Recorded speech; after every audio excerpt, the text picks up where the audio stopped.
Chapter 802. This news was too shocking for Gu Nianji.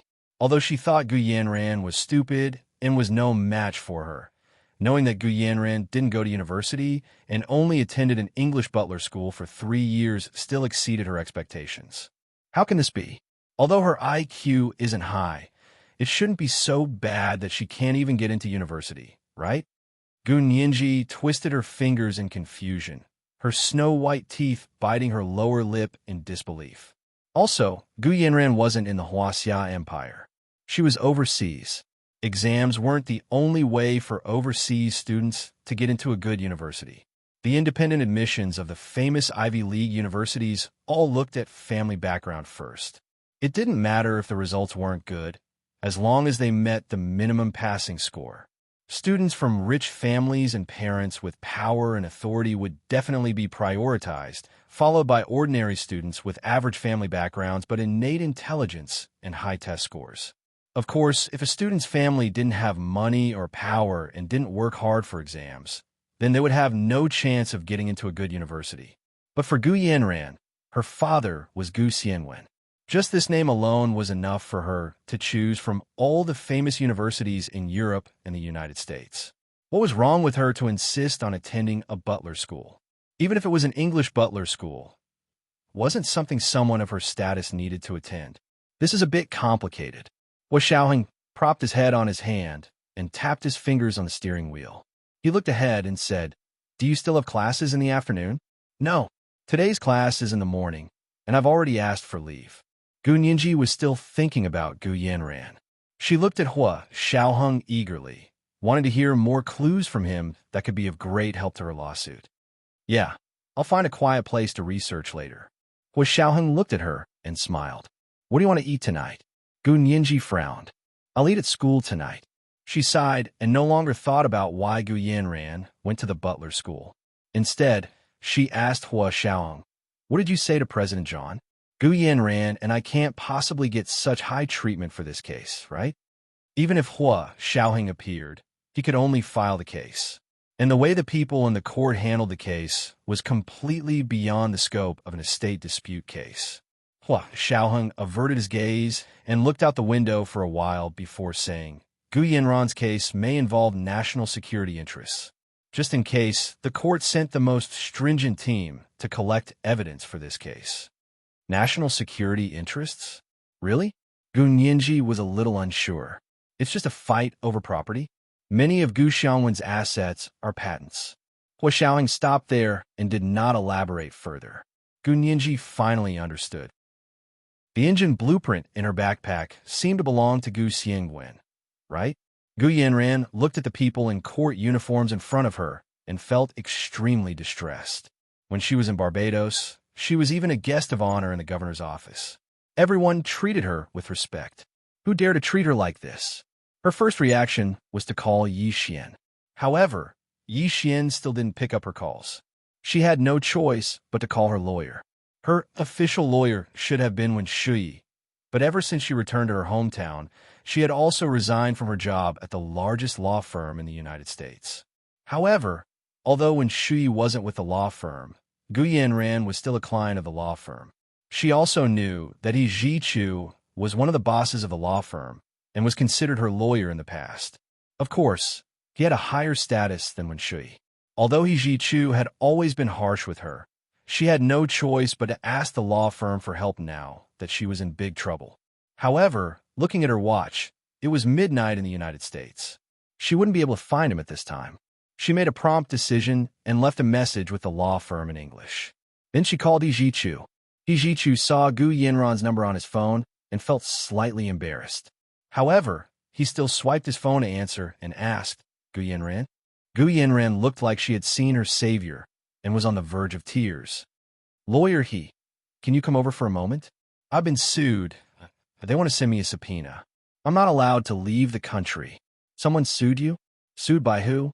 He Zhichu tapped his fingers lightly on the desk. His expression was cold, and his calm voice was emotionless. Gu Yanran choked. She had been sued by Gu Nianji, but could she say that to He Zhichu? Facing He Zhichu, Gu Yanran always felt strangely uncomfortable. He Zhichu waited for a while and was about to hang up when Gu Yanran didn't say anything. Gu Yanran finally said in a panic, It's my sister, Nianji. You also know that she doesn't remember the past, so haha, now you know it's your sister?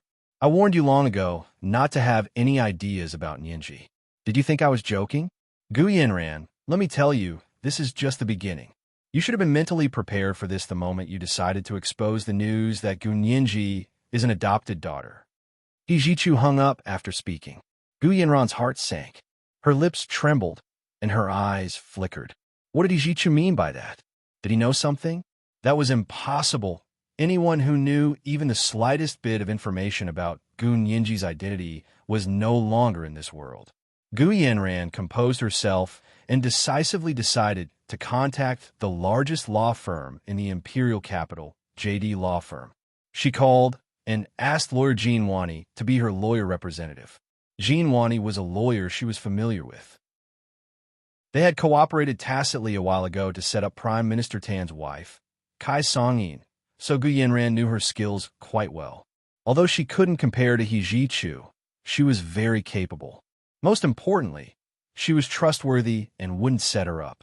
Jean Wani received the arrangement from the station and heard that it was an old acquaintance of Gu Yanran's. Without another word, she grabbed her briefcase and got in her new BMW X5. She drove to Gu Yanran's apartment in the third ring road of the imperial capital. 15 minutes later, Jean Wani arrived at the underground parking lot of Gu Yanran's apartment on the third ring road. She parked her car and found Gu Yanran's location. She discovered that she was surrounded by a group of men in court uniforms. They were even carrying cameras. Stop! What are you doing? I'm warning you. Knowingly breaking the law will increase your punishment. Jean Wani yelled loudly as she walked over. Her high heels clicked on the concrete floor as she walked to Gu Yanran. Gu Yanran saw Jean Wani and rushed over like she had seen her savior. Lawyer Jean, they won't let me leave and want me to hand in my passport. Jean Wani shook her hand. Miss Gu, please calm down. She turned to the group of men in court uniforms. Where are your documents? I want to confirm your identities. The leader of the men took out his work ID and handed the subpoena to Jean Wani. Hello, since you are Miss Gu Yanran's lawyer, please accept this subpoena on her behalf. Someone is suing Ms. Gu Yanran for illegally embezzling the Gu family's assets. They want to sue her and take back the assets that belong to them. Jean Wani raised her eyebrows and said with disdain, As far as I know, Gu Xiangwen is still alive. Who has the right to sue for the family assets? The plaintiff, Gu Nianji, stated very clearly in a lawsuit that Gu Xiangwen became a vegetable after the plane crash. It has been 7 years since the middle of this year. This means that he is no longer legally responsible for his actions and cannot be the subject of the law. Therefore, the plaintiff has the right to ask for an equal division of the family assets. If she says it's equal, then it's equal? What about the will? Did she forget about the will? Jean Wani exploded as soon as she heard Gu Nianji's name. She was aggressive and obviously more professional than Gu Yanran. However, Gu Yanran's eyebrows twitched uncomfortably when she heard the word will. She tugged on Jean Wani's shirt and interrupted her. Lawyer Jean, when can I leave? Jean Wani turned to look at her and said confidently, Don't rush. I'll let you go right away. Gu Yanran smiled in relief and played with the phone in her hand to send another text to Yixian. Jean Wani was imposing as she said to the court staff, I'm sorry, everyone. My client is a citizen of Barbados, and the Gu family's assets are also in Barbados. If Gu Nianji wants to sue Gu Yanran for a division of the family assets, tell her to file a complaint in the Barbados court. Which court are you from? How much money do you need to accept a lawsuit without jurisdiction? Gu Nianji sat in Hua Xiaoling's car and heard Jean Wani's words clearly. She was furious. How could you accept a lawsuit from a despicable person like Gu Yanran? You're the one who needs money. Your whole family needs money. This woman had been defeated by her every single time, but she still didn't know how to repent. She truly felt that she should make Gu Nianji suffer from a phobia from now on. She should make Gu Nianji want to kneel. Whenever she saw Gu Nianji's brain heated up, and she opened the car door to personally confront Jean Wani. Hua Xiaoheng reacted quickly and hugged her from behind. He dragged her back to sit on his lap and wrapped his strong arm around her waist. Gu Nianji couldn't move for a moment. "What are you doing? Let me down." Gu Nianji punched Hua Xiaoheng a few times. "You don't need to go yourself. If the people in the court don't even have this bit of ability, how can you fight this lawsuit?" Hua Xiaoheng whispered in her ear. He was so close that the heat from his breath burned her neck. Gu Nianji couldn't help shrinking her neck. "Fine, I won't get down, but can you let go of me?" Gu Nianji began to forcefully pry at Hua Xiaoheng's arm to get him to let go. Although his embrace was warm, Gu Nianji didn't want to let go again. Hua Xiaoheng didn't have any intention of letting go. He looked down. "Did my hugging you make you moved?" Of course not." Gu Nianji frowned. "You're thinking too much. If not, then what does it matter if I let go or not? Okay, continue watching the show. Don't worry about me." Gu Nianji was speechless. This was the first night. There were 2 nights today. A reminder to all the fans for their monthly and recommendation votes. The second night at 7 p.m. P.S. A reminder to everyone to also vote for the Cambrian every day. Also see if you can get a Cambrian Alliance fan title. Thank you. Chapter 803. Hua Xiaoheng's arm was as strong as steel as it wrapped around Gu Nianji's waist. How could she forget again? Against Hua Xiaoheng, she could only outsmart him. Even 10 Gu Nianji wouldn't be a match for Hua Xiaoheng. Gu Nianji pursed her lips and stopped struggling. She pretended that Hua Xiaoheng was just her chair and didn't react in the slightest. She focused her attention on Jin Wani and Gu Yanran, who were nearby. After Jin Wani finished speaking, she crossed her arms and raised her chin slightly to look at the court staff. She was very imposing. However, the staff sent by the Imperial Capital High Court were indeed the strictest. They did things by the book and were very imposing.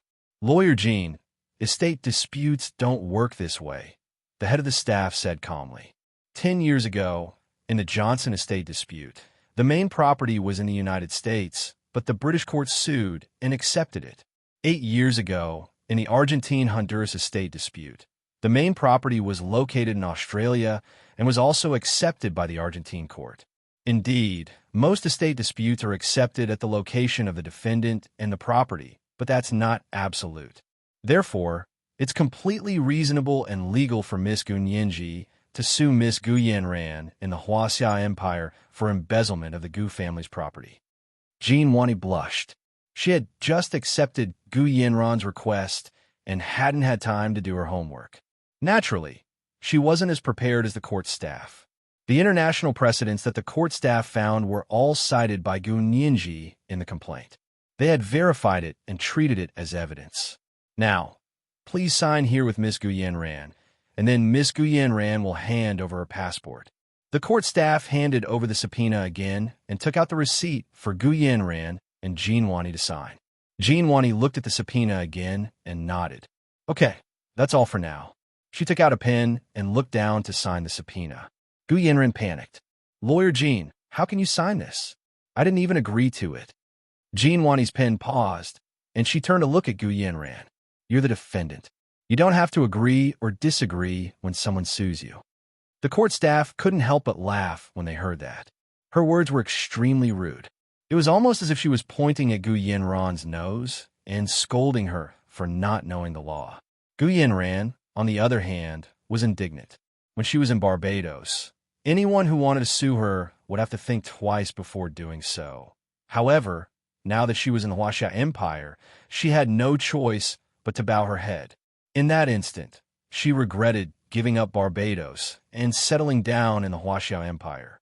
However, Barbados also had its inconveniences.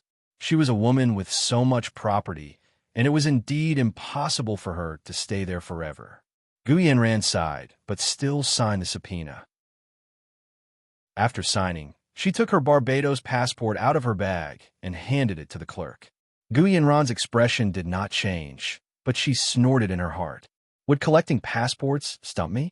I have so many passports, but before she could finish, the court staff said, "And your American, French, British, and Brazilian passports, please hand them in." Gu Yanran was shocked.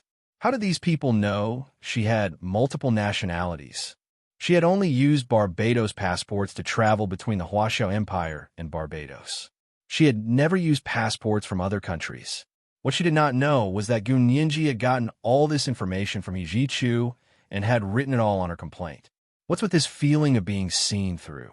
Gu Yanran shuddered and couldn't help looking around. It was as if there was an eye quietly watching her from the dark. Her entire body was cold, her limbs were stiff, and her scalp was numb. Her heart was pounding very hard.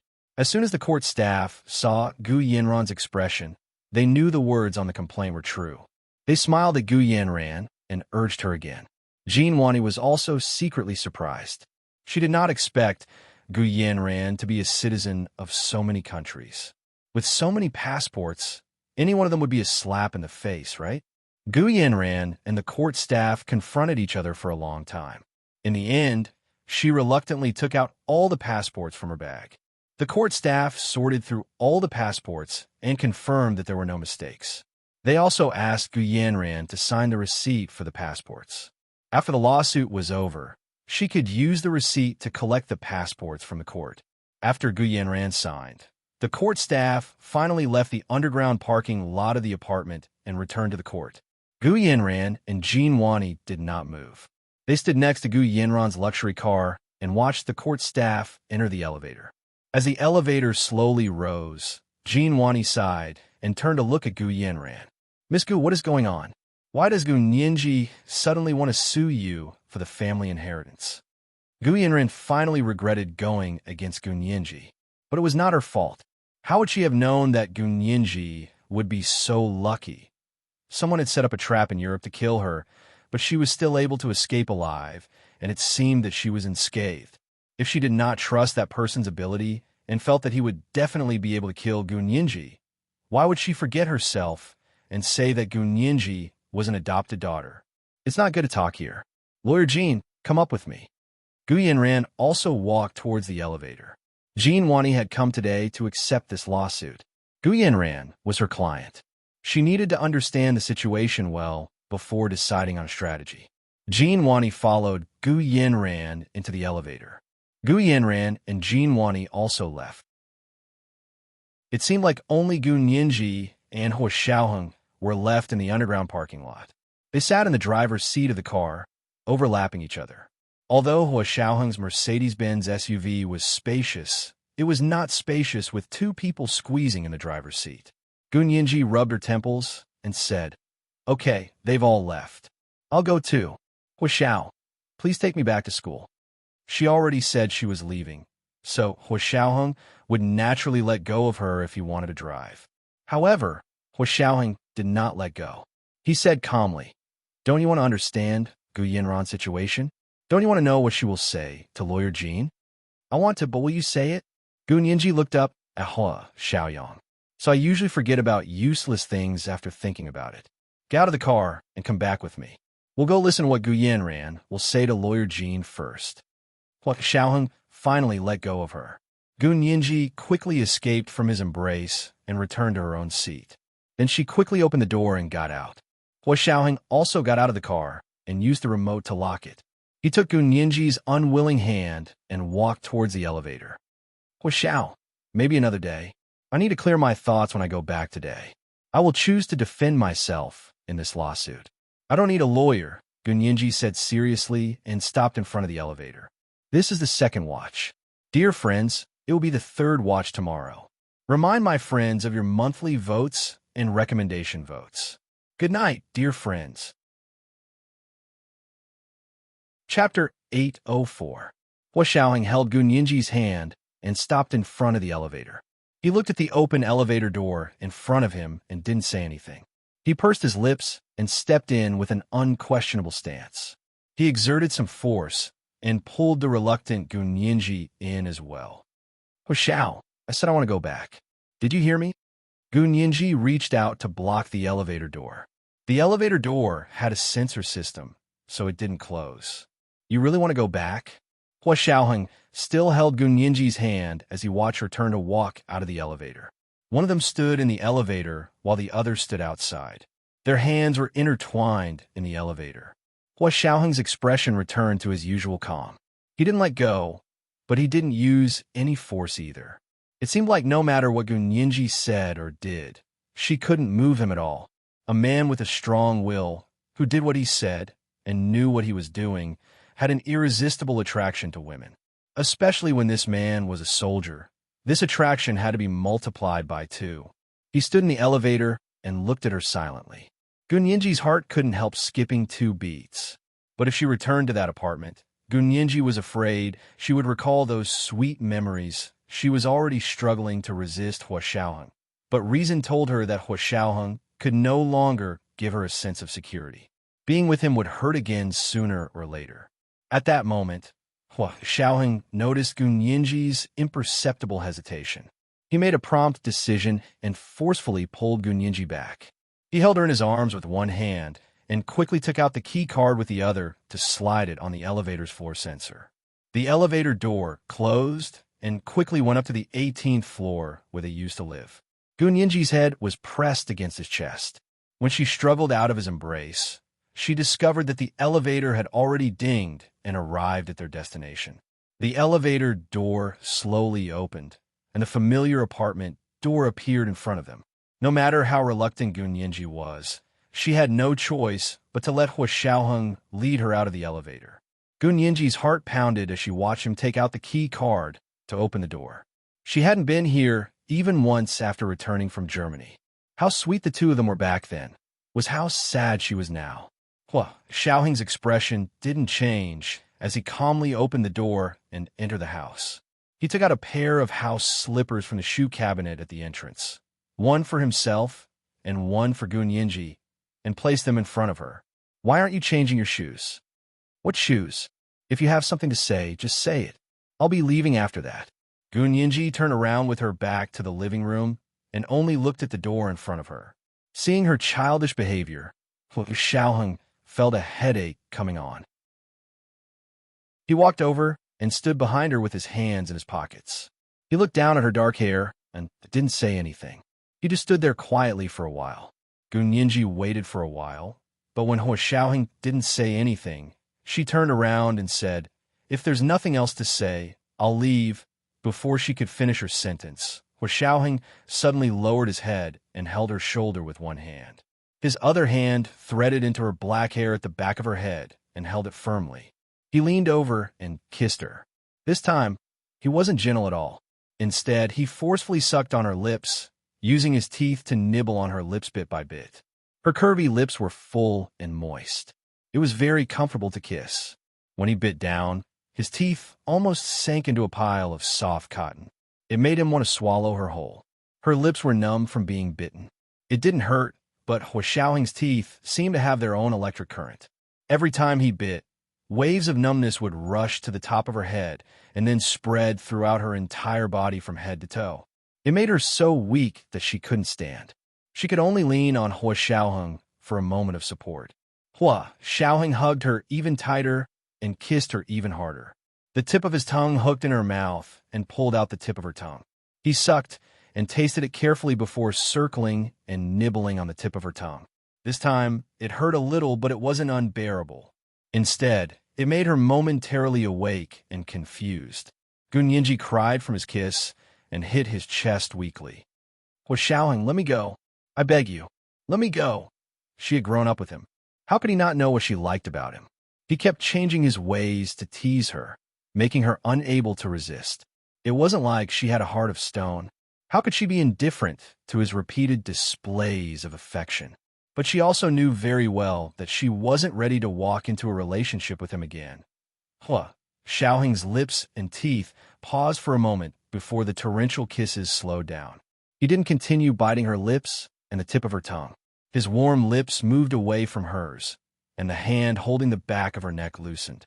He looked down at her silently. Gunyinji closed her eyes and didn't dare open them. She hated herself for being so weak. Okay, don't cry.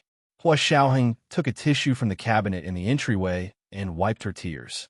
He then bent down to hug her and said helplessly, "It was just a kiss. Why are you crying?" Gunyinji would never tell him that she felt dizzy as soon as he kissed her. She was afraid that she would do something humiliating in such a state. She bit her lip and looked away without saying a word. Hua Xiaoheng patted her head and led her to the sofa in the living room to sit down. He quietly held her in his arms. Neither of them had any intention of talking. They just sat in each other's arms in the living room. Hua Xiaoheng's hand patted her back from time to time. The afternoon sun shone in through the floor-to-ceiling windows and warmed the apartment. A warm atmosphere flowed through the empty living room and added a sense of liveliness to the apartment that had been empty for many days. The light was a bit blinding. Gu Nianji instinctively turned her head away from Hua Xiaoheng's arms to avoid the direct sunlight. Hua Xiaoheng stood up and walked to the window to close the blinds. Then he went to his study and took out a small, milky, white Bluetooth speaker. He placed it on the coffee table in front of the sofa in the living room. He took out his phone and pressed a few buttons to turn on the Bluetooth speaker. Gu Nianji curled up on the sofa with an embarrassed expression on her face. She looked at Hua Xiaoheng and wanted to say something, but Gu Yanran and Jin Wani's voices came from the Bluetooth speakers and broke the awkwardness. Gu Nianji was immediately attracted. She focused on the Bluetooth speaker and listened to the conversation between Gu Yanran and Jin Wani. Hua Xiaoheng didn't listen. He said to Gu Nianji, "I'm going out for a smoke." He opened the floor-to-ceiling windows and walked to the balcony to light the cigarette in his hand. "Yanran, what's going on? Why does Gu Nianji suddenly want to split the inheritance with you? Isn't she the adopted daughter of the Gu family? How can she be so shameless to ask for money? Your parents should have a will, right?" Jin Wani also loved and hated Gu Yanran. She was the daughter of a wealthy family, but she made herself look like a shady mistress. She also spoke vaguely and hid many things from Jin Wani. Normally, clients like this weren't easy to get along with, and her colleagues didn't want to take them.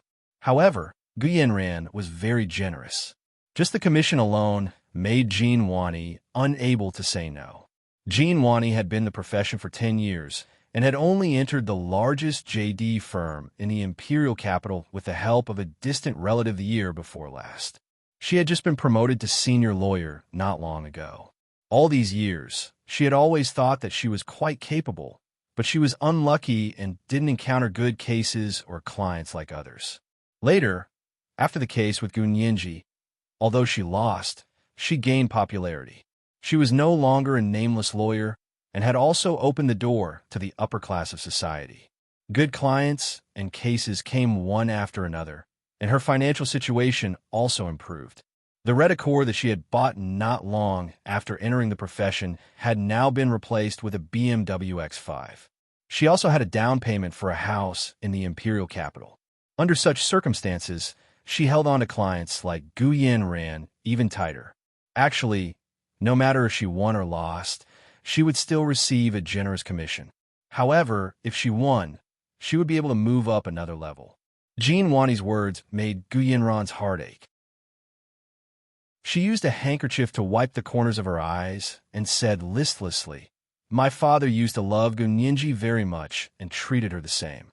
That might have made her delusional. But the will..." Gu Yanran hesitated, her voice a bit hoarse. "My father hasn't passed away yet. Will the will take effect? Your father's situation is a bit complicated, but in theory, if your father and mother had a will, Gu Nianji's status as an adopted daughter can't be compared to yours. She will be of more help to you in the estate dispute case," Jin Wani said implicitly. She was just short of pointing out that as long as there was a will, the case almost didn't need to appear in court and could be settled out of court. Gu Yanran frowned and thought about it for a while, then said softly, "What if there really isn't a will? In that case, we can probably only split it evenly." Jin Wani spread her hands with some regret. In a situation where there isn't a will, Gu Nianji is also the first in line to inherit. Even if she's an adopted daughter, she's legally an officially adopted daughter. As soon as she said that, Jin Wani had another idea. Gu Nianji is an officially adopted daughter, right? Is there an official adoption document? Sometimes, some people said that they were adopting children, but the legal procedures might not be complete. In the early years, there was an international movie star who didn't have any children, so she adopted a pair of twin daughters. However, when she had her own daughter, she transferred the twins. The public criticized her a lot, but legally, she wasn't wrong. Although she said she was adopted, there were some problems with the legal procedures when she adopted them, so the law didn't pursue her actions later. If that was the case, then Gu Nianji's desire to fight for the estate could be extinguished. Gu Yanran was stunned. Official adoption documents? Yes, since we're fighting for the estate, everything has to be done according to the law. If Gu Nianji wants to fight for the estate, she must first prove that she's a legally adopted daughter and produce legal documents to prove her identity. Jean Wani knocked on the desk in front of her. Her words were like a heavy hammer hitting Gu Yanran's heart. This was the first update. Today was the third update, asking for monthly votes and recommendation votes.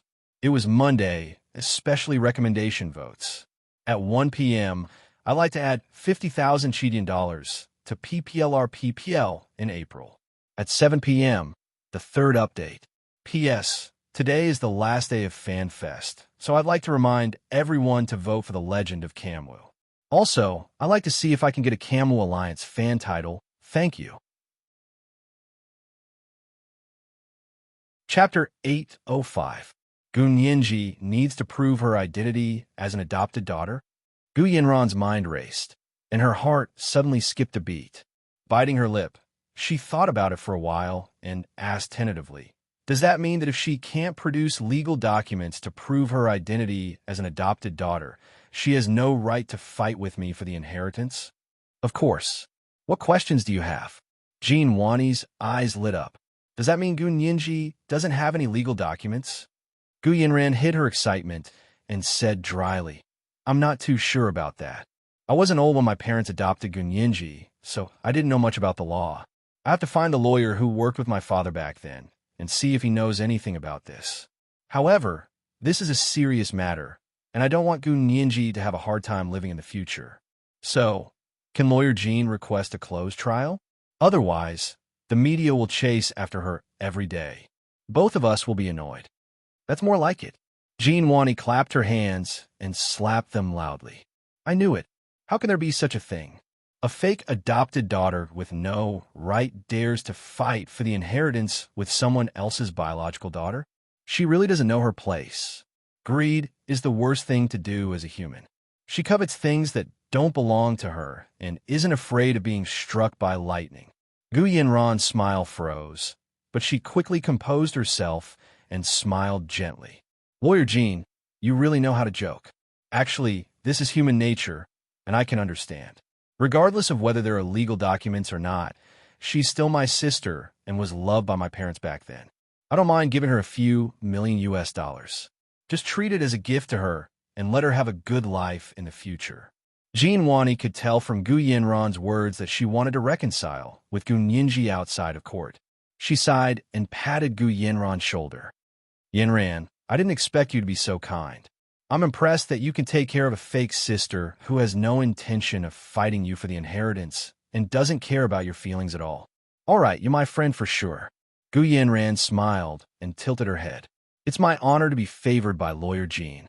As she spoke, she stood up and went to the wine cabinet to get a bottle of Bordeaux wine from France.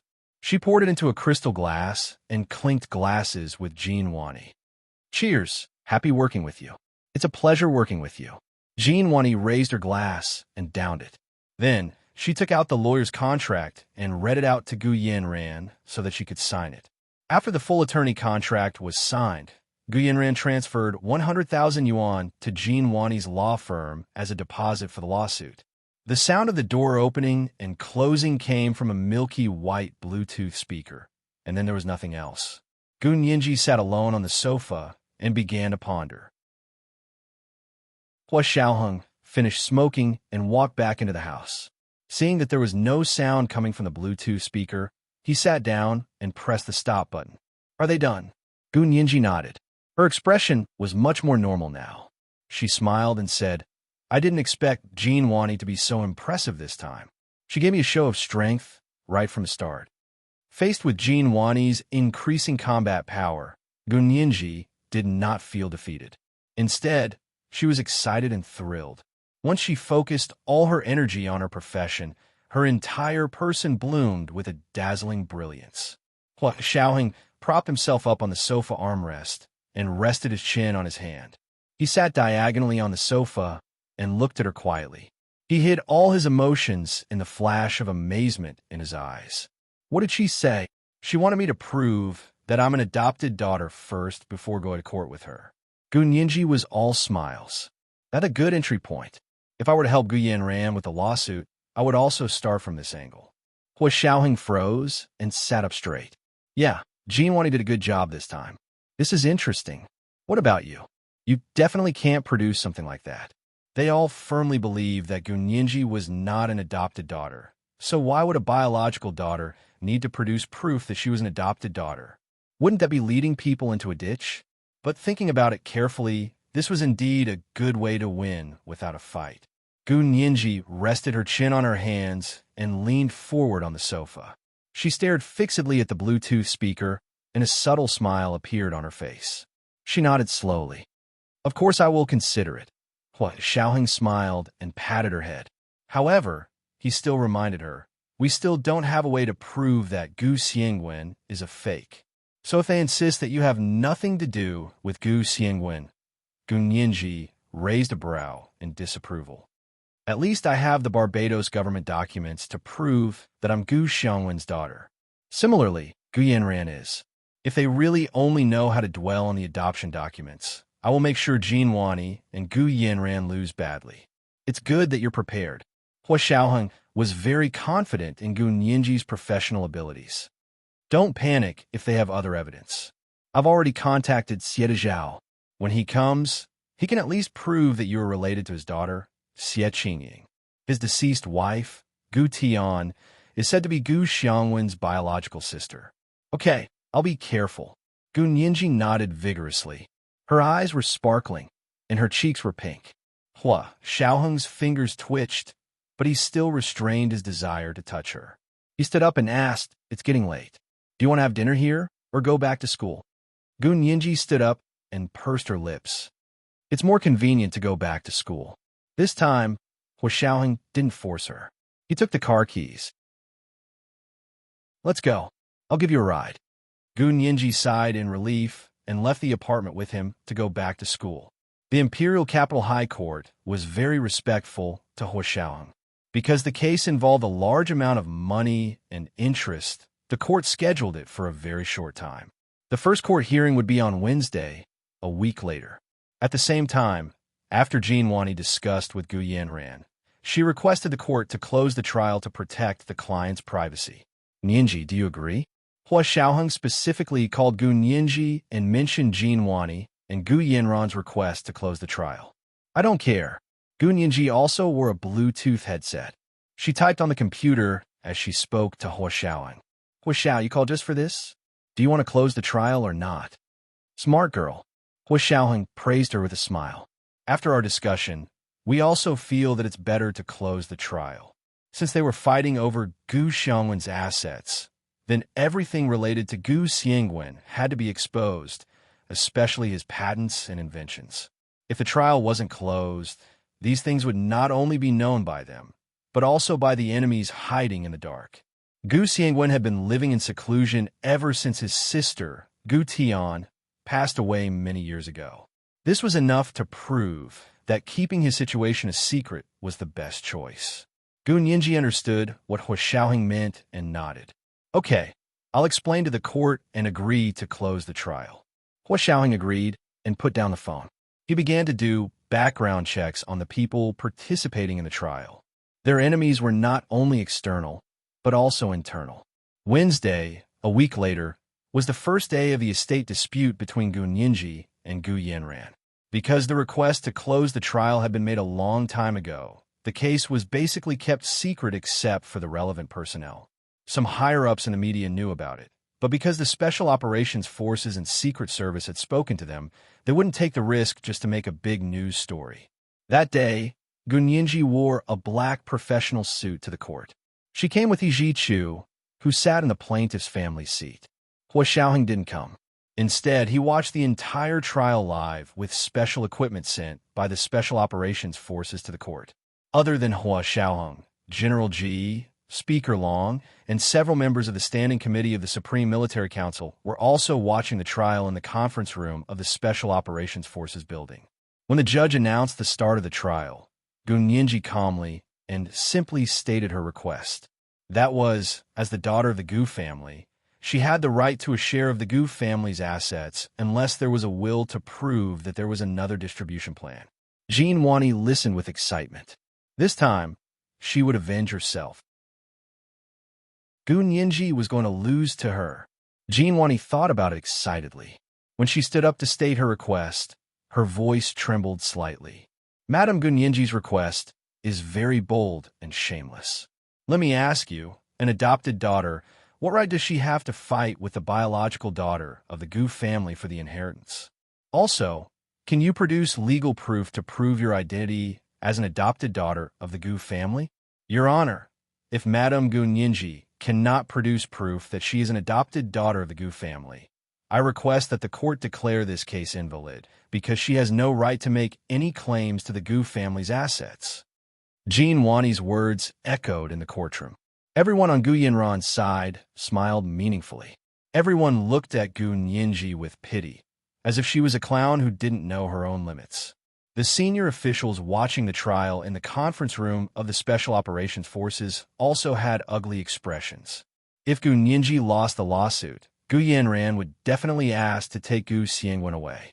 Therefore, they would have no reason to keep Gu Xiangwen, and the plan they had been preparing for so long would all be for naught. General Ji glanced at Hua Xiaoheng worriedly. However, Xiaoheng continued to look at the big screen calmly. He looked very confident in Gunyenji. General Ji relaxed slightly and turned to continue watching the trial. On the big screen, Gunyenji, dressed in a black suit, stood up. Her fair face was as smooth as jade, and she smiled at Jean Wani. Lawyer Jean, my estate dispute complaint never stated that I was fighting for the estate as an adopted daughter. May I ask where you are coming from when you say, I am an adopted daughter of the Gu family? Jean Wani was speechless. Then she smiled at everyone in the courtroom. Isn't it obvious? Everyone has a tacit understanding. Gunyenji, why don't you face reality? Gunyenji smiled slyly and shook her head. She said calmly, Unfortunately, Lawyer Jean, we're discussing this in court. Everything we say and do has to be done according to the law. I fought for the Gu family's assets based on the identity documents issued by the Barbados government to prove that I am Gu Xiangwen's daughter. I have a claim to the Gu family's assets. Now, Lawyer Jean is claiming that I am an adopted daughter of the Gu family. Therefore, according to the principle of the person who claims it bears the burden of proof, please prove that I am an adopted daughter first. This is the second update. The Immortal Love, 50,000 Chidian dollars, awarded by PPLR CUA has arrived. Today is the third update, asking for monthly votes and recommendation votes. It's Monday, and especially recommendation votes. Third update at 7 p.m. P.S. Today is the last day of the fan festival. Remind everyone to vote for The Legend of Camwo. Also see if you can get a Camwo Alliance fan title. Thank you.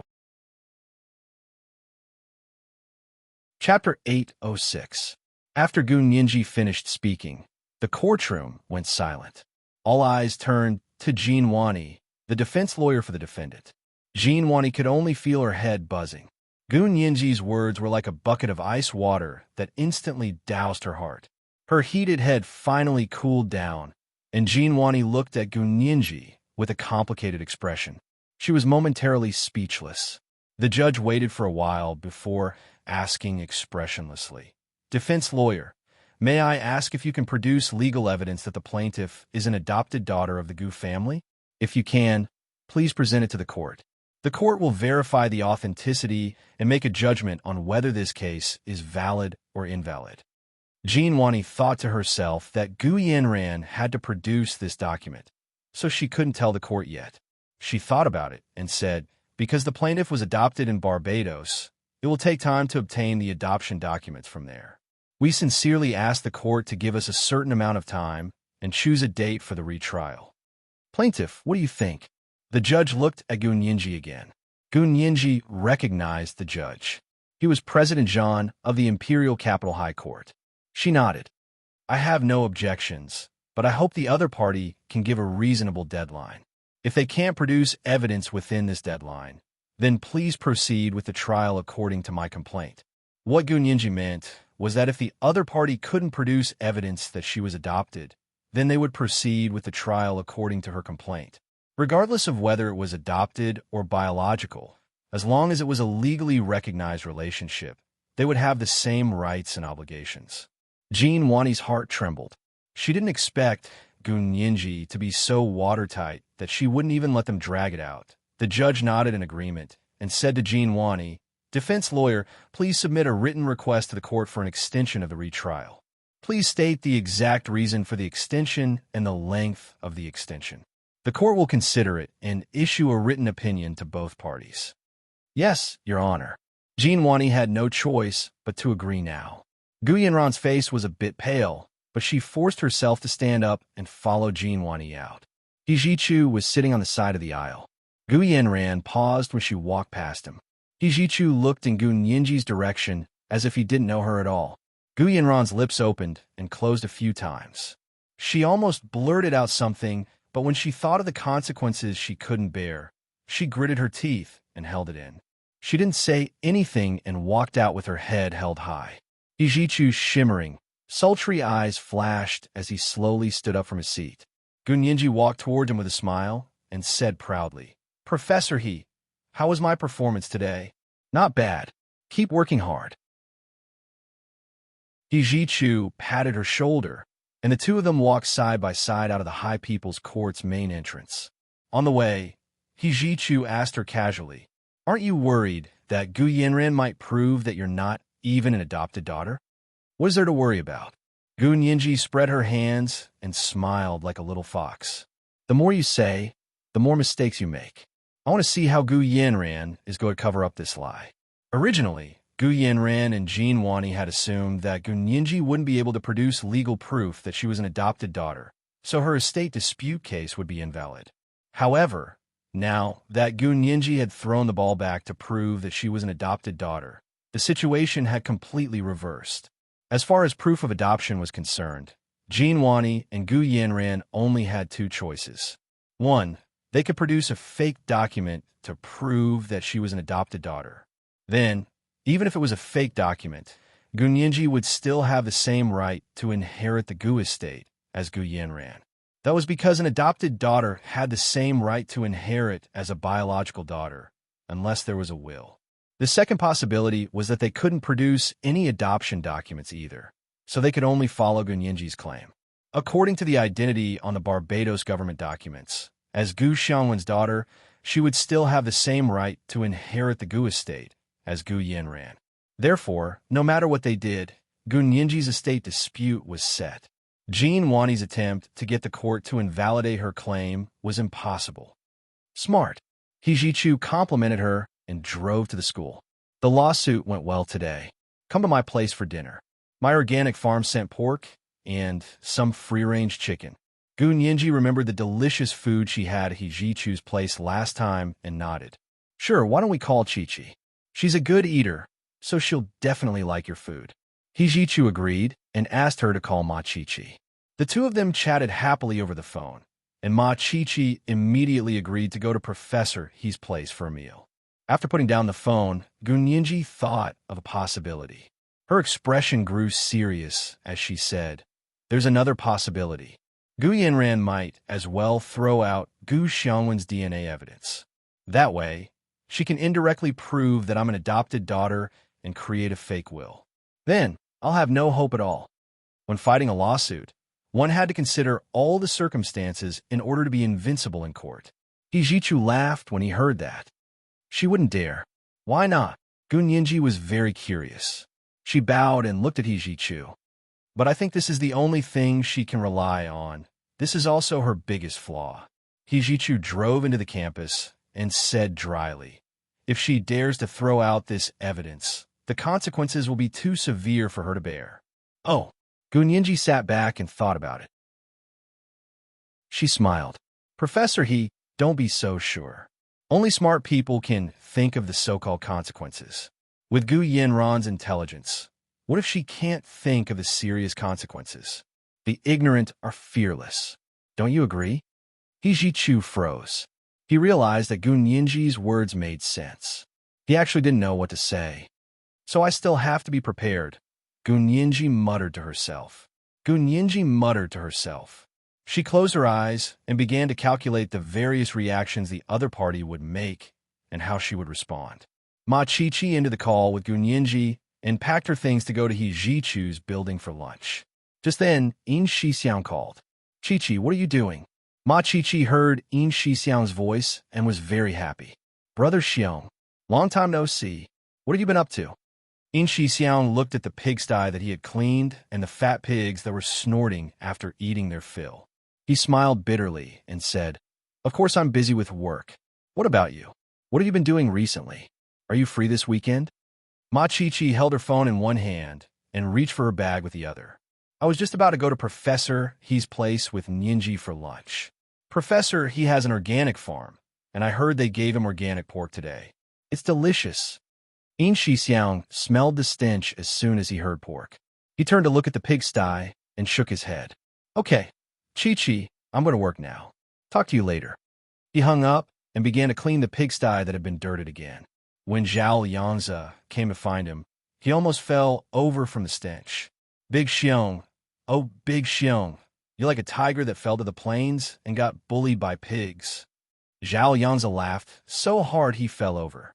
Yin Shixiang turned to see it was Zhao Liangzi, and his eyes lit up. He dropped the tools in his hands and rushed over. Little Zhe, did Hua Xiao send you to find me? Can I go back now?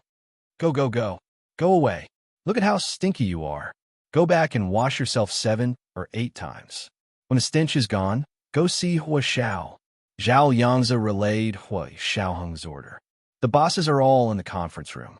They have important instructions to pass on today. It was the 3rd night watch. Today was the 3rd night watch, asking for monthly votes and recommendation votes. It was Monday, especially recommendation votes. P.S. Today is the last day of the fan festival. Remind everyone to vote for The Legend of Camwell. Also see if you can get a Camwell Alliance fan title. Thank you. Chapter 807.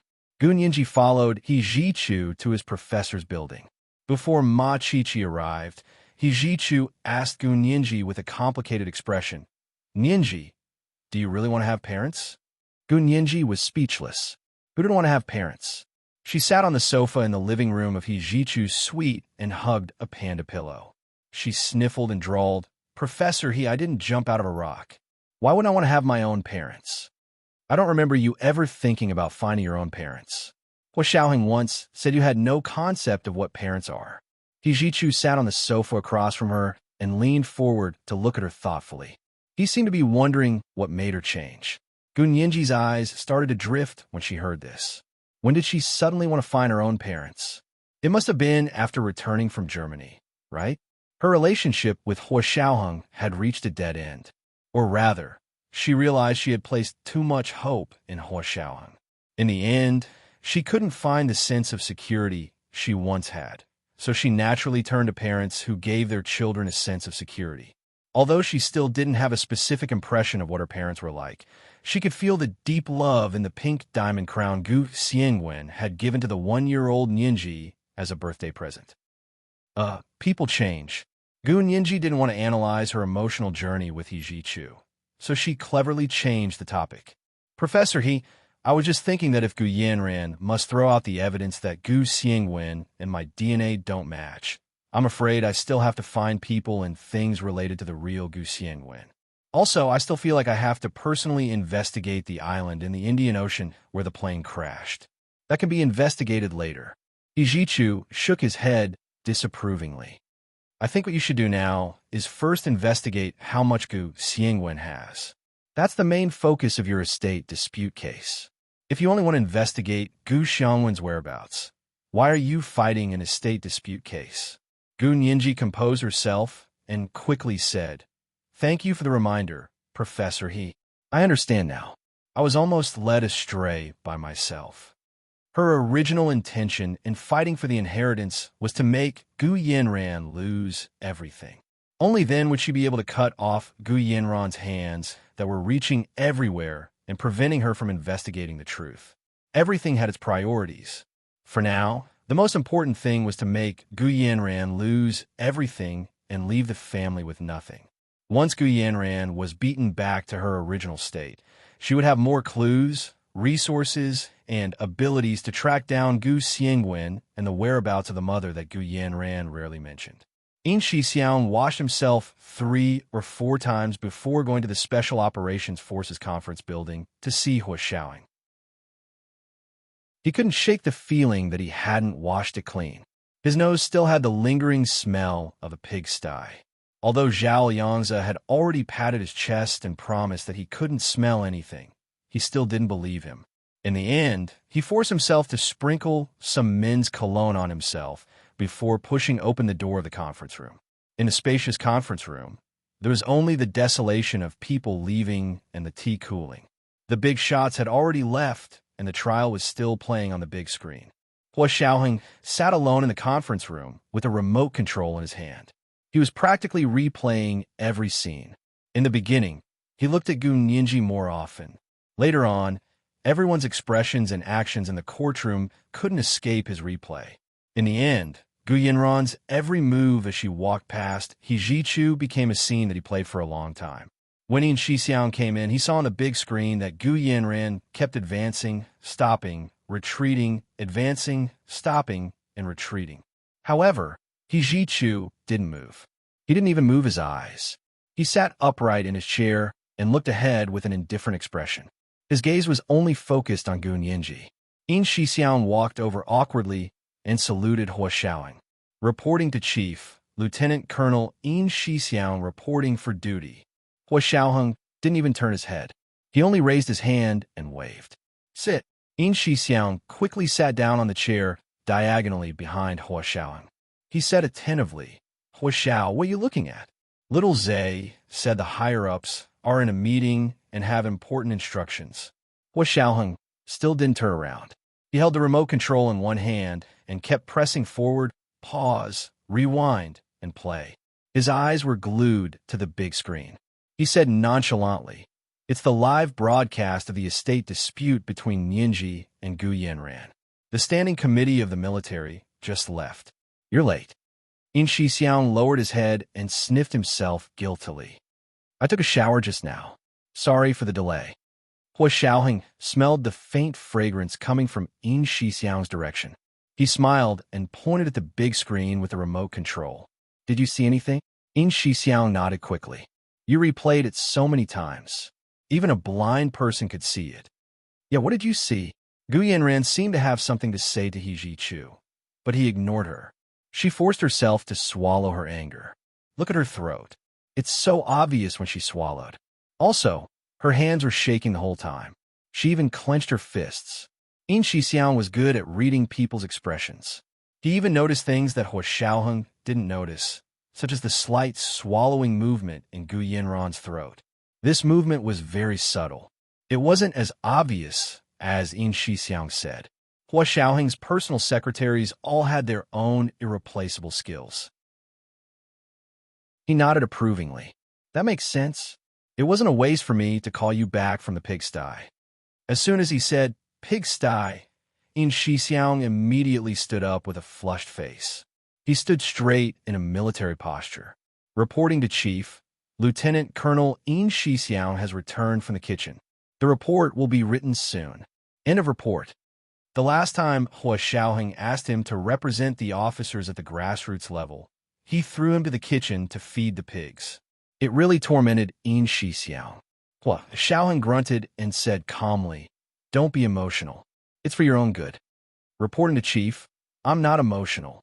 Yin Shixiang quickly showed his determination. This wasn't the time to be angry. How could he be angry? As soon as he thought of those fat pigs and their pigsty, he lost all his anger. Hua Xiaoheng rested his elbow on the conference table. He clenched his fist and rested the back of his hand on his chin. He looked at the video of the trial and said slowly, this case concerns Gu Xiangwen's fate. It's very important to us. Yin Shixiang finally understood. He dragged a chair to Hua Xiaoheng's side and looked at the documents in his hands. He whispered in confusion, didn't you discover that there's something wrong with this Gu Xiangwen? The Special Operations Forces Intelligence Analysis Department wasn't easy to deal with. From Gu Yinran's style of doing things, they could analyze that her identity as a Missy might be a lie. Therefore, they also had suspicions about the identity of Gu Xiangwen, who had the same DNA as her. For now, it doesn't matter if there's something wrong with this Gu Xiangwen anymore. What's important is how much money he has and how he's going to split it. Hua Xiaoheng's voice faded. He looked at the screen that continued to replay the live video of the trial. He remained silent and tapped his fingers on the table. His expression didn't change much. But we can't give up on finding Gu Xiangwen's whereabouts. The Standing Committee of the military has instructed us to do everything we can to find the real Gu Xiangwen's whereabouts. We don't have to expose this imposter for now. We can just leave it here as a cover to attract the attention of other countries. In Shixiang thought about it and understood. He whispered, "Then do we have any clues?" Hua Xiaoheng didn't say anything else. He placed the remote control on the conference table. In Shixiang scratched his head and tried to start a conversation. "I called Chi-Chi when I came over just now. She was very happy and said she wanted to go to Professor He's place with Ninji for a meal." As he spoke, he carefully observed Hua Xiaoheng's expression. Hua Xiaoheng finally turned to look at him.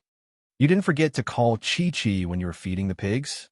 Did you want to feed the pigs for a few more days?" "Hua Xiao, you've wronged me. I'm doing this for your sake." In Shixiang quickly stood up. "Ninji is furious this time. Hua Xiao, you haven't appeased her yet?" Hua Xiaoheng recalled Gu Ninji's attitude, and a thoughtful look flashed across his eyes. "Yeah, let's ignore her for now. She could do whatever she wants. I've been busy with work lately, so I don't have time." This is not like you. You're giving up just like that." In Shixiang was agitated. "You can't do that. How sad will Ninji be if she finds out?" Hua Xiaoheng looked up at him and said with certainty, "You care about Ninji a lot. I'm not as concerned as you." In Shixiang waved his hand vigorously. "Why don't you go coax her?" Hua Xiaoheng turned to look at the screen. "Not as good as you." In Shixiang was just short of bowing to Hua Xiaoheng. "Hua Xiao, please forgive me. I don't have any other intentions. I just want to see you and Ninji live well. You know we're both human." Hua Xiaoheng finally couldn't take it anymore.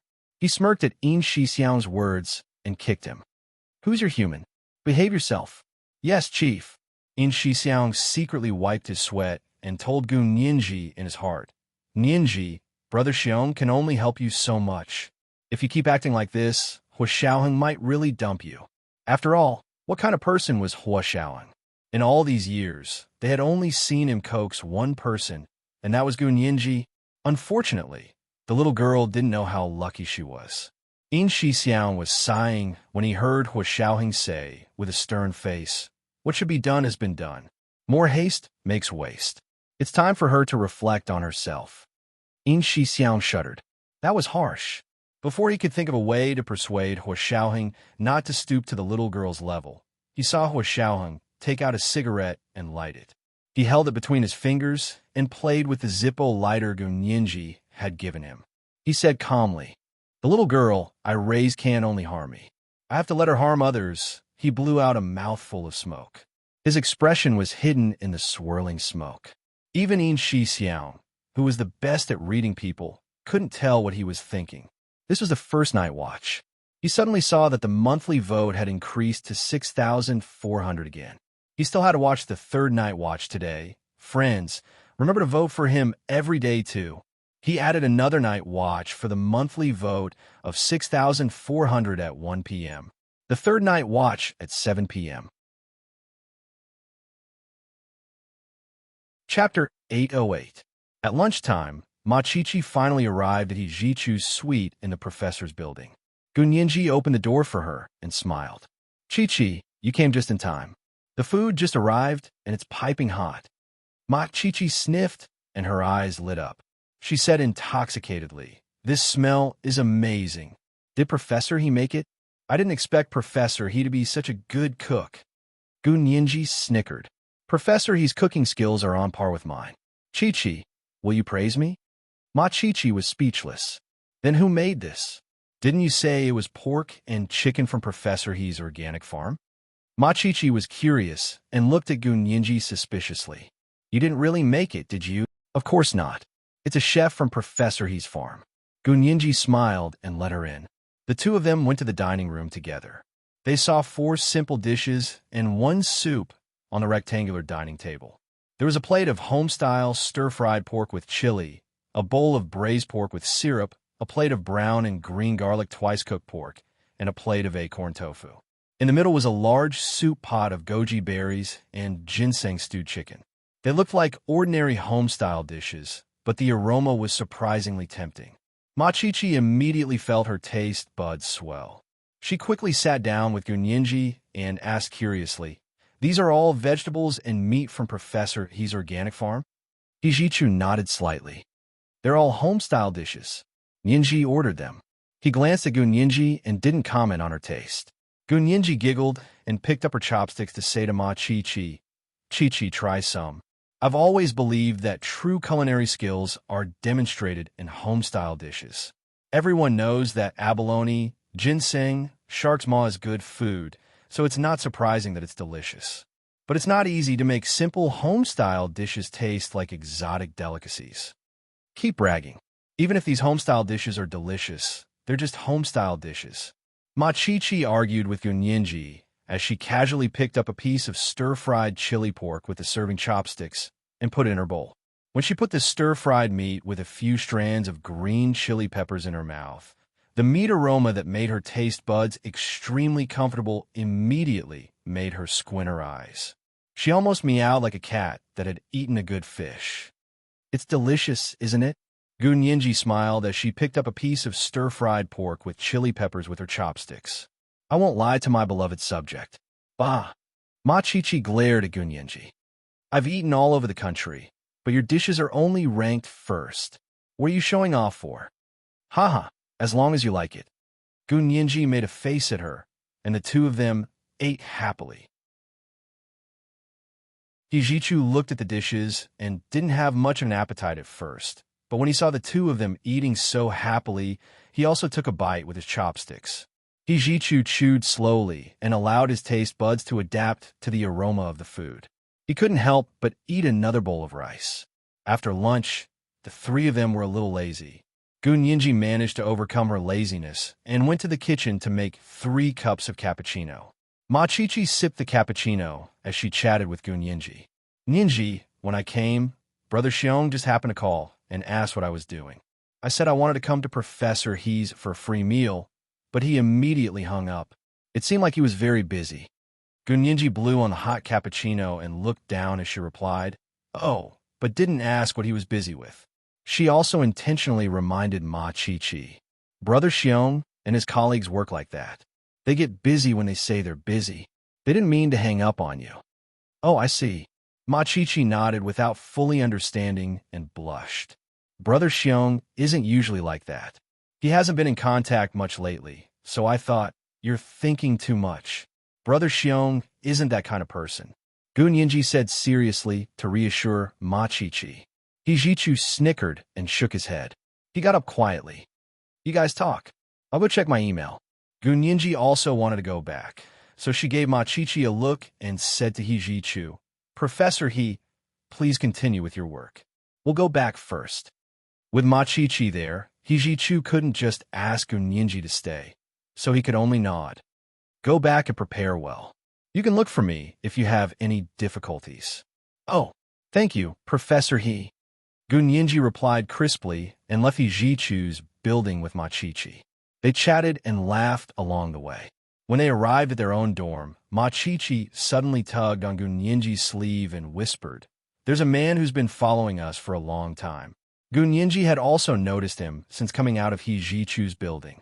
However, unlike Machichi, Gunyinji recognized the man. He was Yixian, Guyenran's little wolf dog. Yixian didn't say anything.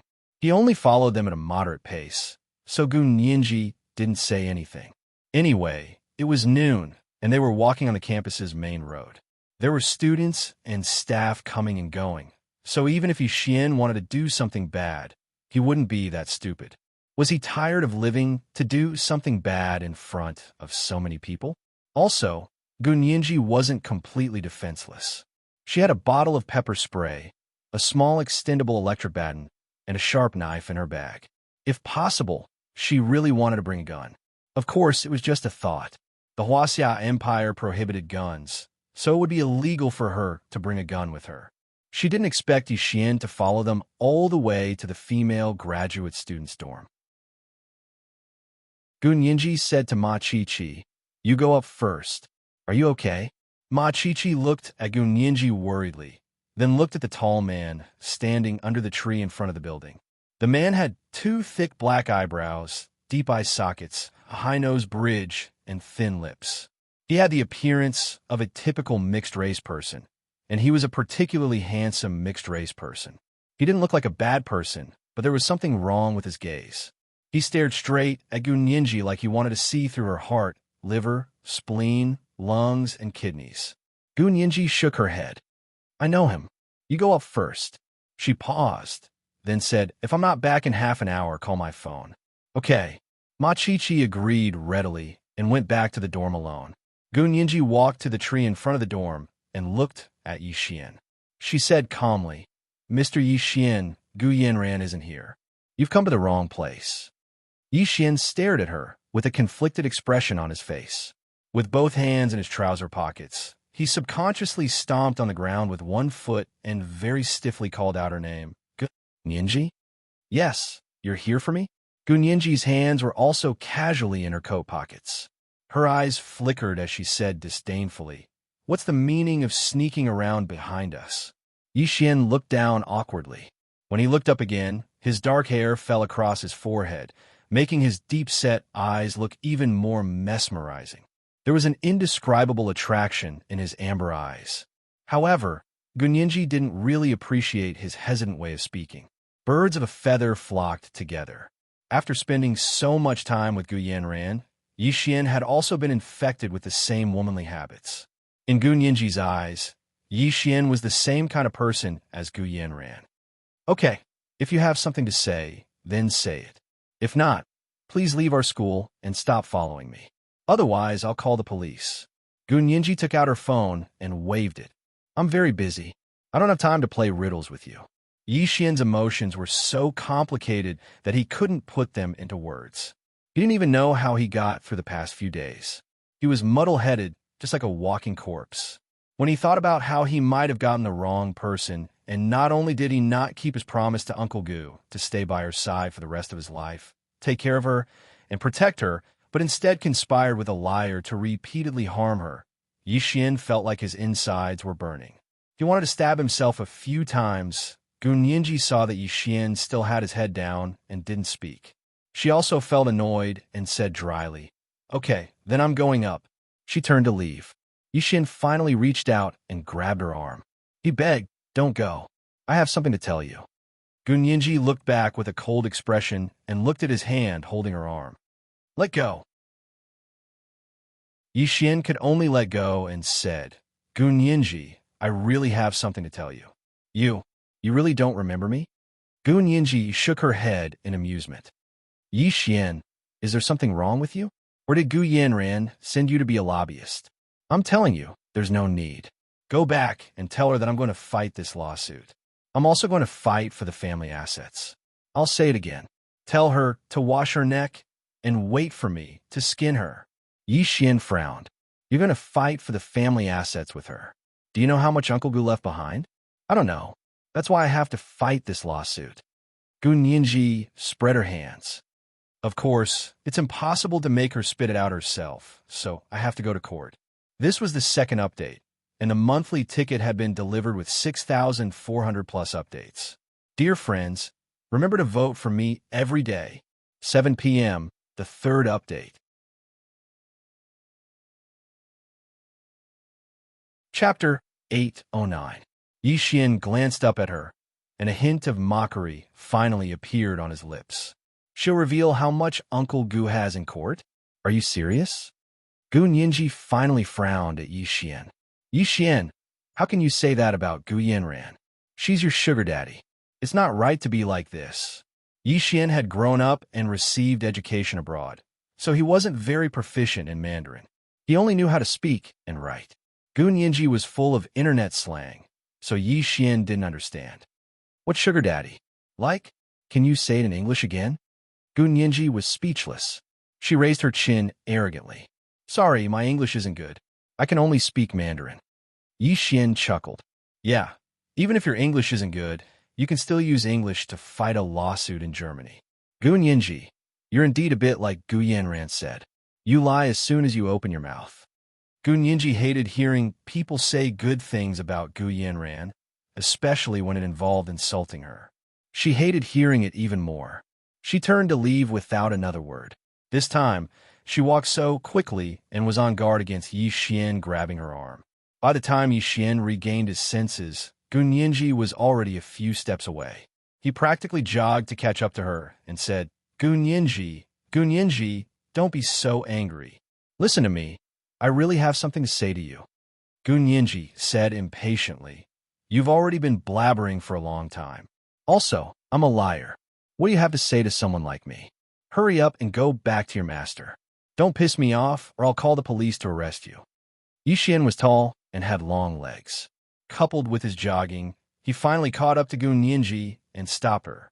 He said somewhat awkwardly, Gu Nianji, let's talk. Let's go to your school's Starbucks, okay? Gu Nianji squinted at him. Yi Xian, do you really have something to talk to me about? You're not here to plead for Gu Yanran? I've never even spoken to you before.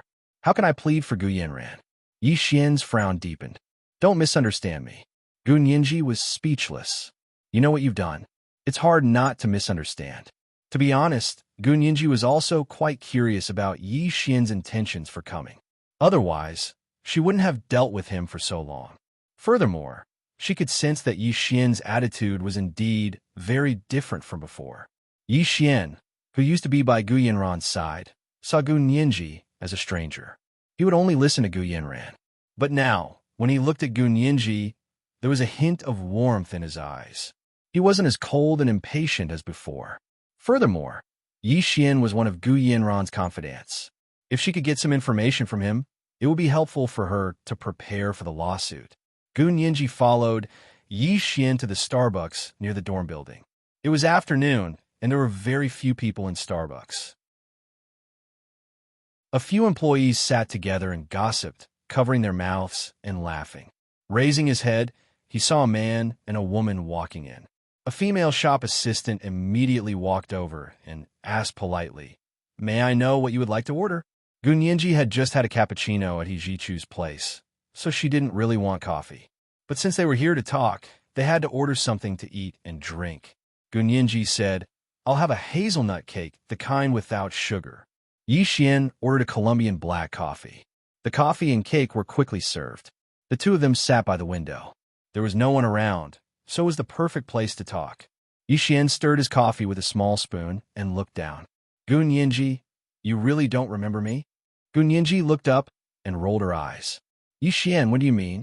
If it was a while ago, yes, I remember you. You were always by Gu Yanran's side. Not a while ago, but many years ago. Yi Xian looked up at her, but he couldn't see any trace of the blurry image in his memory from her face. He used to think that the blurry image was Gu Yanran's appearance, but now he could only say that it was his wishful thinking. But was this Gu Nianji that little girl from back then? Many years ago. Gu Nianji frowned. How long is that? For example, more than 10 years ago? Yi Xian asked tentatively. Can you swim? Yes, my swimming skills are pretty good. Gu Nianji remembered how she had entered and exited the blue hole several times to save Hui Xiaoheng and Zhao Yangzi. She smiled. I can also save people from the sea. Do you think I can swim? Oh, you remember. Yi Xian's gloomy face lit up. 11 years ago, you saved me in the sea. Gu Nianji was speechless. Brother, aren't you overthinking it? 11 years ago? She was only 8 years old. Of course, Gu Nianji didn't remember what happened when she was 8, but she looked at Yi Xian and asked, How old are you? Oh, what do you mean?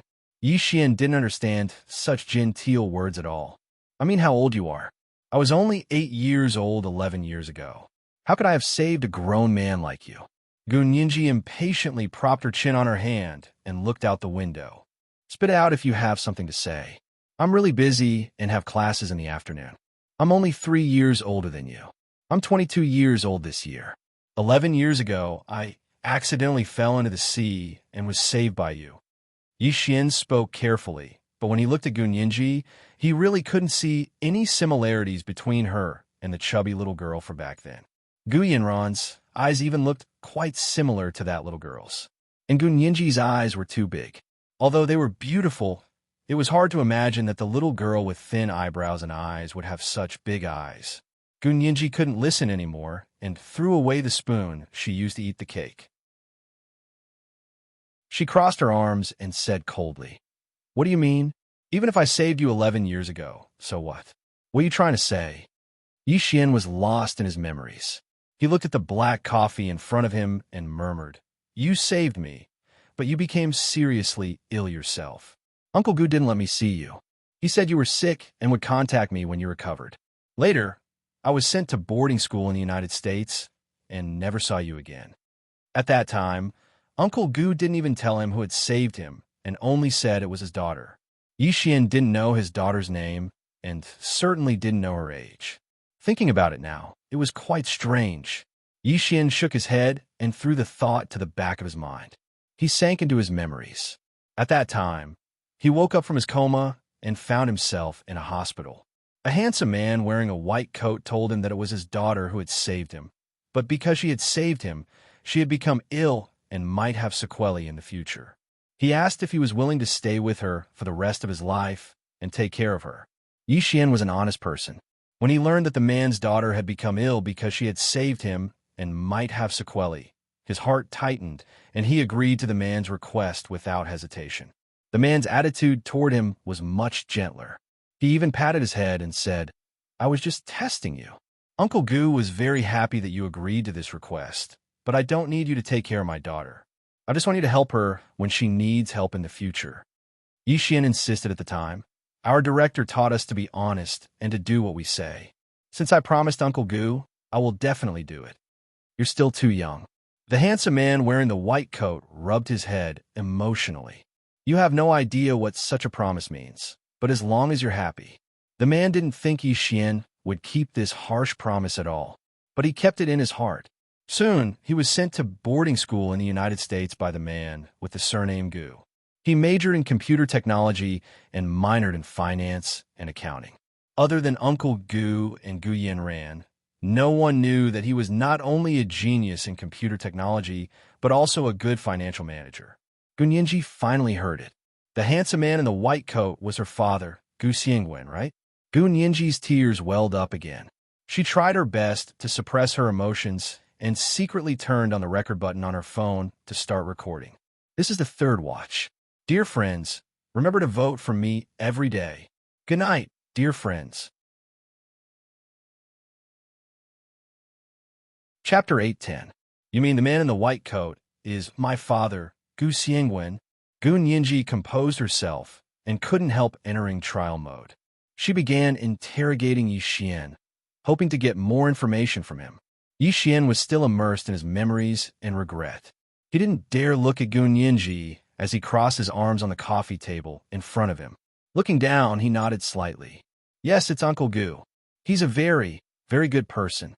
He donates money to our orphanage every year and sponsors me to attend the most expensive boarding school in the United States. The tuition for that kind of school was sky high, even for middle-class Americans. But Gu Xiangwen didn't hesitate to sponsor Yi Xian for 7 years. You went to the United States when you were 11 and only returned to Barbados when you were 18? You didn't come back even once in between?" Gun Yinji asked in confusion and thought it was a bit unbelievable. Yi Xian looked up and smiled at her. His deep-set eyes squinted a bit like a certain Hollywood male celebrity with Asian ancestry. "Yes, I didn't come back even once. That's not a big deal for an orphan. What did you come back for? To visit the orphanage?" Yi Xian said nonchalantly. "Also, my academic schedule was very full. In 7 years, I not only finished middle school and high school, but I also finished university." It was obvious where he spent his time. Gun Yinji also graduated from university at 18, so she wasn't surprised by Yi Xian's situation. She nodded and asked, "Then what does my father do? Wearing a white coat? Was he a doctor?" Uncle Gu was a genius. Everyone called me a genius when I was young, but I knew I couldn't even compare to one of Uncle Goo's toes. Uncle Goo began his MD and PhD studies at the age of 16. Others would take 8 years to complete, but he finished it in 3. After that, he worked as a resident doctor for 2 years and became interested in physics. He applied for a PhD in physics from the top-ranked MIT at the age of 20 and graduated in only 3 years. After he got his PhD in physics, he went to Harvard University to get his PhD in biology. He was only 27 when he received all 3 PhDs from world-class universities. Yi Xian's face was full of admiration when he talked about Gu Xiangwen. His eyes almost sparkled. Gu Nianji also became more excited as she listened. This kind of scholar was the same as her. She was even more certain that she was Gu Xiangwen's biological daughter. How could Gu Yanran be Gu Xiangwen's biological daughter? Don't let her dream too beautifully. Gu Nianji couldn't help but laugh. My father is so amazing, but why did Gu Yanran go to a butler school? Yi Xian froze. Gu Yanran studied at a butler school. Yeah, you don't know? If you don't believe me, you can ask her yourself. Gu Nianji spread her palms. She didn't want to waste time on irrelevant people, so she changed the topic and asked excitedly, "Then what kind of person is my father?" "I've always heard you say that he's very capable, that he's very good at studying, and that he has many inventions and patents. But what kind of person is he? Do you have a picture of him?" Gu Nianji had a strong desire to see what her father looked like. There was no need to mention the person in a vegetative state on the hospital bed. Gu Nianji was now 100% sure that that person wasn't her father, Gu Xiangwen. However, she had used different methods to search for Gu Xiangwen, as well as Kevin Ku. She knew that he had published many papers in academic journals, but none of the journals had published his picture. Gu Nianji had never seen a person who had achieved so much and yet managed to hide it so well. Why was that? Gu Nianji couldn't understand. She looked at Yi Xian eagerly, wanting to get more information about Gu Xiangwen from him. She didn't want to know only the dry labels attached to him, such as a scholar, a great inventor, or an invisible tycoon. Yi Xian stared at Gu Nianji's large, bright eyes. Her eyes were so dark they shone like the brilliant night sky. He only needed to reach out and grasp them, and he would be able to grasp a hand full of starlight. The adoration and childish admiration on her face infected Yi Xian, and his voice involuntarily softened. "Uncle Gu is a very good person. He is gentle, generous, kind, and tolerant. I have never seen anyone better than him.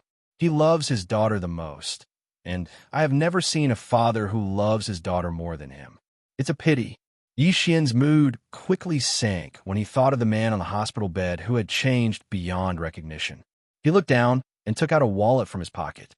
He took out a 4-inch photo from the compartment where he kept his driver's license.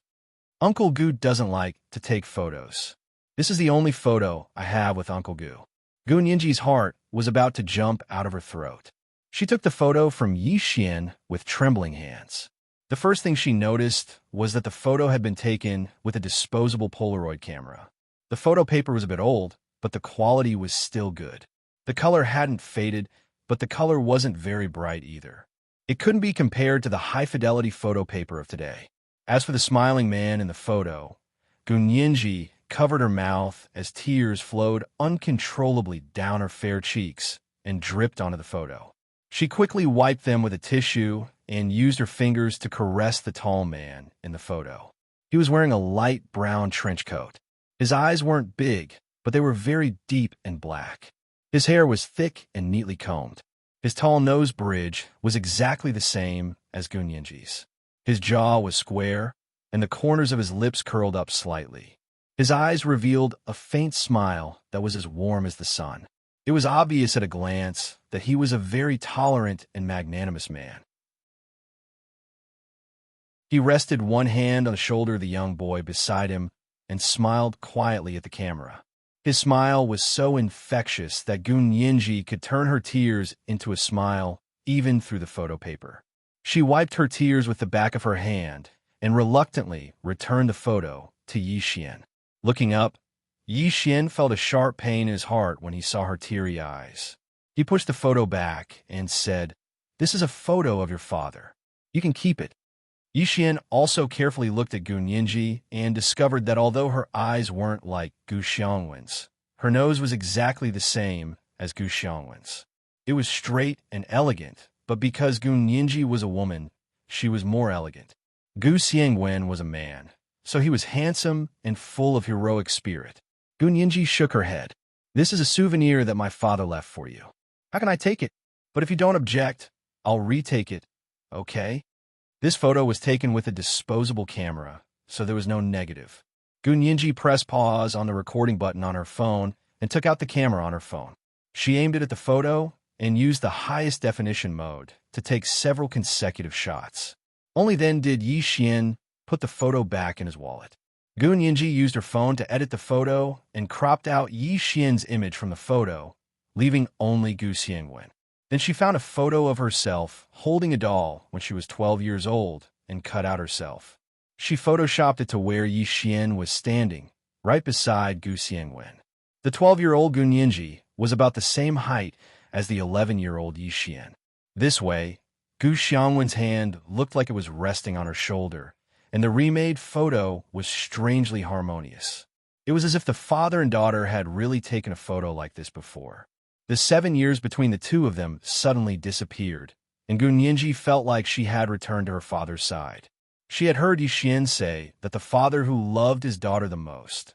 While Gu Nianji was busy working on the photo, Yixian also quietly watched from the side. He was a bit surprised by Gu Nianji's proficiency with the Photoshop software, but the final product she made was practically flawless. Even he, who was familiar with Yuan Zhao's photos, couldn't see any flaws. "Are you only interested in this photo?" Yixian's fingers lightly tapped on the coffee table. "There's something even more important that you don't want to know?" Gu Nianji didn't even look up as she said, "This is the most important thing. What else is more important than this?" Yixian was very emotional. It turned out that Uncle Gu's daughter really had the same personality as him. Gu Yanran was completely different. He had realized it before, but didn't think too much about it. He only felt pity for Uncle Gu and strengthened his resolve and belief to stay by her side. Because she was so stupid, without his help, who knew how much of the Gu family's wealth would have been swindled out of them. Now that the truth was out, he was happy that Uncle Gu had a successor, but he also felt embarrassed and heartbroken for his own stupidity. Gu Nianji treasured the photo and saved it, then encrypted it and locked it in the photo album on her phone. Yixian also took out his phone and opened an encrypted file to send to Gu Nianji's phone.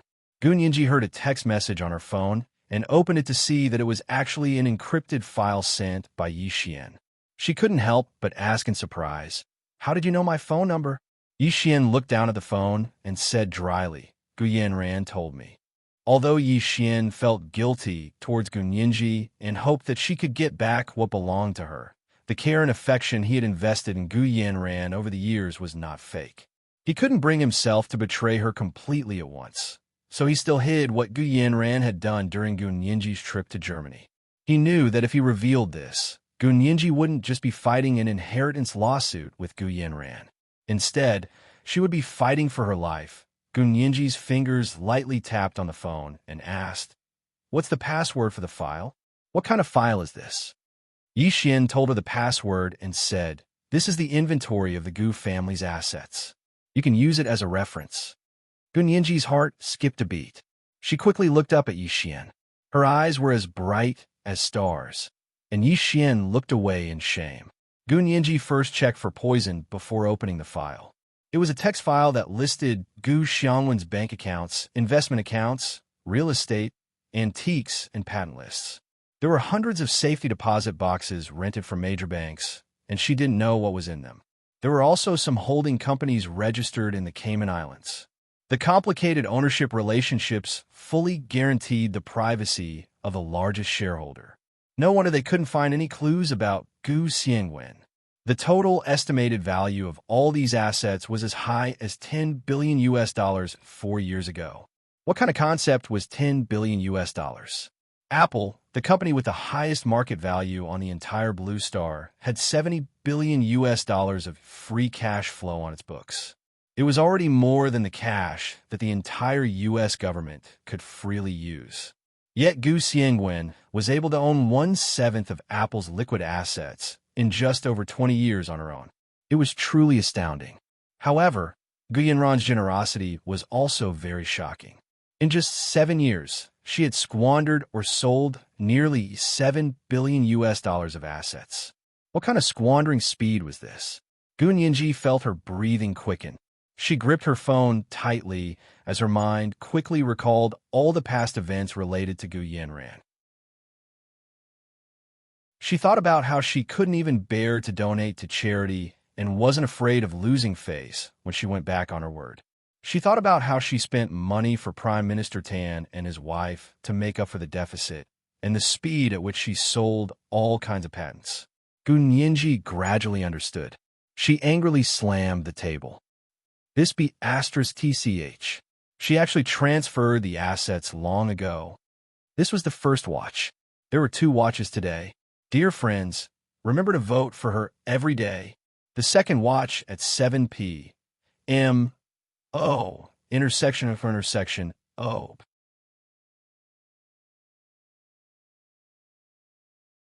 Chapter 8:11. Transferring Assets. Yixian froze and looked down at the list on his phone. No way. How could you tell? He only thought Gu Yanran was stupid and might have lost more in the transaction. But transferring assets? That was impossible. Gu Yanji was prejudiced against Gu Yanran, so of course she thought about the worst. She carefully looked at the time of the assets being sold and had a sudden realization. In the past 7 years, the situation for the first 3 years was considered normal. The inflow of assets was greater than the outflow, and overall, they earned more than they spent. The key turning point was 4 years ago. Starting 4 years ago, the outflow of assets under Gu Xiangwen's name was far greater than the inflow. They were sold, squandered, and donated large amounts to a charity organization called Angels on Earth. Yixian explained, I helped Gu Yanran manage the assets, but she was the one making the decisions, so I couldn't overstep my authority. I could only give her advice on the key issues. As for what to do, it was still up to her. Gu Yanji believed Yixian's words. In front of Gu Yanran, Yixian was only her little wolf dog. She wouldn't give him too much attention. But with Gu Yanran's intelligence, could she really make such a systematic move to transfer assets? Gu Yanji pondered and asked Yixian, tell me honestly, what role did you play in the Gu assets? If you really used your financial management talents, how could the Gu assets have shrunk by more than half in the past 4 years? Yixian smiled bitterly. I majored in computers and minored in finance, so after I came back, Gu Yanran made me the computer supervisor. Actually, when it comes to finance, Gu Yanran has other specialized financial advisors and legal advisors. The person she consulted when it came to managing her assets was never me. When he learned of Gu Xiangwen's accident, he immediately stopped his master's degree to rush back to help Gu Yanran. That was 3 years ago. It had actually been 4 years since Gu Xiangwen's accident. That day, when he returned to Barbados, he saw the man in a vegetative state lying on the hospital bed, who was as shriveled as a skeleton. He could not recognize him at all. Uncle Gu, who was even more handsome than a male celebrity, had once been a dashing man. His heart ached as he knelt by the bed and cried bitterly. He swore to stay by his daughter's side. At that moment, Gu Yanran appeared and told him many things from the past, as well as the bits and pieces of their conversations. Only then did he confirm that she was the daughter Uncle Gu had mentioned and the little girl who had saved him all those years ago. He hadn't expected her to be 3 years older than him, but Gu Yanran had said that she had always been thinner than her peers, so he didn't suspect anything. However, Gu Yanran also told him that Gu Xiangwen had an adopted daughter, Gu Yanji, who went missing on the day of Gu Xiangwen's plane crash. Yixian hadn't paid any attention to his adopted daughter, Gu Yanji. There was no reason for him to waste time on a foster daughter who had already disappeared. All along, Gu Xiangwen had only asked him to take care of his daughter. He had never mentioned that he had an adopted daughter. In Yixian's opinion, the daughter Gu Xiangwen mentioned must be his biological daughter. It should be Gu Yanran. Now that he knew he had made a mistake, there was no turning back. However, even though he wasn't Gu Yanran's investment consultant, he was the computer supervisor and also the financial supervisor. He recorded the time of every transaction and the direction of the inflow and outflow of funds in detail and compiled them into this financial list. Gu Yanji held the document and knew that this was the key to the estate dispute. She was very grateful to Yi Xian. She looked around and asked quietly, "Aren't you afraid that Gu Yanran will fall out with you for telling me all this information?" "I've already fallen out with her," Yi Xian said calmly as he lowered his head to take a sip of black coffee. "I have nothing to do with her anymore." Gu Yanji looked at Yi Xian in surprise and said sympathetically, "You broke up with her?" Yi Xian looked at Gu Yanji's clear eyes and suddenly felt extremely dirty. However, he didn't hide anything from Gu Yanji. His expression was wooden as he said dryly, "I was only one of her bedmates. There was no such thing as a breakup." Gu Yanji clicked her tongue and didn't know what to say. Was Gu Yanran raising a boy toy? Did she see herself as a queen or empress dowager? Gu Yanji pouted disapprovingly and said to Yi Xian, "You don't have to be sad. The bad doesn't go away, and the good won't come. In the future, find a good girl to marry and have children with, and let Gu Yanran see you live happily. That's the greatest revenge for her." Yi Xian smiled and pointed at Gu Yanji's phone. "I thought that was the greatest revenge." He was referring to the list of the Gu assets that he had sent to Gu Yanji. Gu Yanji smiled meaningfully. "Yes, this is indeed the greatest revenge. Gu Yanran will definitely bleed a lot this time." After they finished talking about business, they fell into silence again. After all, they weren't familiar with each other, so it was impossible for them to talk too much. It was already very good that their first conversation had ended like this. Gu Yanji finished eating the cake, and Yi Xian also finished his coffee. They stood up at the same time. "Sorry to disturb you today." Yi Xian nodded slightly at Gu Yanji and handed her a business card. "You can find me if you need anything in the future. This is a software company that I opened myself. It specializes in making antivirus software." Gu Yanji accepted it and smiled. "Then I'll have to congratulate you on making a lot of money." "Thank you." Yi Xian looked at Gu Yanji and couldn't help asking after a while, "Where do you plan to go after graduation? If you want to go to the United States, I can go prepare first." Gu Yanji, why did Yi Xian need to prepare where she would go after graduation? Seeing Gu Yanji's confused expression, Yi Xian calmly explained, "I promised Uncle Gu that I would stay by your side and take care of you for the rest of my life." Gu Yanji's lips twitched, and her mind was in a mess. "Yi Xian, you don't have to be like this. Didn't you say that my father was only testing you? He didn't want you for the rest of your life. Talking to a stranger about the rest of his life was too illogical." Gu Yanji walked out of the door disapprovingly. Yi Xian followed her out and followed her all the way to the dormitory. He looked at her with determination and said, "Don't feel pressured. I will be more loyal to you than Gu Yanran. I was wrong once, so I hope you can give me a chance to redeem myself. It's better for me to be by your side than to be alone. No matter what, you can ask me to do it." "Haha, Yi Xian, do you want me to tell the truth?" Gu Yanji patted her chest and said seriously, "You really scared me. You're talking like you're my slave. I don't care if Gu Yanran treats you like a slave or not. I definitely won't. My father adopted you and paid for your education because he wanted you to help me when I needed it. You've already done it, so you don't have to stay by my side. You have your own life and your own lifetime to live." Yi Xian looked at Gu Yanji's serious expression and smiled slowly. His gaze was firm, and his handsome face was very moving.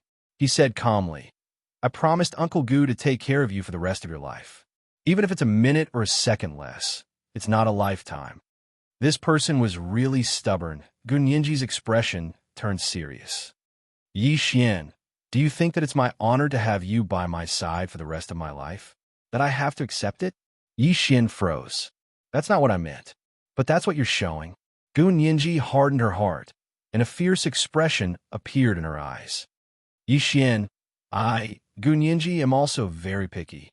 Even if you're willing to stay, I still have to be willing to take you." Yi Xian looked at her in shock. After a while, He looked up at the sky and smiled cleanly. Gun Yinji, do you think that I also want to be your bed partner? Of course, if you need it, I definitely won't refuse. Gun Yinji's face instantly turned red. She stomped her foot. I don't need a little wolf puppy. You can find someone else to be a little wolf puppy. Little wolf puppy. Yixin grabbed Gun Yinji's arm. A fierce expression also appeared on his face. You said that to me last time, and I haven't gotten even with you yet. I'm no one's little wolf puppy. Even if I am, I'm still a wolf, not a dog. Gun Yinji pursed her lips. She really wanted to retort, but she remembered that she wasn't familiar with Yixin, so she held back. Also, she had always been a very cautious person. The only person she had ever trusted wholeheartedly in her life was Hua Xiaoheng. Yixin wouldn't be her little wolf puppy. Even if he were to be her guard dog, it would take a long time to prove that he was worthy of Gun Yinji's trust. Gun Yinji waved her arm and said angrily, "Let go. Don't make the gratitude I had for you disappear." Yixin refused to let go. He still held on her arm, but before he could say anything, they heard the sound of a car horn nearby. It was very noisy. Gun Yinji looked up to see that it was actually a shiny black Mercedes-Benz SUV. It was Hua Xiaoheng's car. This was the second watch. There were 2 watches today. Dear friends, remember to vote for me every day. And monthly votes. Just poke the underlined recommendation votes and monthly votes. And you can vote. Forgot to change it. Chapter 8:12. Although no one got out of the car, the sound of the car horn was like a warning and a reminder. Yixin didn't turn around. He didn't know whose car it was, but he also understood that it was inappropriate for him to act like this in front of the girls' dormitory. Slowly releasing Gun Yinji's arm, Yixin frowned and said icily, "I'm just fulfilling my promise to Uncle Gu. Don't overthink it. You're not my type at all." With that, he turned around and left. He passed by Hua Xiaoheng's car without looking sideways at all. She didn't know if he recognized whose car it was. Gun Yinji shook her arms and silently cursed, "Psycho." Then she looked at Hua Xiaoheng's SUV. Yixin quickly walked far away, his figure disappearing on the sidewalk. Hua Xiaoheng sat in the car and only got out of the car when he received news from a member of the Special Operations Forces that Yixin had already left the B University campus. Leaning against the car door with his hands in his trouser pockets, he narrowed his eyes and looked at Gun Yinji, who was standing on the steps of the dormitory building with a faint, relaxed smile. Gun Yinji originally thought she had guessed wrong and that the person in the car wasn't Hua Xiaoheng because no one got out after waiting for a long time. Just as she was about to turn to leave, she saw the car door open and Hua Xiaoheng's long legs stride out. She watched as he stood in front of the car and closed the door behind him. Then he leaned against the door and nodded at her. Gun Yinji hesitated for a moment before walking down the steps to stand in front of Hua Xiaoheng. She looked up at him and said, "Hua Xiao, you saw everything? Yixin came to find me." He didn't tell Gun Yinji that as soon as he received news of Yixin's appearance at B University, he rushed over from the base as fast as lightning. He only revealed a steady smile and said, "Why did he come to see you? Is it for Gu Yanran?" Gun Yinji thought that what Yixin told her must be very important to Hua Xiaoheng and the others. After all, it involved all of Gu Xiangwen's patents, especially those related to the military. Lowering her head, she took out her phone from her pocket and forwarded the list of the Gu assets that Yixin had sent her to Hua Xiaoheng. "He gave this to me. I think you guys need it more." Hua Xiaoheng felt his phone vibrate. He took it out and looked at it. His heart skipped a beat. He tapped on the screen a few times and roughly read the content. "He gave this to you? Can he be trusted? It should be believable, because I can't think of a reason why he would mislead me about this." Gun Yinji shrugged. "Okay, anything else? If not, I'm leaving." Hua Xiaoheng put away his phone and continued to ask, "That's it? He came to you today just to give you this list?" "Yeah." Gun Yinji thought about it and decided to tell him about the photo. "Right. He also gave me a photo of him and my dad when he was young. This is my first time seeing what my father looks like." Remembering that Hua Xiaoheng and the others were still investigating Gu Xiangwen's whereabouts, Gu Nianji felt that it would be more helpful for them to archive the photos. Gu Xiangwen's photo? Hua Xiaoheng was stunned again. Yi Xian actually has a photo of Gu Xiangwen? They had searched all over the world, but could not find a single photo of Gu Xiangwen that had been published. Gu Nianji opened the photo album on her phone and showed Hua Xiaoheng the photo she had taken of Yi Xian and Gu Xiangwen together. Of course, she was too embarrassed to show him the photoshopped photo. Send me one. Just as Gu Nianji thought, this was a very important clue. Hua Xiaoheng straightened and was very cautious. Okay.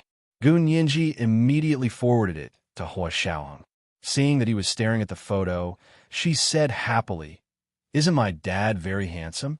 I've never seen a man more handsome than him." Hua Xiaoheng snorted and didn't comment. However, even by Hua Xiaoheng standards, he had to admit that Gu Xiangwen was indeed very handsome. Moreover, it was the kind of eye-catching handsomeness that was much better looking than many celebrities. However, Hua Xiaoheng's brows furrowed imperceptibly. Then he searched through the photo album on his phone and found the photo of the Gu family of 4 that he had taken at the Gu's Island Villa in the Caribbean Sea. He passed it to Gu Nianji. "Take a look. Who is this?" Gu Nianji leaned over and glanced at Hua Xiaoheng's hand. Her pupils suddenly contracted. This photo was obviously a family portrait of a family of 4. A gentle and elegant man and a quiet and gentle woman sat in the middle. There were 2 girls standing next to them. The older girl was about 16 or 17 years old, and the younger girl was about 11 years old. The older girl was obviously Gu Yanran because her current appearance was not much different from when she was 16 or 17 years old. Gu Nianji could recognize her at a glance. However, the younger girl was definitely herself from 7 years ago. The quiet and gentle woman sitting had a round face and slender eyes. They were the standard almond-shaped eyes and 2 curved eyebrows. She did look somewhat similar to Gu Nianji when she was young. Could this woman be her mother? Gu Nianji's gaze also became fervent. The man sitting next to the woman was very elegant. If one looked closely, they would notice that this person's expression seemed to be somewhat similar to Gu Nianji's. He seemed to be smiling even when he wasn't speaking, giving people the feeling of a spring breeze. "Who is this man?" Gu Nianji asked curiously. "What about this woman? Could she be my mother?" Hua Xiaoheng placed the photo on her phone next to the family portrait on his phone. He compared them and said, "I originally thought that the man in this photo was your father, Gu Xiangwen, and the woman was your mother, Grace." "Oh. How is that possible? My father is definitely not this person. That person is my father." Gu Nianji pointed at the handsome man in the photo with Yi Xian and said resolutely, "To be honest, the man in the family portrait of 4 people was gentle and elegant. He was also quite good-looking. Of course, he wasn't as eye-catching as the man in the photo with Yi Xian." Gu Nianji was obsessed with voices, but she was even more obsessed with looks. She was used to looking at faces, so she was certain that the man in the photo with Yi Xian was her father, Gu Xiangwen. Hua Xiaoheng knew about this bad habit of hers, but he didn't think there was a need to correct it. She had higher standards, so he wouldn't have to worry too much. Because she refused to admit that the man in the family portrait of 4 people was her father, Gu Nianji also refused to admit that the woman was her mother. Although she didn't have any evidence and was only relying on her intuition, Hua Xiaoheng looked down and carefully compared the 2 photos. He didn't speak for a while. Gu Nianji was anxious. She was worried that Hua Xiaoheng would think that the man in the family portrait of 4 people was her father. She didn't care about being embarrassed and took out her photoshopped photo. "Look, this person's nose is exactly the same as mine. From his appearance, this man should be my father as well." Hua Xiaoheng finally saw Gu Nianji's photoshopped photo. He glanced at her and was slightly moved. His deep voice softened. "Yeah, I also think that the man in Yi Xian's photo should be your father, Gu Xiangwen." Ever since Hua Xiaoheng confirmed that the time he and Gu Yanran were in danger in Barbados, it was very likely that Gu Yanran had directed and acted on her own. He began to have doubts about all the evidence from that time, including this family photo. In order to not cause Gu Nianji any trouble, he didn't take it out until Yi Xian took out a photo with Gu Xiangwen. This photo also confirmed Hua Xiaoheng's suspicions. That family portrait of 4 people was deliberately placed there for him to see, but he didn't want to jump to conclusions for the time being. Gu Nianji breathed a sigh of relief, but a new question quickly surged in her mind. She looked at Hua Xiaoheng suspiciously. "Where did you get this photo?" Because Gu Yanran was in it, Gu Nianji immediately asked, "Did Gu Yanran give it to you?" To a certain extent, it was indeed arranged by Gu Yanran. Hua Xiaoheng thought about it for a while and nodded. "Sort of. Yes means yes. No means no. What do you mean by sort of?" Gu Nianji asked anxiously. She finally had a new lead, so she didn't want to give it up. Hua Xiaoheng briefly recounted the time when he was in danger with Gu Yanran in Barbados. Gu Nianji knew that Hua Xiaoheng had stayed on the island with Gu Yanran because of that. She had felt sour at the time. But now that she heard about it again, she realized that she actually didn't feel sour at all. She only sighed. So that's how it is. She really planned this. Everything was connected, whether it was transferring assets or arranging all kinds of props to prove her identity. It didn't seem like Gu Yanran's doing. Gu Nianji gripped her phone and frowned as she paced back and forth in front of Hua Xiaoheng. She mused. "I think there's someone behind Gu Yanran. Someone was helping her plan to seize the property of the Gu family with a purpose." "Hua Xiao, did you know? Gu Yanran even started transferring assets 4 years ago. Tell me, she's clearly already the eldest daughter of the Gu family. Also, before she saw me again, what reason did she have to transfer assets? At that time, the Gu assets were hers to begin with. Why would she take the risk?" Hua Xiaoheng nodded and said honestly, "I originally thought the person behind her was Yixian. But from the way Yixian came to confess to you today, Yixian doesn't seem like someone who could help Gu Yanran transfer the Gu assets. Yixian is very loyal to my father. He's protecting the Gu family, not someone from the Gu family."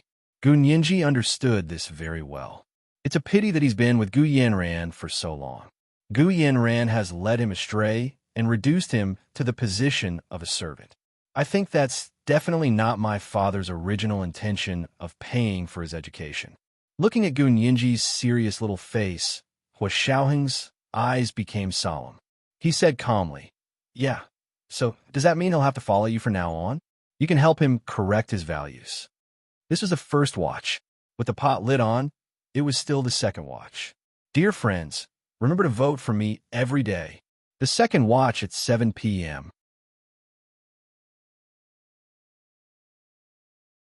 Chapter 8:13. What do you mean follow me? I don't want a puppy." Gu Nianji pouted and looked nonchalant. Hua Xiaoheng raised his eyebrows in surprise and said sarcastically, "You want to raise a puppy? What great ambitions." Gu Nianji clenched her fists and was about to get angry, but quickly calmed down. She gave a half-smile and said, "You flatter me. When I plan to raise a puppy, I'll definitely let Mr. Hua know." Then she turned to leave. Hua Xiaoheng quickly grabbed her arm and leaned forward to whisper in her ear, "Mrs. Hua, even if you want to raise a puppy, you have to wait 3 years." Gu Nianji didn't look back. She grunted and said calmly, "I'll think about it." She broke free from Hua Xiaoheng's hand and quickly walked to the dorm elevator. Hua Xiaoheng looked down and lit a cigarette. He put to his lips and took a puff. He crossed his arms and leaned against the car door, quietly watching Gu Nianji's back disappear into the elevator. There was a mysterious smile on his face as he quietly finished his cigarette in front of Gu Nianji's dorm before getting in the car and leaving. Gu Nianji returned to the dorm and didn't have much time to think about what Hua Xiaoheng had just said. Her attention was completely occupied by the photo and information Yixian had given her. She looked at the photoshopped photo all night until she was sure she had memorized the man's face. Only then did she put the photo into an encrypted photo album and lock it away. Then she began to verify the Gu assets inventory that Yixian had given her. She also planned the next stage of her court defense strategy. Gu Yanran fell into a state of anxiety after returning from the first trial. She questioned Jean Wani over and over again. "Lawyer Jean, how could you agree to their conditions without permission? You didn't even ask me." Jean Wani raised her eyebrows and said unhappily, "Miss Gu, We signed a full agency agreement. I'm your representative lawyer, so you must listen to me when it comes to legal matters. But if my father didn't do any adoption paperwork, then wouldn't we be trapped by her? Gu Yanran frowned, her eyes very sharp. If we can't produce it when the time comes, then it'll be our fault. Lawyer Jean, tell me, how could you put me in such a situation? This was indeed Jean Wani's mistake. Although she didn't want to face it, she had to admit that Gu Yanji was indeed more skilled. Jean Wani thought for a while with a sullen face. She leaned back in her office chair and said in a low voice, Miss Gu, tell me the truth. Does your father have an official adoption document? If you do, just take it out. Jean Wani thought that Gu Yanran deliberately said that Gu Yanji didn't have formal adoption procedures in order to monopolize all of the Gu's assets. Gu Yanran choked and sat down in frustration. As far as I know, there really isn't. Really? This is going to be difficult. Jean Wani held her pen and tapped it on a notebook in front of her. Her mind was racing for a solution. If we tell the court that we can't produce official adoption documents, then the court won't treat her as an adopted daughter. Instead, they'll deal with her according to the Barbados government's identity documents.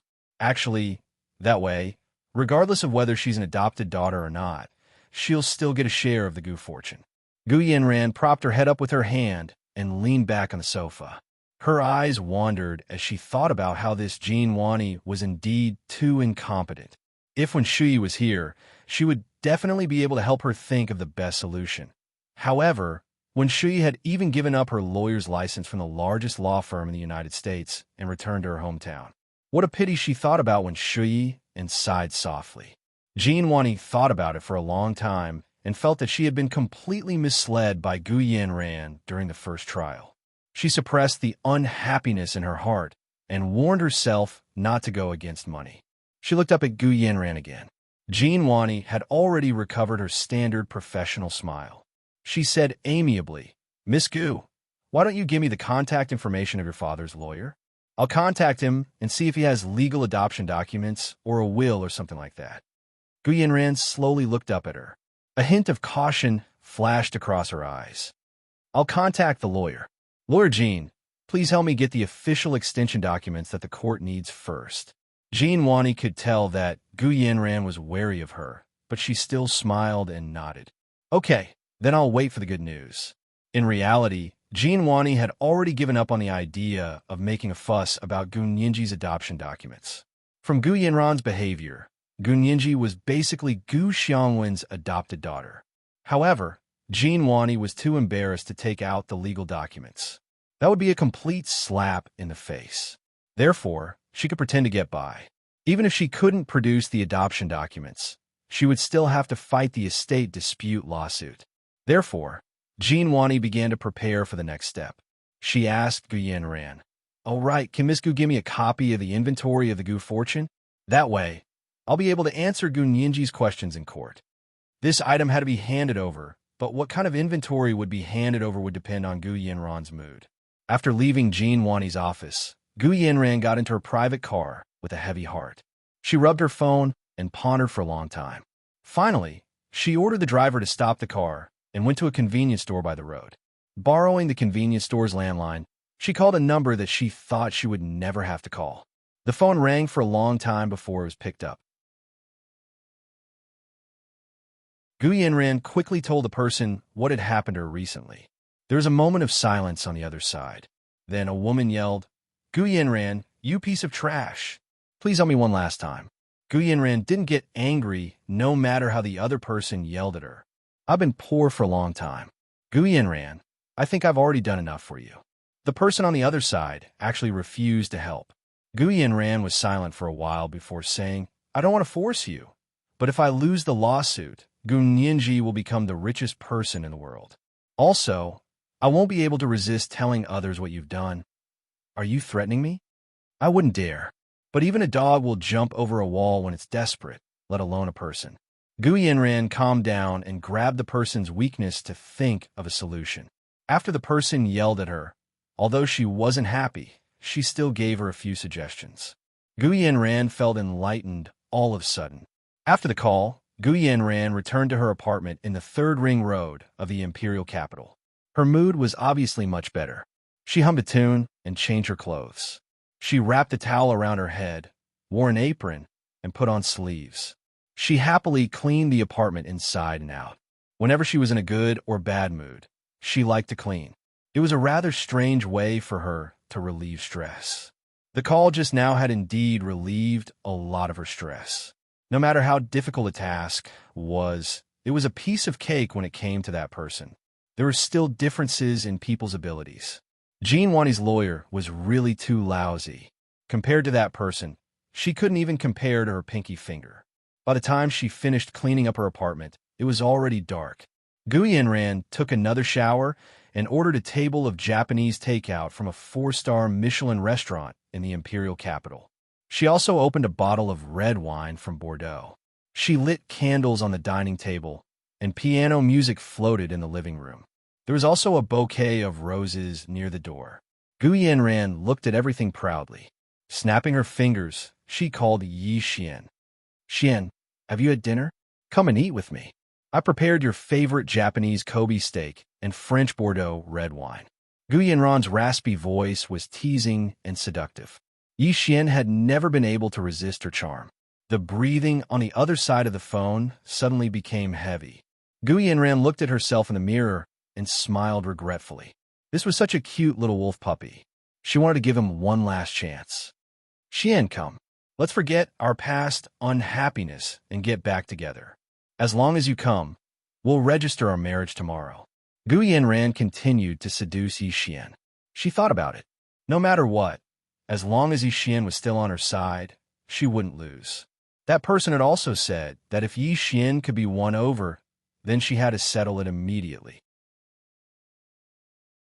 If she couldn't, then she could only reluctantly give up. Gu Yanran still really liked Yi Xian.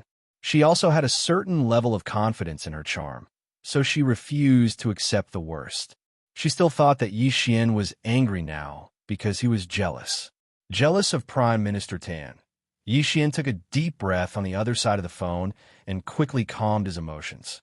His hand gripped the phone tightly as he said to Gu Yanran, Yanran, why don't you settle it with Gu Ninji outside of court? As long as you settle it outside of court, we can start over. Really? Gu Yanran's heart leaped with joy. She thought that she understood Yi Xian, and that person wasn't completely right. She immediately said, sure, I can settle outside of court as long as Gu Ninji accepts my conditions. Yi Xian was silent for a while before saying, Yanran, I've already given the inventory of the Gu assets to Gu Ninji. You just have to split the assets with her according to the inventory. What? What did you say? Say it again if you have the guts. Gu Yanran's expression suddenly changed as she stood up from the dining table. Her face was livid, and her expression was almost ferocious. Yi Xian laughed coldly. So what if I say it again? I'm telling you, I gave the inventory of all the Gu assets to Gu Ninji. Return it to its rightful owner. What's wrong with that? Yi Xian was both disappointed and saddened by Gu Yanran's reaction.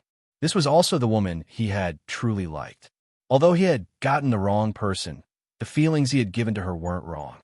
What's wrong with me? Yi Xian, how dare you say something like that?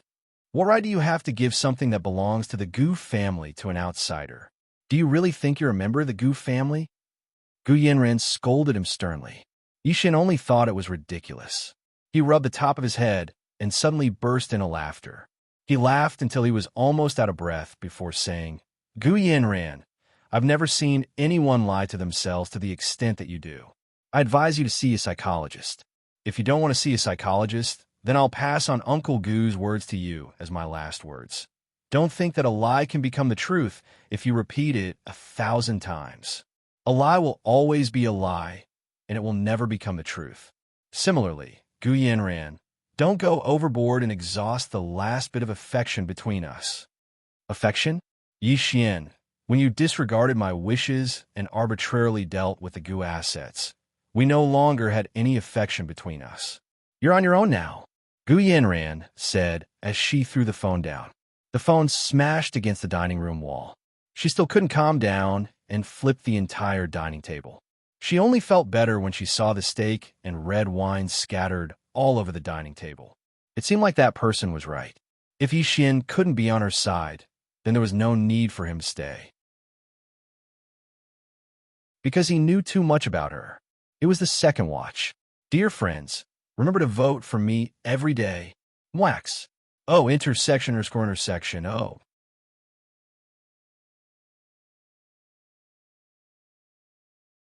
Chapter 814.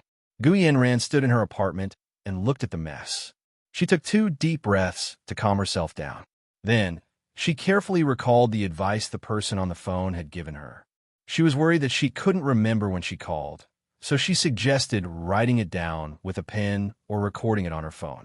However, the person on the phone was very cautious and warned her that it was safest to remember it in her head. Whether it was written with a pen or recorded on her phone or on her computer, it would leave traces. And once these traces were left, it would be discovered by others. In the end, the person repeatedly reminded her that she was in the Huaxia Empire, not abroad. She must never underestimate the capabilities of those people here, especially Gu Nianji's boyfriend, Hua Xiaoheng. However, when Gu Yanran casually told the person that Hua Xiaoheng had broken up with Gu Nianji, the person was not happy. Instead, she was dumbfounded. After a long pause, she said, "Don't contact me again." Then she hung up in a hurry. Gu Yanran thought she had disconnected, so she quickly called again to explain and ask why she couldn't contact her again. But this time, she could no longer hear the sound of the phone ringing. All she heard was, "The number you have dialed does not exist. Please dial the full number. Thank you for your cooperation." Gu Yanran's heart sank. It seemed like the person had really cut off the connection between them. She had also suspected this number before, because it wasn't a valid number at all. She had checked all the yellow books in the world, but there was no international number that only dialed a 4-digit number. When she first dialed the number, she had her suspicions. However, when the call connected, she was relieved. But now, she couldn't get through to the number anymore. In this life, only after she became good friends with this person 4 years ago did her life truly flourish. Unfortunately, it was only for 4 years. In the future, she could only rely on herself. Gu Yanran closed her eyes and went over her plan again and again in her mind. She only opened her eyes and walked to the bathroom when she was sure that every detail had been done according to the person's requirements. Gu Yanran went to the bathroom and looked at her increasingly beautiful face in the mirror. Suddenly, she raised her hand and slapped herself hard until half of her face was swollen. Gu Yanran woke up before dawn the next day. Lifting the blankets, she looked at her body. The red marks from yesterday had already turned purple. Very good. She hurriedly got up and went to the bathroom. When she saw her face in the mirror was still swollen and deformed, she smiled slightly. His smile affected the swollen half of his face, making him look somewhat ferocious. After breakfast, Gu Yanran waited for a while. When it was 7 o'clock, she covered her face with an exaggeratedly glaring Hermes blue and purple scarf.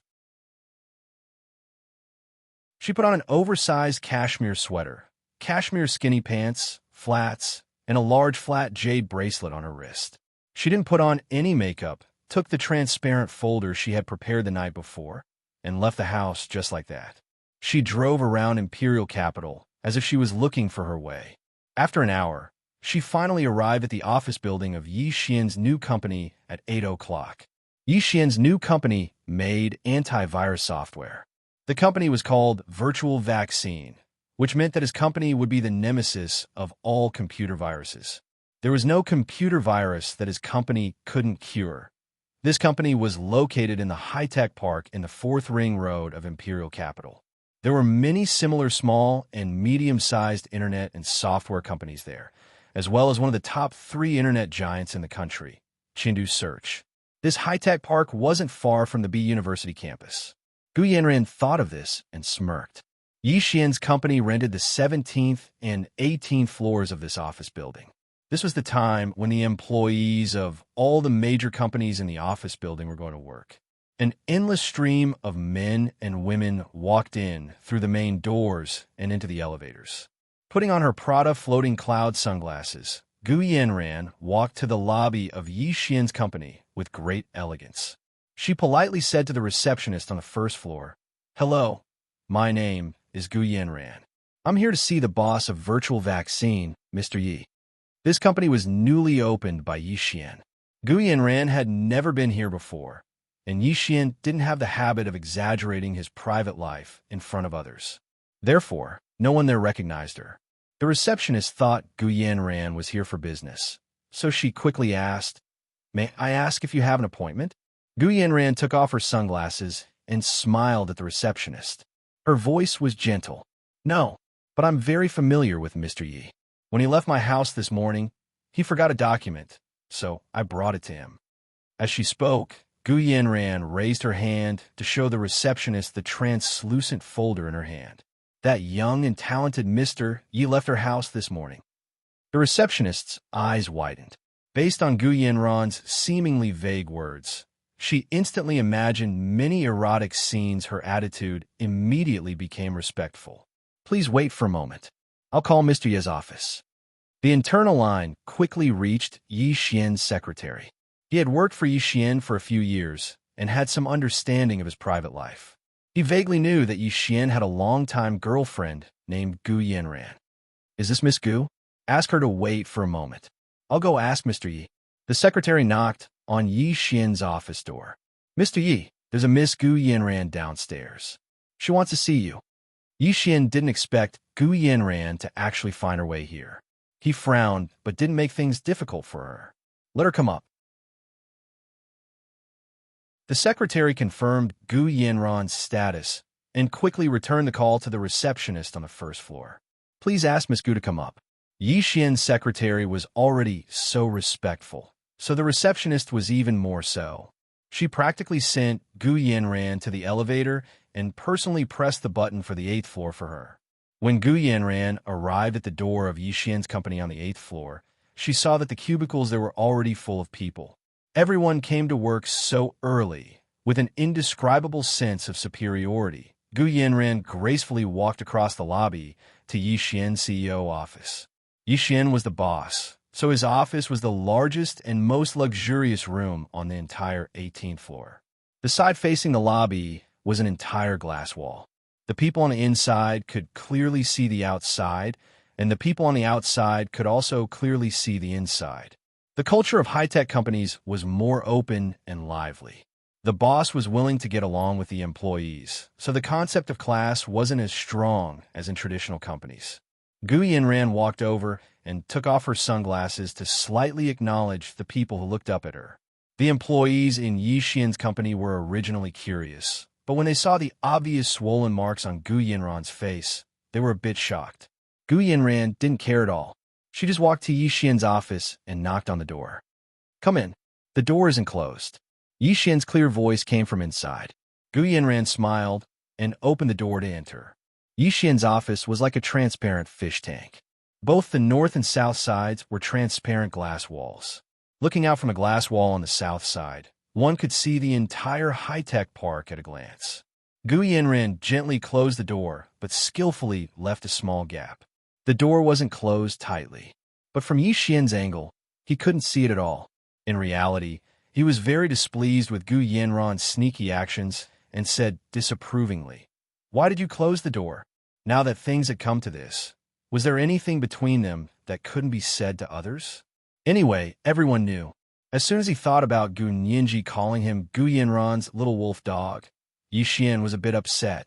Gu Yanran smiled at him, revealing 8 snow-white teeth. Yi Xian had never been able to resist her smile. When she saw that Yi Xian had indeed looked away, Gu Yanran's smile became even sweeter. She walked over to Yi Xian and said, "Xian, it was my fault last night. I'm sorry. Please forgive me." As she spoke, she even bowed to him. Yi Xian froze and put down the mouse. He clasped his hands together on the desk and frowned. "What do you mean? I was wrong. I was really wrong. I beg you, don't force me anymore, okay? Do you know what a father means to me?" Gu Yanran's tears came without warning. They rolled down her cheeks as she cried in front of Yi Xian. Yi Xian looked at her in shock and couldn't help but take a tissue from the desk for her. "Why are you crying? As long as you keep your word and don't make things difficult for Gu Nianji, What can I force you to do? Gu Yanran took the tissue to wipe her nose and cried even louder. Yi Xian, you have no conscience. I've been with you for so many years. I've given you everything, and you're still not satisfied? Do you have to force me? Don't you want the inventory of the Gu family's assets? I'll give it to you. As she spoke, she threw the transparent folder at Yi Xian. He didn't know if it was because the documents inside hadn't been properly placed, but when she threw it, the white A4 paper inside flew out and scattered all over the floor. Yi Xian thought about the years he'd spent with Gu Yanran had been very sweet. He couldn't help but say sadly, as long as you agree to the conditions I mentioned yesterday, I can let bygones be bygones. Gu Yanran heard that and cried even harder. Her voice traveled through the crack in the door to the lobby outside. Yi Xian, I'll tell you okay. Didn't you and Gu Nianji just want to know if my father had a will? Don't force me anymore. I can't take it anymore. I'll tell you okay. My father's lawyer, Mr. Vanderbilt, is in Little Rock, Utah. Go look for him. See if there's anything you want. I've had enough. My father is still alive. He's alive. I'm not as heartless as you and Gu Nianji. My father is still alive. Yet you want to carry out his will. You've gone too far. As she spoke, Gu Yanran turned around, opened the door to Yi Xian's office, and ran out in tears. The employees in Yi Xian's office all craned their necks to listen to the gossip. A few people near Yi Xian's office even turned on their phones and began to secretly record it. Yi Xian originally thought that Gu Yanran had changed her mind and wouldn't make things difficult for Gu Nianji anymore. He didn't expect her to still be stubborn. His expression turned ugly, and he angrily slammed his desk. You're on your own. Don't let me see you again. Gu Yanran ran out of Yi Xian's office in tears. As soon as she reached the lobby on the first floor, she moaned and fainted in front of the elevator. The people waiting for the elevator at the door panicked, and everyone quickly called an ambulance to take Gu Yanran up. When the doctor in the ambulance gave Gu Yanran first aid, he unbuttoned her shirt and was shocked to find many bruises on her neck and arms. This is the first watch. Cover the pot and say it's still the second watch today. It'll be the third watch tomorrow. My friends are anxious. My friends must also remember to vote for me every day. The second watch at 7 p.m.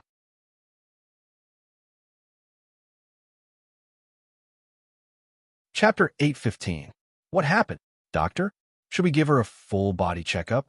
The nurse in the ambulance asked quietly. Send her to the hospital first. We'll see when she wakes up. The doctor couldn't decide since it involved the patient's privacy. Also, the patient fainting had nothing to do with her injuries. It was entirely due to the lack of oxygen. The doctor put an oxygen mask on Gu Yanran with a dark expression. The ambulance arrived at the hospital. Gu Yanran woke up as soon as she arrived, but she was still very weak. She only cried and didn't speak. She didn't allow anyone to touch her. The doctor and nurses saw that she was emotionally unstable and had injuries. They had no choice but to let her stay for observation. Gu Yanran called her housekeeper, Mrs. James, and she immediately brought the necessary things to take care of Gu Yanran. She moved her to a special single room and found the best doctor and nurses to take care of her. The doctor saw that she was emotionally stable and asked carefully, Miss Gu, you have some injuries on your body. We're worried that they might be related to your sudden fainting. Should we check? Gu Yanran shook her head frantically. No need to check. I'm fine. I just need to stay here for a few days. Okay. If you need, we can. Before the doctor could finish, he noticed that Gu Yanran had fainted again. This time, Mrs. James was there, so she could help Gu Yanran. She signed a consent form and allowed the doctor to check Gu Yanran's body. The results made the doctor and nurses furious. Miss Gu was abused. Mrs. James, do you know who did it? The doctor asked angrily. Who would be so crazy? Mrs. James immediately thought of Yi Xian, who often spent the night with Gu Yanran. However, she also knew that Yi Xian and Gu Yanran had a special relationship, although they seemed to have fallen out because Gu Yanran had slept with another man. Who knew what young couples were thinking? What if it was just a trick? She said cautiously, This is the master's personal matter.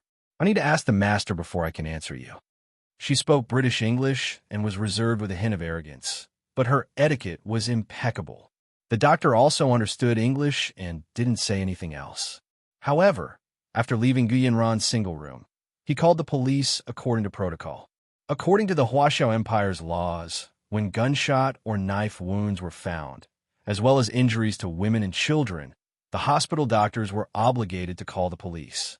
In the afternoon, the police station sent 2 female officers to the hospital to investigate Gu Yanran's injuries.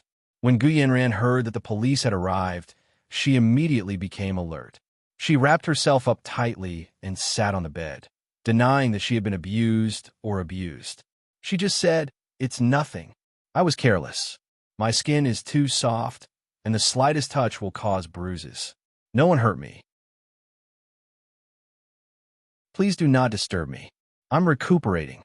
The 2 policewomen were also very good-tempered. They had seen many victims of such relationships. These women were generally very timid. Even if they were abused by men for a long time, they would not dare to say a word, let alone call the police to protect their rights. Therefore, they patiently stayed at the hospital to talk to Gu Yanran and take care of her. They tried to dispel the knot in her heart and cooperate with their investigation. However, Gu Yanran gritted her teeth and refused to say who did it. She insisted that she did it herself. At night, after the 2 policewomen left, Mrs. James asked Gu Yanran worriedly, "Miss Gu, why did you hide it for him?" "Him? Who are you talking about?" Gu Yanran frowned. From the corner of her eye, she noticed that the door to the room was slightly open. It seemed like someone was standing in front of the room. "Of course it's Yixian. Is he still fighting because of you and someone else?" "Actually, if I had to say, unmarried men and women are free to choose. Why does he need you to be loyal to him? Does he deserve it?" Mrs. James's attitude was very dismissive when she talked about Yixian. Yes, she looked down on Yixian and felt that he was like a prostitute. He was only Gu Yanran's boy toy. However, Gu Yanran shook her head and said sadly, "Don't say that. I shouldn't have. I shouldn't have wanted to break up with him." As she spoke, she began to cry again. That night, Gu Yanran pinched herself all over again. Especially on top of the old wounds, she added new ones. The next day, when the doctor came to check on her, he discovered that her old wounds had not healed, but new ones had appeared. His expression changed. What exactly is going on? Gu Yanran smiled good-naturedly, but tears streamed down her cheeks. "I told you.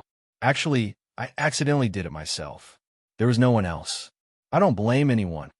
The doctor immediately understood what she meant and couldn't help feeling sorry for her.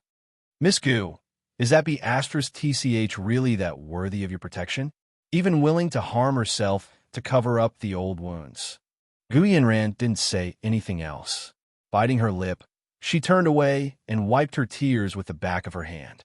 When the 2 female police officers arrived, they learned about Gu Yanran's actions from the doctor. They were very sorry and said, "This is really terrible. By doing this, when the forensic examiner examines the wounds, the old wounds can't be examined at all. The new wounds will only have her own finger marks, so it will be very difficult to accuse the person who actually hurt her." Examining wounds was the job of the forensic examiner. It required professional equipment and techniques. Normal doctors could only look at the extent of the injury and couldn't examine the scars. So when Gu Yanran found out that the forensic examiner couldn't examine the old wounds, she looked relieved and said to the 2 female police officers, "Thank you for helping me. I will remember your kindness." The 2 female police officers looked at each other and shook their heads in unison. She was clearly being abused, yet she was wholeheartedly protecting that man. But this man was clearly a cruel and unscrupulous beast. Gu Yanran had been hospitalized for a few days, but he hadn't come to see her even once. It seemed like it didn't matter if one was rich or poor. As long as they were weak, they would be bullied. It was this kind of weak woman that made those despicable men more and more fearless. Since they couldn't find any evidence, and Gu Yanran didn't want to accuse anyone, the police couldn't do anything but write a report for her to sign and leave. Since they couldn't find any evidence, and Gu Yanran refused to press charges, the police had no choice but to write a report for her to sign and leave. She refused to return to the apartment in the third ring road of the imperial capital and ordered someone to put the apartment up for sale on the real estate market.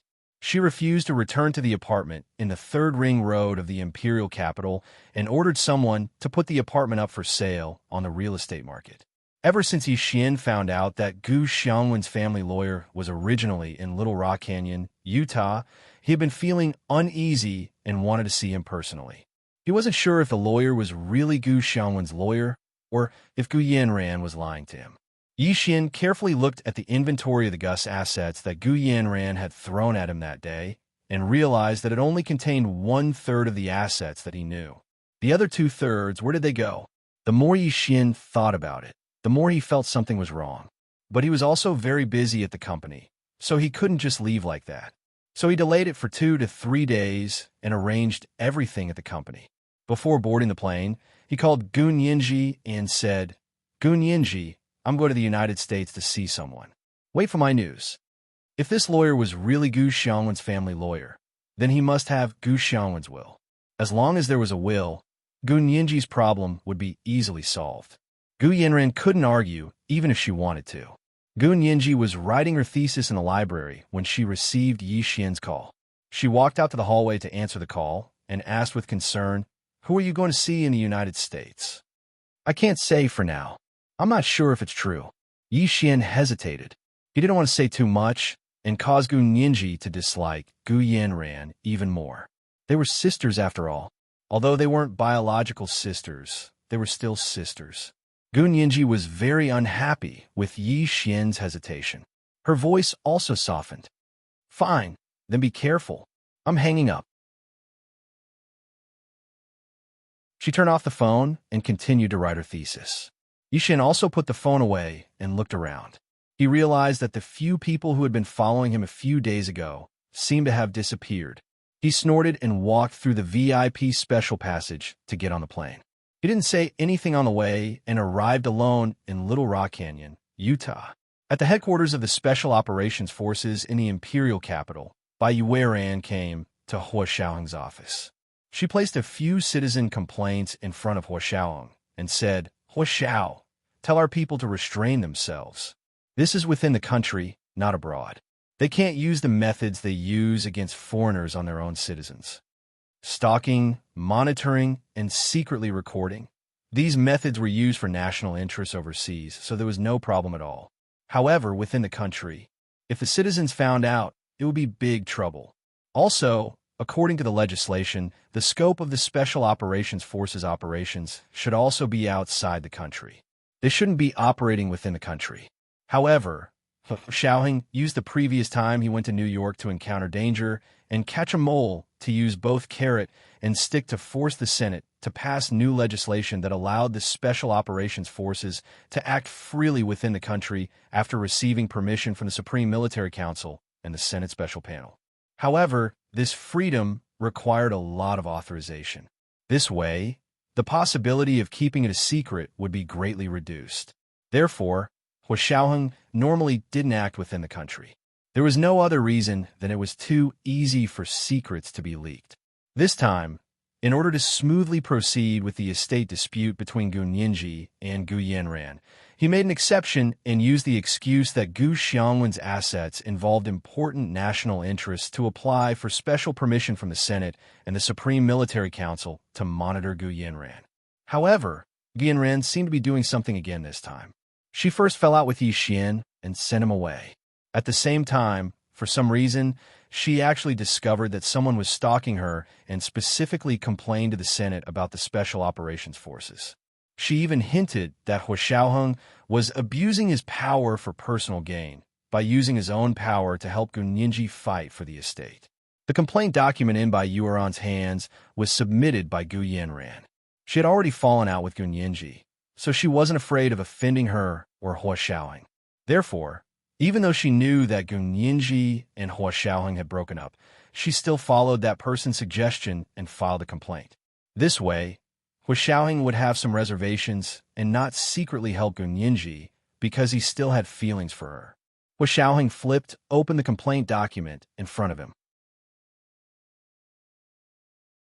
His eyes flashed as he said, "A real name complaint? But Gu Yanran is not a Huaxia citizen. Even if we monitor her, it's not against the law, right? Bai Yueran smiled and nodded. I told the Secret Service the same thing, but they still insisted that this is within the Huaxia Empire.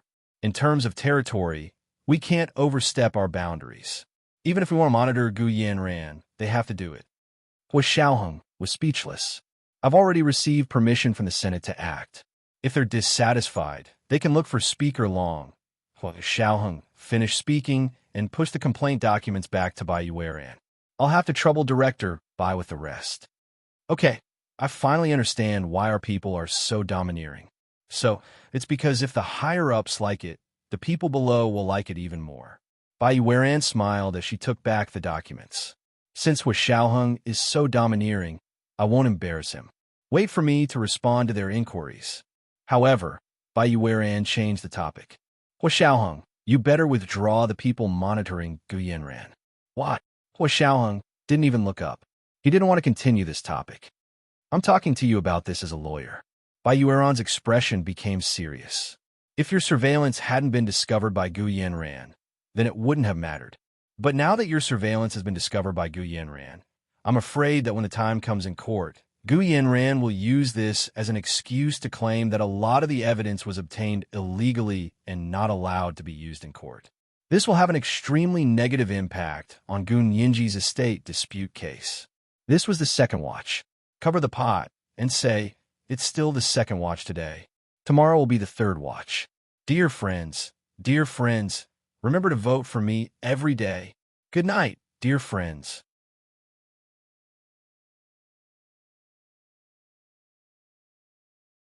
Chapter 816. After Bai Yueran left, Hua Xiaoheng sat alone in his office and thought about it for a long time as he stared at the blue screen of the computer. Bai Yueran's words made sense. He had obtained authorization from the military and the Senate to monitor the cabinet. He had also taken advantage of the fact that Gu Xiangwen's patent involved national interests to monitor Gu Yanran.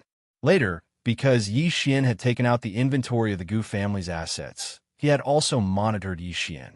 But from a legal perspective, monitoring a public authority like the cabinet was a completely different concept from monitoring ordinary citizens like Gu Yanran and Yi Xian. Why did the Snowden incident in the United States cause such a ruckus and cause the U.S. government to be disgraced? It wasn't because it monitored government officials, but because it indiscriminately monitored ordinary American citizens. This was a heinous violation of personal privacy in modern society. Although the United States had its own Patriot Act to protect its surveillance, in reality, it also knew it was untenable, so it never dared to make it public. As everyone knew, after this incident was publicized by Snowden, it was immediately condemned by the world's public opinion. No one considered whether this kind of behavior was legal or not, and the political impact it had on the U.S. government was extremely negative. Moreover, in modern society, whether it was legal or not was a relative concept. The legislature could create many unimaginable laws at any time, and they could also abolish many laws that were taken for granted at any time. And for high-ranking officials like him, other than the law, they also had to consider the influence on the citizens, especially the political influence on the Special Operations Forces. He would never forget that when the Special Operations Forces was established, the Senate, the Cabinet, and the military's upper echelons were very suspicious of one thing. Would they expand their scope of operations into the country if they had too much power? And had he indeed invested inappropriate attention into Gu Yinji's case? If Gu Yanran knew about these actions, there was no doubt that it would cause an unexpected blow to Gu Yinji in court. The entire estate dispute case might even be twisted into the Huaxia Empire's military attempting to use public power to seize the private assets of foreigners. If that happened, Gu Yinji would have no chance of winning at all, and it would push the behind-the-scenes organization, the Special Operations Forces, to the forefront. No matter which aspect it was something he couldn't bear. He couldn't let the credibility of the Special Operations Forces he had established suffer a fatal blow, but he also couldn't let Gu Yinji suffer in silence. After thinking about it, Hua Xiaoheng only had one conclusion. Gu Yanran had a master behind her, and this master was very familiar with the Huaxia Empire's way of doing things. He stared ahead expressionlessly, fiddling with a round gold coin in his hand. Suddenly, he slammed the gold coin onto the table and pocketed it with his fingers. Picking up the internal line, he issued a series of commands to cancel all surveillance of Gu Yanran and Yi Xian's movements. Then he stood up from behind his desk and grabbed the navy blue casual coat on the coat rack. With a shake of his arms, he put on over his shirt and strode out of the office. After getting into the car, Xiaoheng drove directly to the second-hand house that Gunyinji had bought in Hepingli on the 4th Ring Road. As he opened the door with the key card, he texted Gunyinji, "Come to the new house in Hepingli. I have important matters to discuss." He rarely texted Gunyinji, but this time, in order to be cautious, he texted her. Gunyinji had just walked out of the classroom when she saw Hua Xiaoheng's text. She had 2 classes in the morning, which she had just finished. She had to go to the library to catch up on her homework.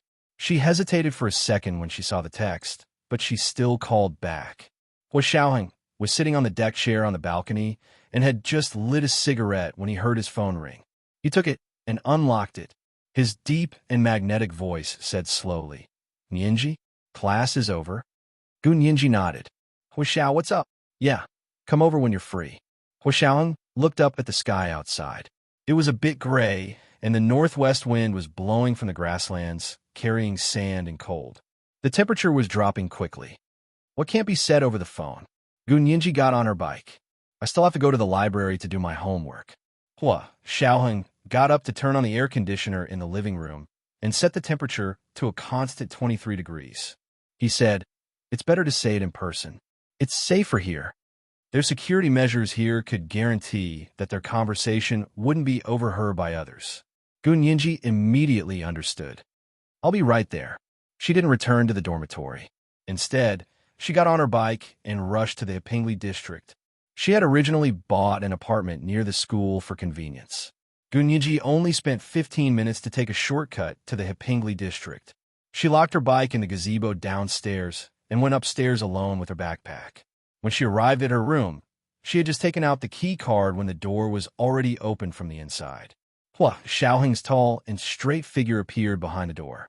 "Come in." Hua Xiaoheng turned to the side to make way. His expression was calm, and his gaze was calm. His calm demeanor calmed Gunyinji's anxious heart. She walked in with a smile and looked at her room first. "When did Hua Xiao get here?"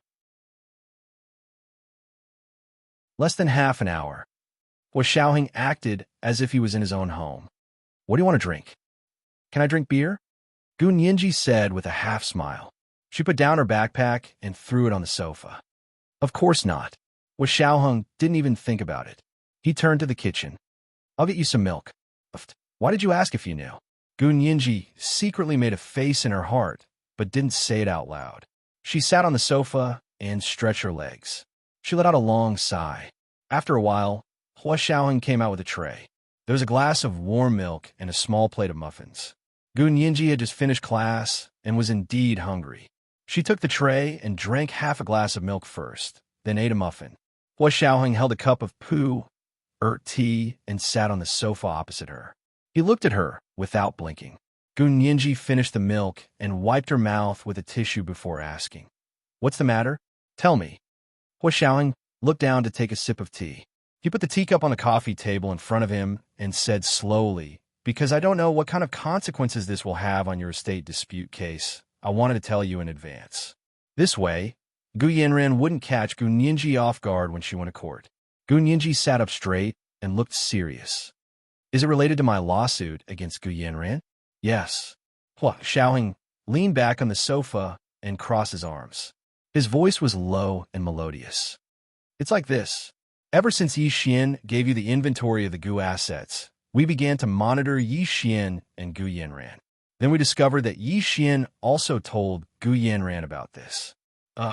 Gunyinji couldn't help but touch her forehead. Yi Xian still has feelings for Gu Yanran. Hua Xiaoheng couldn't help but rub his chin with one hand. He was very wise not to judge a relationship.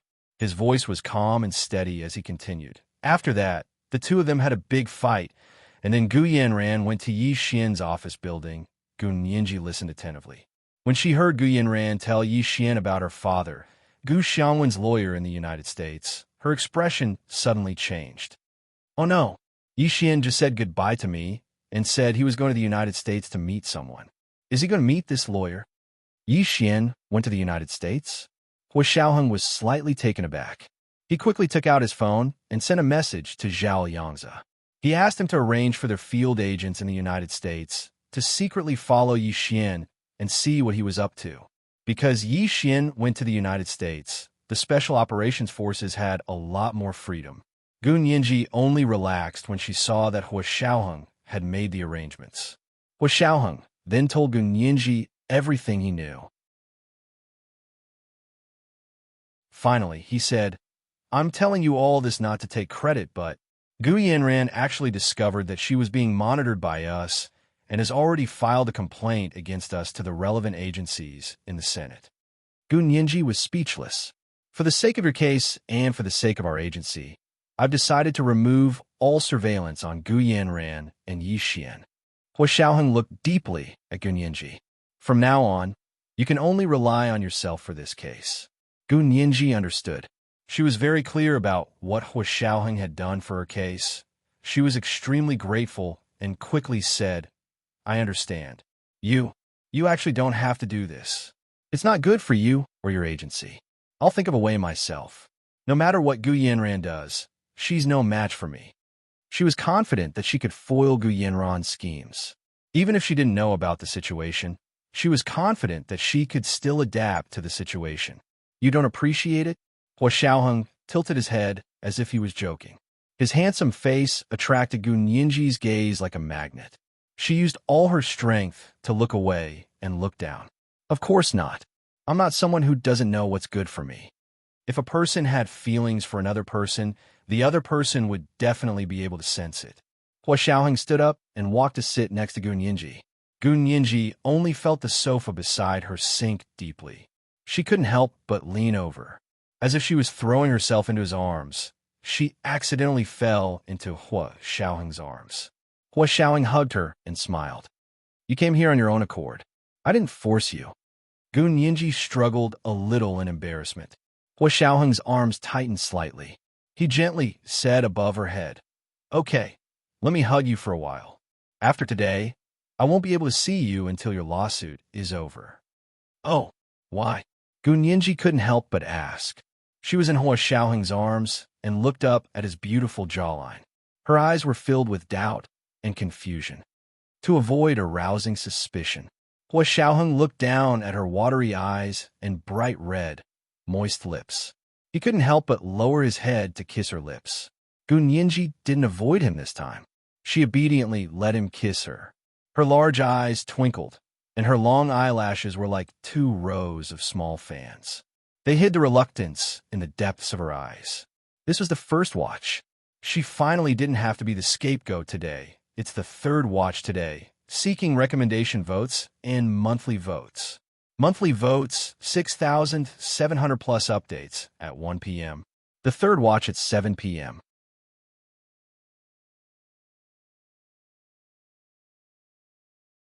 Chapter 817. The two of them sat quietly on the sofa in the living room. The sky outside the floor-to-ceiling window was getting darker and darker, and the wind was getting louder and louder. The withered leaves fell to the ground, and then were blown away by the wind, dancing in the air. It was just like his emotions up and down. It wasn't that Hua Xiaoheng wasn't worried.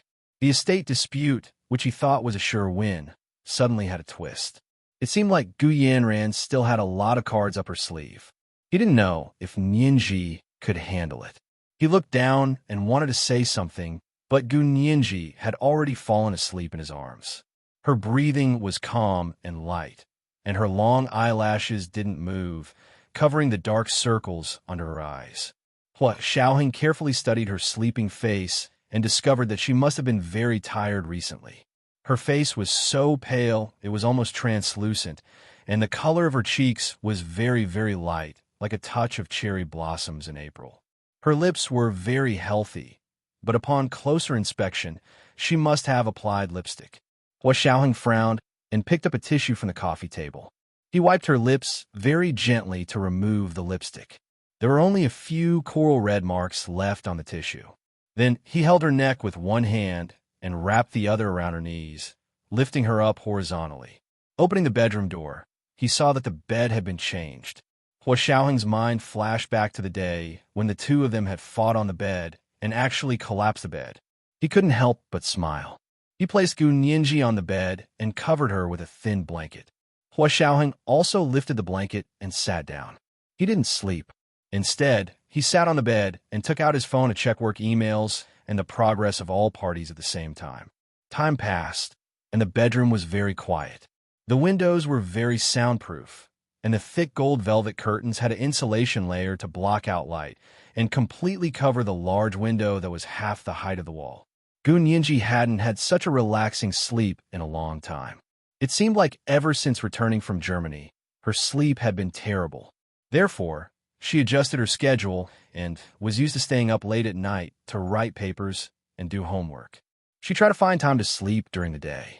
However, she sometimes had classes and other things to do during the day, so she couldn't sleep as well as she could at night. As time went on, her fatigue began to show. However, she was not in a hurry. She knew that her experience in Germany had caused a relapse of the trauma that had yet to recover from many years ago. She slowly adjusted her mentality and increased her ability to withstand pressure. This time, she didn't have Hua Xiaoheng to soothe her sensitive and fragile nerves, so she could only reduce her anxiety and uneasiness by sleeping less. Although her method was stupid, it still worked. She could feel that she had gradually broken away from the panic and uneasiness she felt every day when she closed her eyes. She felt more and more sleepy, unlike when she first came back, when she could open her eyes all night and be in a strange state of excitement. Today's sleep was the most solid and deep one she had ever had since she came back. She opened her eyes and vaguely saw a tall figure sitting next to her. She didn't feel flustered. She stuck out her tongue and licked her dry lips. Hua Xiaoheng looked at her. "You're awake." He pulled up the blanket for her and patted her back. Then, he continued to look at his phone, using only one hand to tap lightly on it. Gu Nianji actually hadn't woken up yet. She instinctively looked at Hua Xiaoheng and subconsciously felt that he was the only person who could help her sleep peacefully. Although Hua Xiaoheng was looking at his phone, he was constantly looking at Gu Nianji from the corner of his eye. He couldn't concentrate at all when she stared at him like that. Hua Xiaoheng finally sighed and put the phone down. He lifted her up from the blanket and laid her on his lap. He lowered his head and began kissing her lips. At the same time, he reached his hand under her clothes. Gu Nianji gradually woke up and also felt Hua Xiaoheng's increasingly passionate kiss. She didn't resist, but she wondered why men had a touch when they kissed. Had he touched her when he kissed her before? She tried her best to recall, but couldn't remember anything. She only remembered that when he kissed her, she was so dizzy that she couldn't even remember her last name. Her mind was like a pile of paste, and she couldn't remember anything. She had no impression of what he had done. But now that he was kissing her, she could still distract herself from thinking about his actions while she was intoxicated. This was progress, right? Hua Xiaoheng sensed that Gu Nianji wasn't paying attention, so he squeezed her hard before letting her go.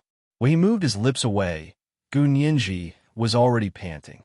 "If you don't pay attention, I'm going to punish you." Hua Xiaoheng lowered his head to touch her forehead. "How long has it been since you last slept?" "I have slept." Gu Nianji laughed. Her little mouth seemed to be smeared with honey to trick Hua Xiaoheng. "But I sleep especially well next to you." "Hua Xiao, you like my sleeping pills. Just a small amount is enough. If you take too much, you'll get into trouble. Just take it occasionally." Hua Xiaoheng tapped her lips with his finger. "You've grown up. You know how to use flowery words to trick me." "When did I?" Gu Nianji wrinkled her nose. The tip of her nose touched Hua Xiaoheng's finger. It was warm and smooth. "Not yet?" Hua Xiaoheng symbolically patted her, but a few times. "You said I'm your sleeping pill. Are you complimenting me or insulting me? How would I dare to insult you?" Gu Nianji pushed Hua Xiaoheng away and got off the bed. "You're the boss. I can't wait to serve you." "Really? Then are you going to serve me today?" Hua Xiaoheng was a bit reluctant to part with the warmth between them. He reached out and pulled her back to lie on the blanket. His fingers were already circling her waist. Gun Yinji looked at his gradually darkening eyes and looked away uncomfortably. She wanted to resist, but her whole body was very stiff. She didn't know how to respond. Hua Xiaoheng looked at her for a while and withdrew his hand. He didn't continue. He kissed the side of her face. "I was just teasing you. Look at how scared you are." Gun Yinji snorted. She definitely wouldn't admit that she was relieved. She still stubbornly said, "Scared? Ha, come on. Who's afraid of who?" "Really?" Hua Xiaoheng immediately pressed her down on the bed. Gun Yinji immediately admitted defeat. She desperately turned her head away and refused to let him kiss her again. She kept begging for mercy. Fine, fine, fine. I'm afraid of you. I'm afraid of you, okay? Don't say this kind of thing to men in the future." Hua Xiaoheng pulled her up from the bed. "You only have this little guts, and you still want to provoke me. You're lucky you met me. If it were any other man, they would have eaten you up." Gun Yinji was rebellious. She habitually wanted to say, "Eat me up," but as soon as the word "you" came out, she knew it was inappropriate. She finally stopped in time before the word "eat" left her mouth. Hua Xiaoheng looked at her with a smile. He moved closer and lowered his voice. "You what? Why did you stop? You're a good person. You're such a good person. How could you bear to eat me up? Isn't that right, Major General Hua?" She reached out to hug Hua Xiaoheng's neck. Her voice involuntarily became a little delicate. Her bright eyes were like autumn water. She was like a fairy that could suck people's souls. Hua Xiaoheng's heart was racing. He thought that the little fairy was growing into a big fairy. It was indeed getting harder to fool. When he wanted to do something, Gun Yinji quickly pushed him away and got up to wash up in the bathroom. When she came out, Hua Xiaoheng had already calmed down. He stood in front of the large mirror and adjusted the buttons on his military uniform. He asked her without looking back, "I'll take you back to school. I rode my bike here. I can go back myself." Gun Yinji refused without thinking. "Wait for me to leave before you leave." Since she wanted to avoid arousing suspicion, she should avoid it completely. Hua Xiaoheng nodded and didn't say anything else. As long as she didn't resist him, it was a good start. Like a good hunter, he had enough patience to wait for his prey to fall into his arms again. Gun Yinji rode her bike alone and left the house in the Hepingli district. When she returned to the dormitory, she raised her wrist to look at her watch. It was already past 4 in the afternoon. It would be dinner in an hour. She parked her bike in the shed in front of the building and returned to her dormitory. That night, after she finished her homework, she began to reorganize her court defense strategy. It was indeed as Hua Xiaoheng had said. Gu Yanran suddenly acted like she was enlightened this time. She must have had an expert behind her. However, unlike Hua Xiaoheng, Gun Yinji didn't want to know who this expert was at all. She didn't care who he was. She would beat him up without hesitation. She hated people who hid behind people's backs and played dirty tricks. If they had the ability, then they could come out and fight with her openly. If they had the ability, then they could directly become Gu Yanran's defense lawyer. Let's see how she would beat them up in court. They only dared to hide behind people's backs and let the brainless Gu Yanran fight for them. If they had the ability, would they really do such a thing? Wouldn't that be degrading? Gun Yinji looked down on her enemy strategically. Then she would have to pay attention to her enemy tactically. She carefully recalled everything Hua Xiaoheng had said about Gu Yanran and Yi Xian. She also took out the inventory of the Gu assets that Yi Xian had given her and studied it carefully. She wondered how Gu Yanran would make an issue out of it. Also, why would Gu Yanran reveal Gu Xiangwen's lawyer's address in public? What was she trying to achieve? Was the lawyer's address real or fake? Was it to trick Yi Xian, or was it to lure the tiger away from the mountain? However, no matter how she considered it, Gun Yinji felt that Gu Yanran and the expert behind her were overthinking. Yi Xian had never thought about appearing in court to be Gun Yinji's witness. Gun Yinji had never thought about Yi Xian appearing in court to be her witness. The two of them had met because of Gu Xiangwen, but they didn't know each other well. Yi Xian handing over the inventory of the Gu assets was already a betrayal to Gu Yanran. Why would he appear in court to be a witness? As for Gun Yinji, even if Yi Xian volunteered to be a witness, she wouldn't consider it. In short, in court, if one couldn't find a witness they could trust, then they would rather have no witness. That was because the lethality of a witness suddenly betraying her was too great. Gu Nianji didn't want to bear the consequences. She wrote down her thoughts one by one and saved them in an encrypted folder on her computer. Then she sent an email to the court that was handling her case and asked when the next hearing would be. Her intuition told her that this matter couldn't be dragged on for too long. Otherwise, Gu Yanran would continue to play dirty tricks and gradually destroy the evidence. It was the second update. The monthly votes had arrived at 6,700 plus updates. She finally didn't have to be the scapegoat today. Today is the third update, seeking recommendation votes and monthly votes. It was the third update at 7 p.m.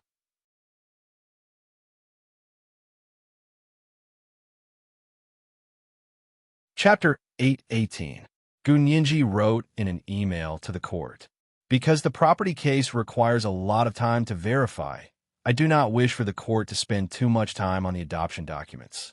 I suggest that it be done at the same time as the property review. After she sent this email, it was taken seriously by the court that accepted her case. In fact, the court did not want to waste too much time on the adoption paperwork. They were not fools.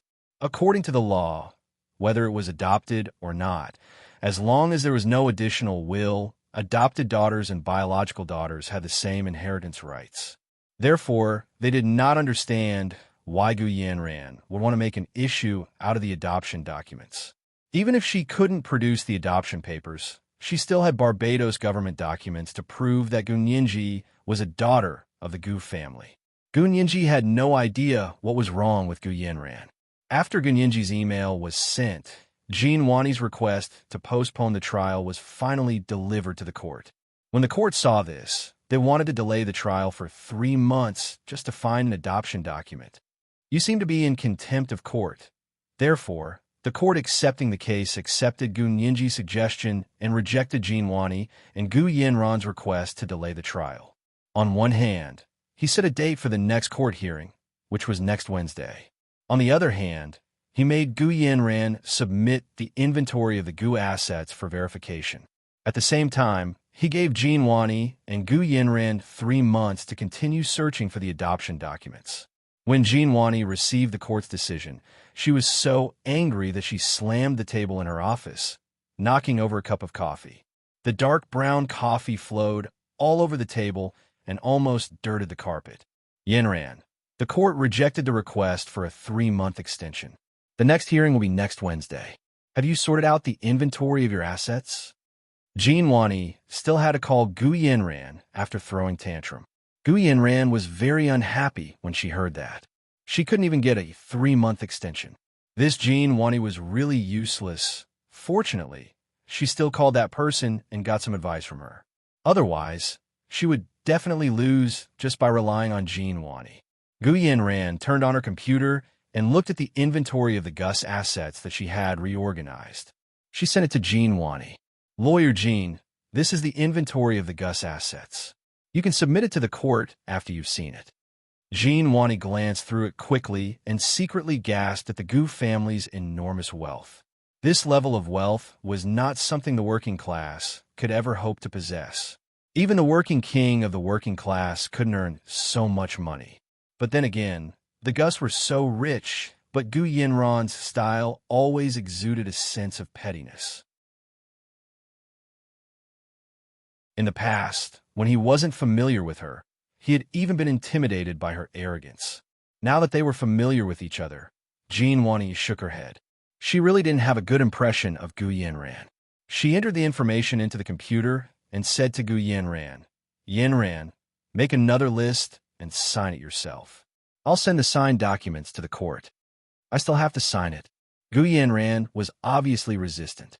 "Can't I just hand it over?" "Of course not. The court will treat it as an invalid document." Jean Wani patiently explained to Gu Yanran, "You have to submit the list tomorrow. Hurry up." Gu Yanran curled up on the large sofa in the living room of her villa and looked at the bleak autumn scenery outside the French windows. She took another sip of red wine and printed another copy of the list while she was tipsy. She signed it and sent it to Jean Wani. As soon as Jean Wani received the signed list, she quickly sent it to the court. When the court received the list, they quickly ordered people to send letters to the banks, investment funds, and patent registration agencies to check the balance and value of Gu Xiangwen's account. Yi Xian arrived in Little Rock Canyon, Utah, but he didn't immediately visit the famous Mr. Vanderbilt. Little Rock Canyon was a very small city with a population of only 4,000 to 5,000 people. It wasn't even as large as a village in the Huaxia Empire. Almost everyone in the city knew each other.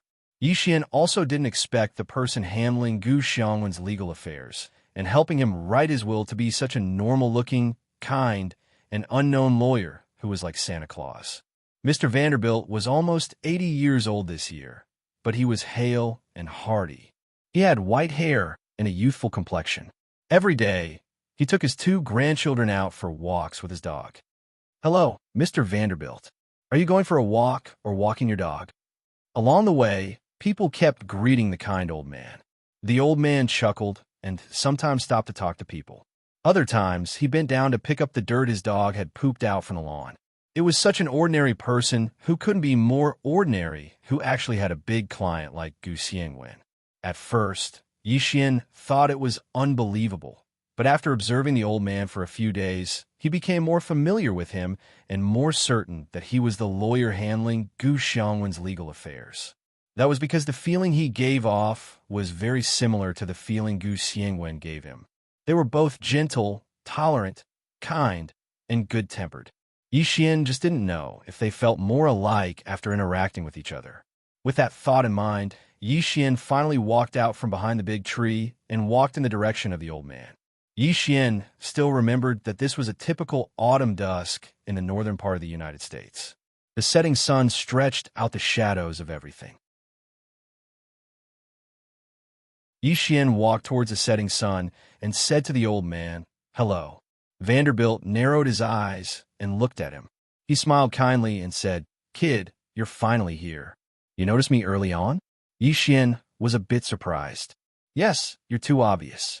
Although you change into different clothes and shoes every day, your aura hasn't changed at all. Whether you're wearing a plumber's uniform or a deliverman's uniform, your aura is the same.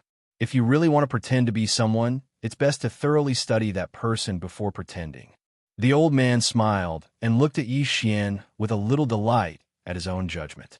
Most old people at this age had dementia. They wouldn't even be able to recognize their partner of decades, let alone a stranger who had observed them for a few days. However, this old man clearly had a clear line of thought and spoke methodically and logically. Yi Xian now completely believed that this person was Gu Xiangwen's legal advisor. "Mr. Vanderbilt, please forgive me for disturbing you." Yi Xian bowed politely. "My name is Yi Xian. Are you familiar with the name Kevin Ku?" The old man was smiling very peacefully, but when he heard the name Kevin Ku, the smile on his face froze for a moment. However, it quickly returned to normal, and he shook his head. "No, you've got the wrong person. Mr. Vanderbilt, Uncle Gu has been in a vegetative state for 7 years. Are you really going to ignore your biggest client?" Yi Xian clenched his fists and almost grabbed the old man's shoulder and shook him desperately to wake him up.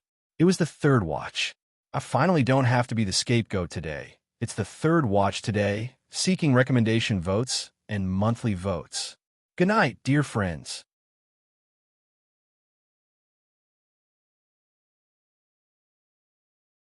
Chapter 819. Yi Xian's words, as well as the genuine pain on his face, stunned the old man. "What vegetable? What are you talking about?"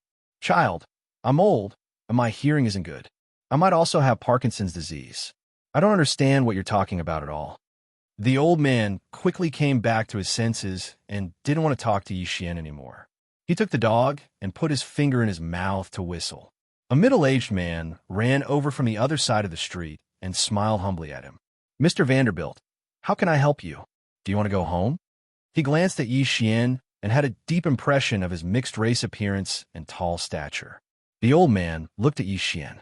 He originally wanted to chase Yi Xian away, but when he saw the dazed, disbelief, and confusion on his face, he changed his words. "Take the dog back. I want to walk a bit more." "Yes, sir." The middle-aged man was the Vanderbilt family's housekeeper. He bowed to Yi Xian and took the dog away.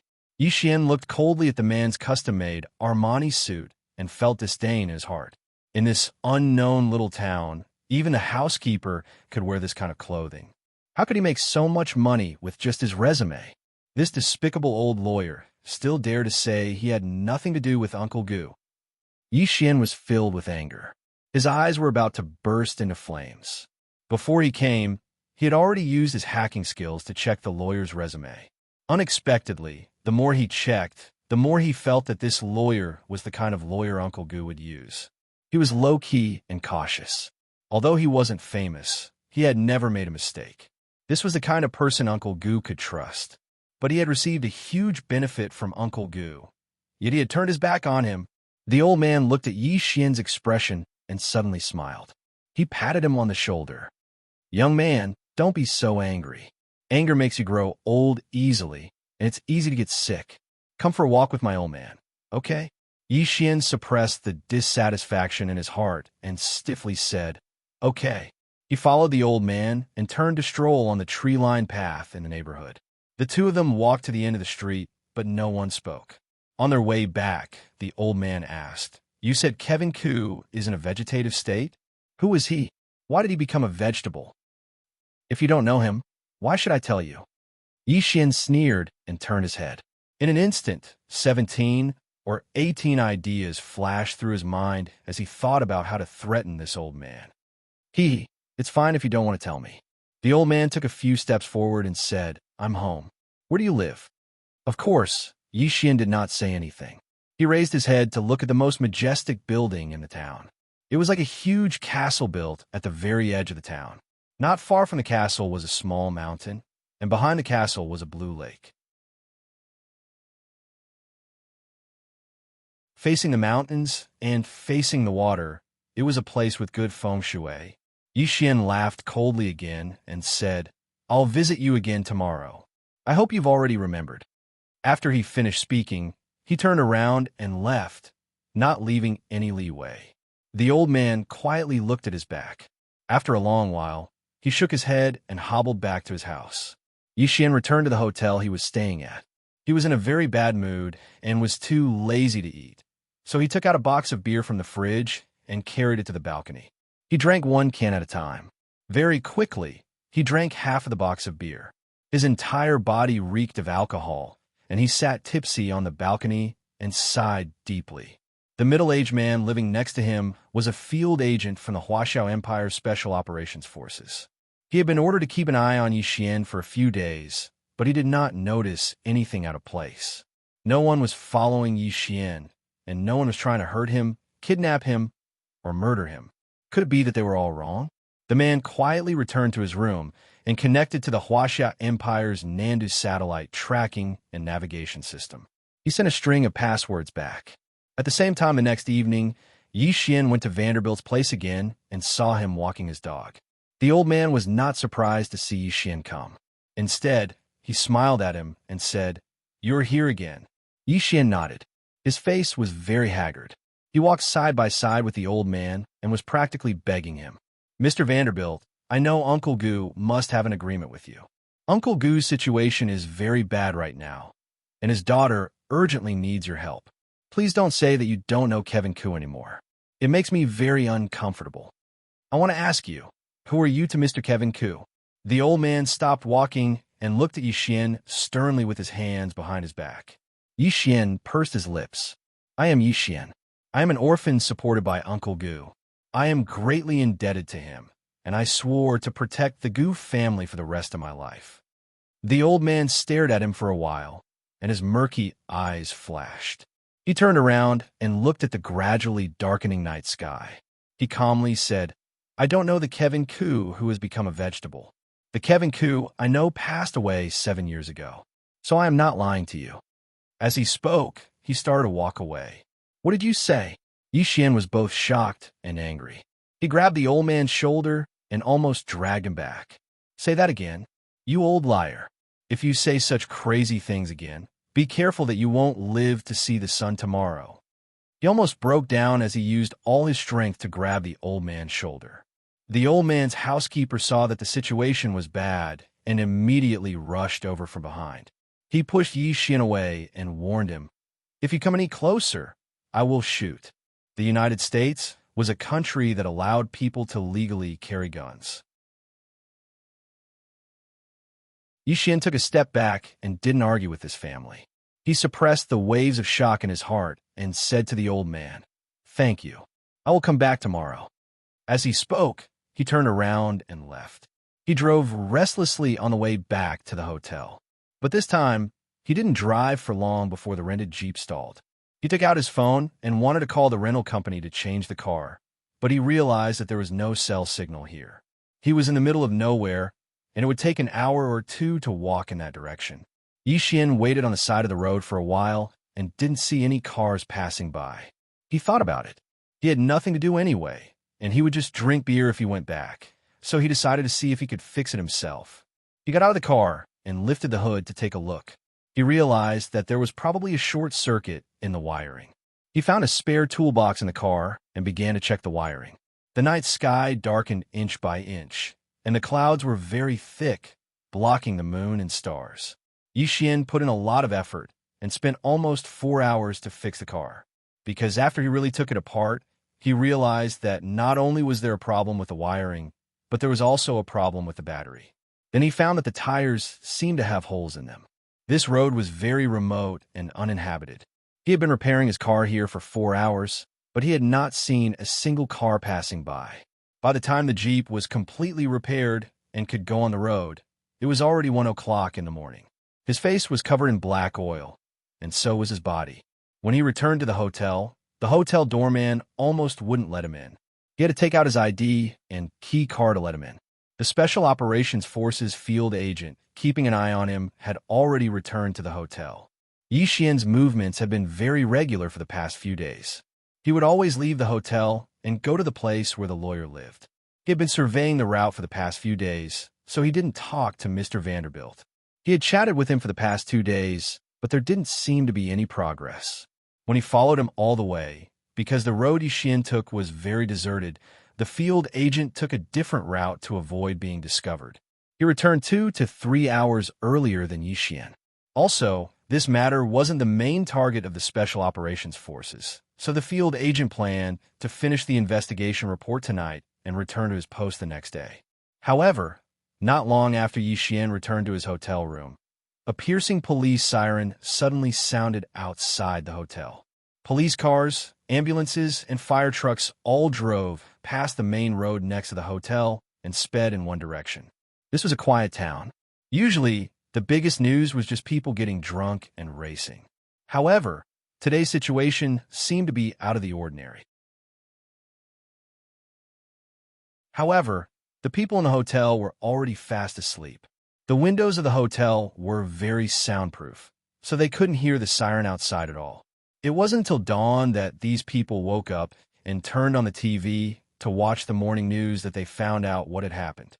At 1 o'clock this morning, we learned that the residence of the most famous lawyer in town, Mr. Vanderbilt, suddenly caught fire. The entire mansion was severely damaged. According to the police, Mr. Vanderbilt's entire family, including his 2 sons, 3 daughters-in-law, 1 daughter, 1 son-in-law, and 4 grandchildren, were all buried in the fire.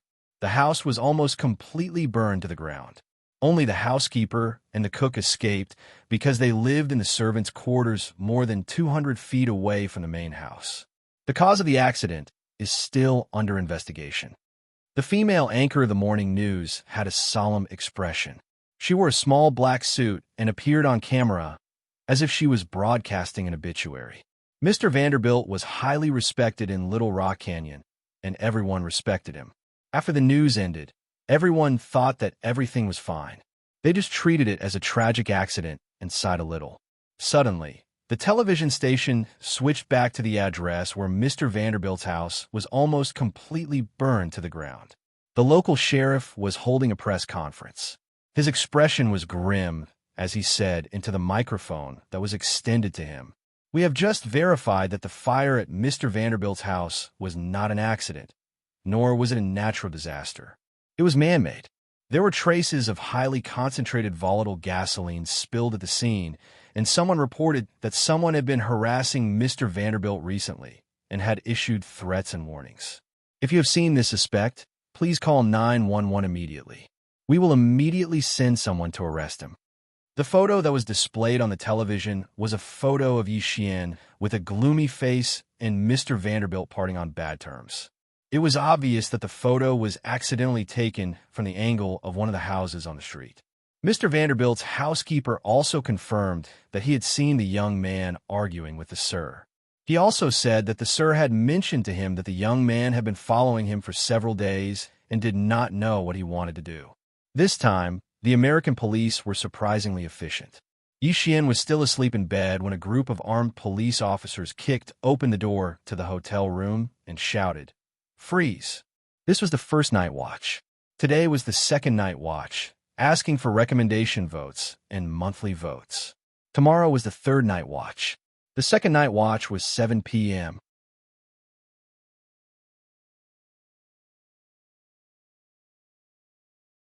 Chapter 820. Yi Xian had lived in the United States for many years. At this time, he knew the wisest choice was to stay where he was and not move. He was only glad that he was still wearing his pajamas to sleep. Otherwise, it would be embarrassing if someone lifted the blankets, wearing bulletproof vests and helmets. The police barged into Yi Xian's room and pointed a gun at his head as they lifted the blankets. Under the blankets, Yi Xian was lying on his side in his pajamas. There were no weapons in sight.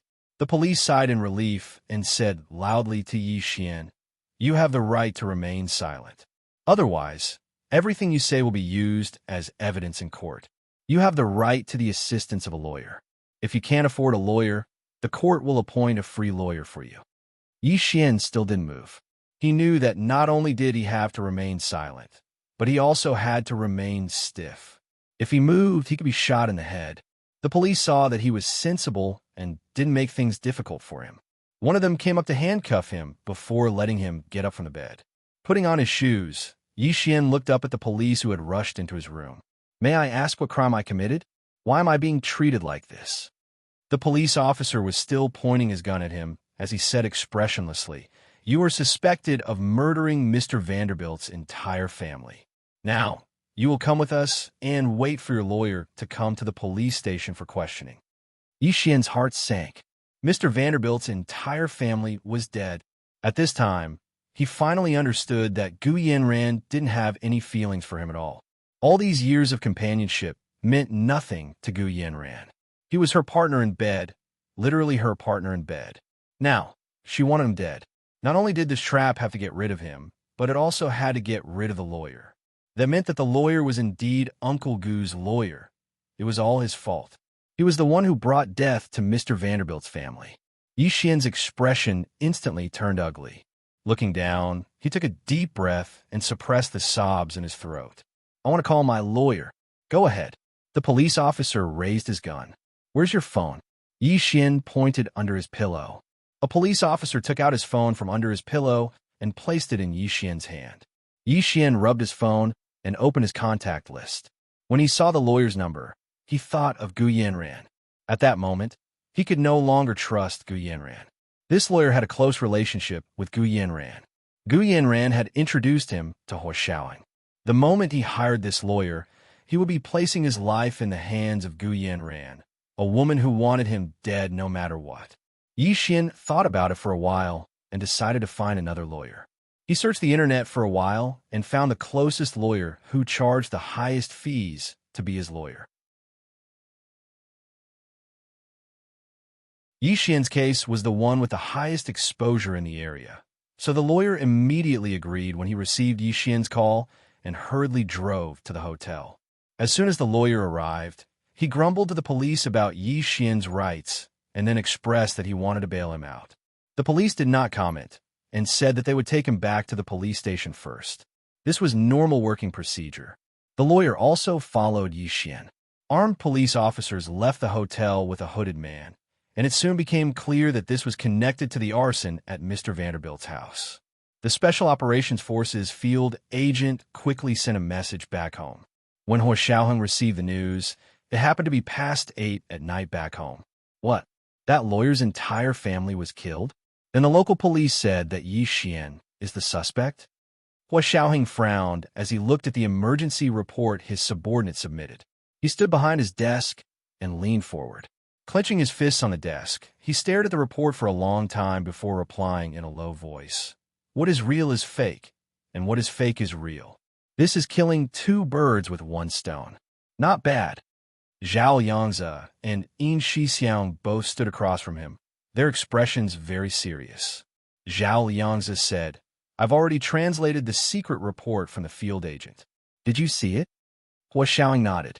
I saw it. Go do what you need to do. I'll discuss it with Big Xiong.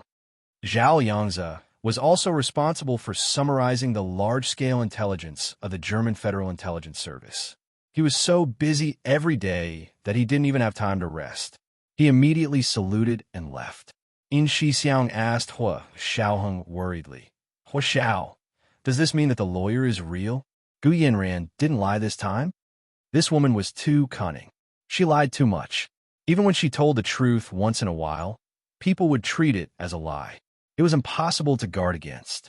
Hua Xiaoheng thought so too, but he wouldn't shirk his responsibility because of that. From the looks of it, it should be true. Hua Xiaoheng stood up straight. It's not that she's cunning. It's that the person behind her is an expert at manipulating people's hearts. Not only is he an expert, but he also has a lot of ability to mobilize people. Hua Xiaoheng turned on the wall-mounted TV in the office. Look, this is the American TV news report on this case. Yin Shixiang turned to look at the TV screen and saw a small town with green hills and clear waters hidden in the midst of a pale yellow mountain range. As the TV news footage changed, Hua Xiaoheng picked up the laser pointer and drew a circle around the burned house. Look, such a big house was burned down in one night without anyone knowing. Not a single person inside escaped, and then they conveniently framed Yi Xian. This case looks very difficult to believe that it was done by one person. You're saying that someone bribed the local mafia to do this? Yin Shixiang immediately looked down to search for information. Do we have information on the American mafia in Utah? Hua Xiaoheng leaned against the desk and crossed his arms. His legs stretched out lazily in front of him. He thought about it and said, it might not be the local mafia. If you paid attention to the problem of illegal immigrants in the United States, you'll know that the Americans are hiring these illegal immigrants from South America to commit crimes for only $500 per life. Yin Shixiang was speechless. You're saying that this case was done by a local illegal immigrant in the United States who was bribed? It's only a possibility. Of course, it could also be the local mafia. Hua Xiaoheng smiled. Since it's just a guess, we should still consider all kinds of situations. He returned to the desk and sat down. Without looking up, he said to Yin Shixiang, go see Chi-Chi and leak this to Ninji while you're at it. Yin Shixiang was speechless. He knew the importance of this matter and immediately agreed. He turned around to pack his things and prepare to go to university to find Ma Chi-Chi. Ma Chi-Chi received a call from Yin Shixiang saying that he was coming to see her and would take her and Gu Ninji to dinner. He asked if they were free. Ma Chi-Chi replied happily, yes, yes. Ma Chi-Chi quickly arranged a place to eat with Yin Shixiang and went next door to find Gu Ninji. Ninji, Brother Xiong is coming to treat us to dinner. Can you go? Gu Ninji happened to be free that day. Although she hadn't finished her thesis, she was exhausted from the past few days and wanted a rest. She would be going to court for the second time tomorrow, so she needed to relax. Just like many students who would play like crazy before a big exam, Gu Ninji also wanted to release some stress. She agreed immediately and immediately went to shower, apply a facial mask, and change her clothes. After a while, it was time for Yin Shixiang to pick them up. Gu Ninji and Ma Chi-Chi got into Yin Shixiang's car. She consciously sat in the back seat while Ma Chi-Chi sat in the front passenger seat. Yin Shixiang turned around to look at her and smiled.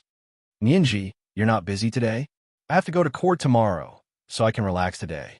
Gu Ninji said nonchalantly and started playing games on her phone. You two chat. Just pretend I don't exist. Ma Chi-Chi blushed and pretended to cough. Ninji, what nonsense are you talking about? She turned around and happily chatted with Yin Xixiang. Although Yin Xixiang also thought it was funny, he liked listening to Ma Chi-Chi talk, so he also chatted with her. The two of them echoed each other, and the car suddenly became lively. Gunyinji wished she could put on headphones to calm her ears for a while. Fortunately, they arrived at Yin Xixiang's restaurant not long after. It was a private restaurant of the Tan family, so normal people couldn't make reservations. Yin Xixiang had booked it under Hua Xiaoheng's name. He had planned to eat there with more privacy, so it would be easier to talk. Unfortunately, as soon as they walked in, they realized things didn't go as planned. Gu Yanran and Jinwani were actually eating there as well. It was the second watch. 2 updates today, seeking recommendation votes and monthly votes. Tomorrow at the third watch. Good night, dear friends.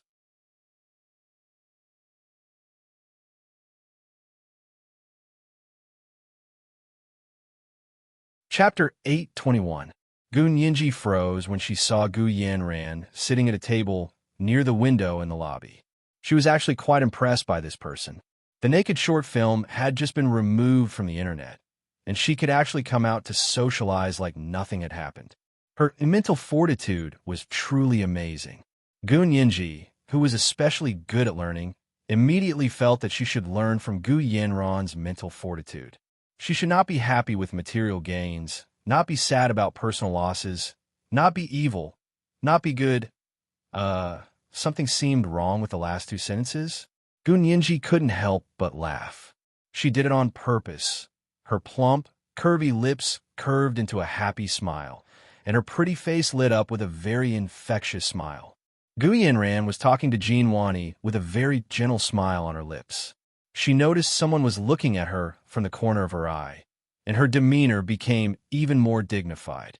As she spoke, she quickly glanced over.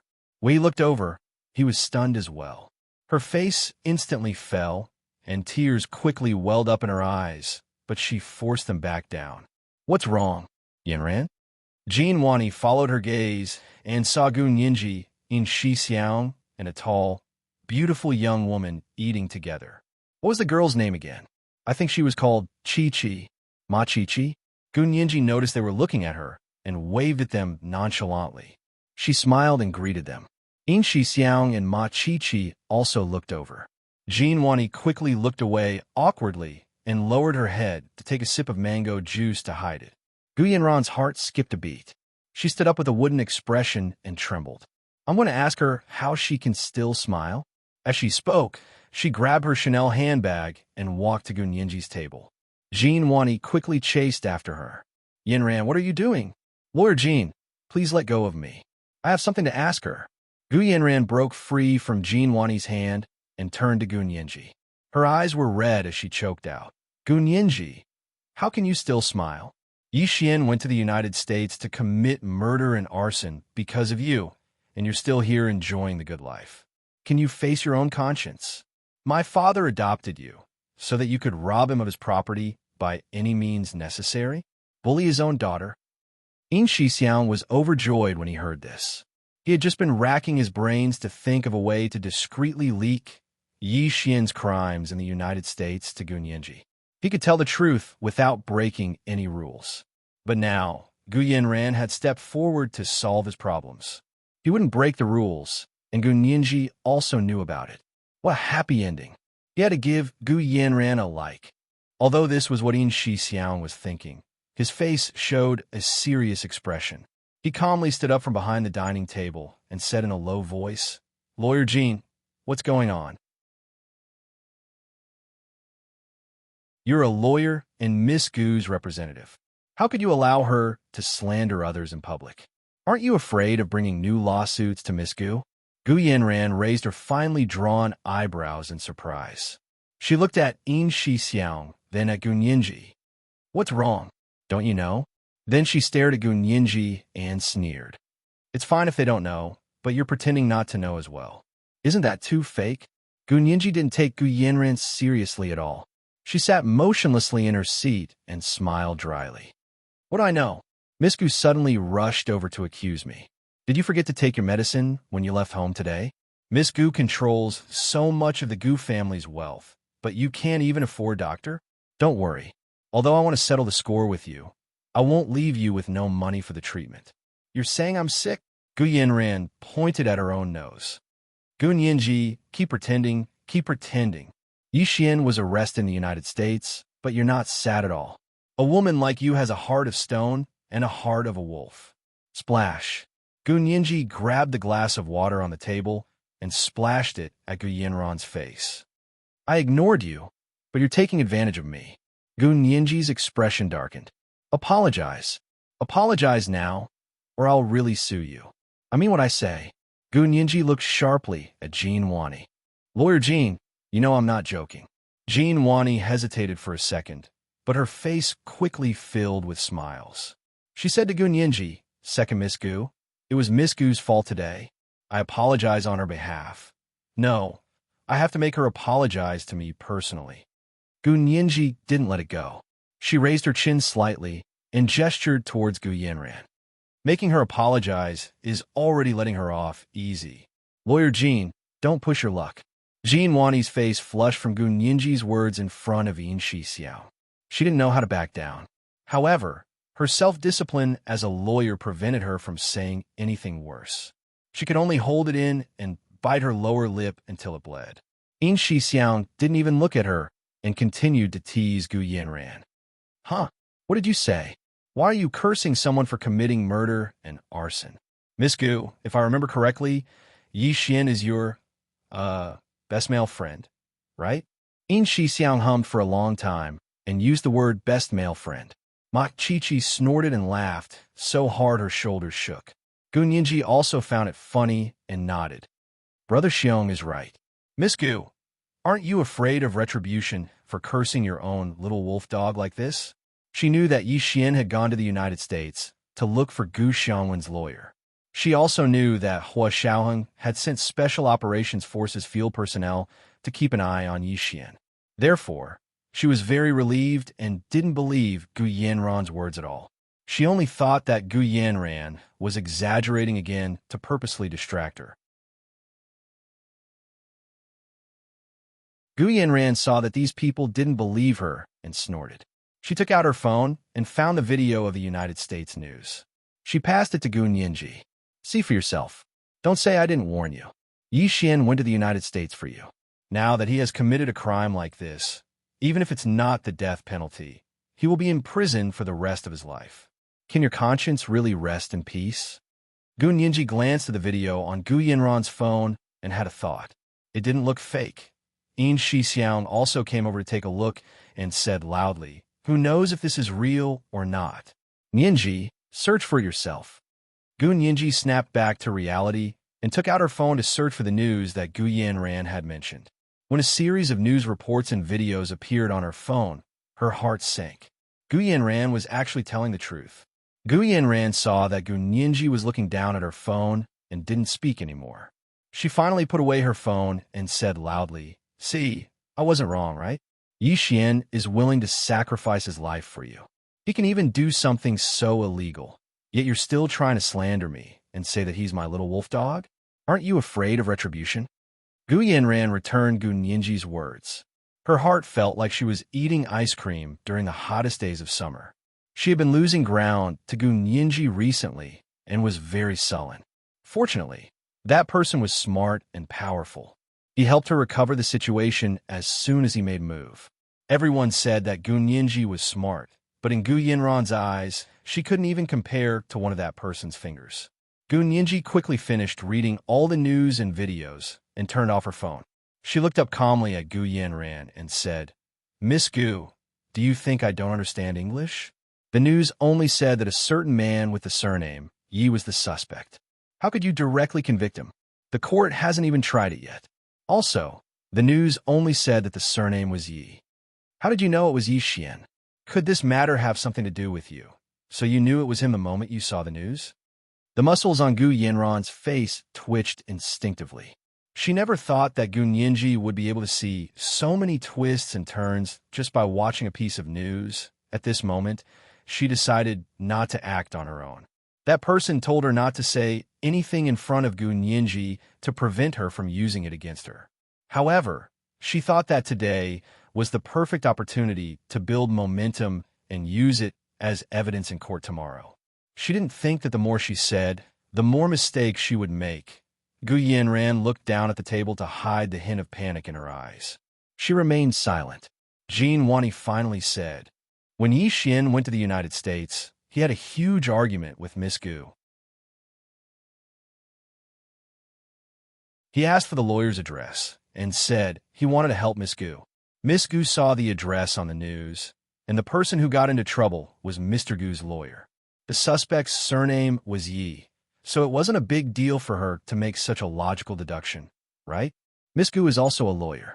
Are you going to question such a logical deduction?" Gu Nianji glanced at Jean Wani and smiled. "I was just asking. Lawyer Jean and Miss Gu don't have to be anxious. All right, we're going to eat. If there's nothing else, please give us some peace." Seeing that Gu Nianji already knew about the news, In Shixiang secretly sighed in relief. He didn't want to eat there anymore, so he waved for the head waiter to come over. "Is there a private room?" The head waiter was a bit troubled. A private room requires a special reservation. Tan's cuisine had very few private rooms. Not only did it require a special reservation, but it also required someone with a certain status to make the reservation. In Shixiang quickly used Hua Xiao's card. "Hua Xiao asked us to make a reservation. Can you do us a favor?"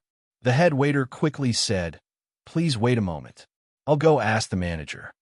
After the head waiter left, Jean Wani glanced at In Shixiang and wanted to say something to him. However, In Shixiang picked up the menu on the table and approached Ma Chichi. "Chichi, what do you want to eat?" He was so intimate and didn't try to avoid suspicion. Jean Wani felt a lump in her throat. She couldn't get it up or down. She almost vomited. She looked at In Shixiang. It wasn't like she wanted to catch up with him. Did he have a treater like this? Jean Wani's expression darkened. She turned to Gu Yanran.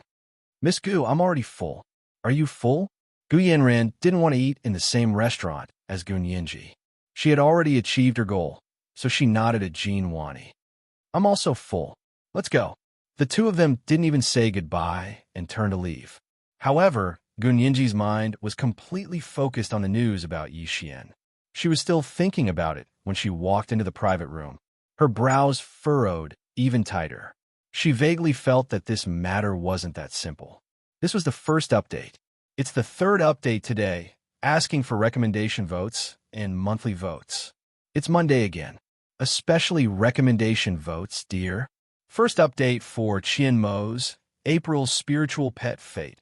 100,000 Chilean dollars at 1 p.m. The third update at 7 p.m.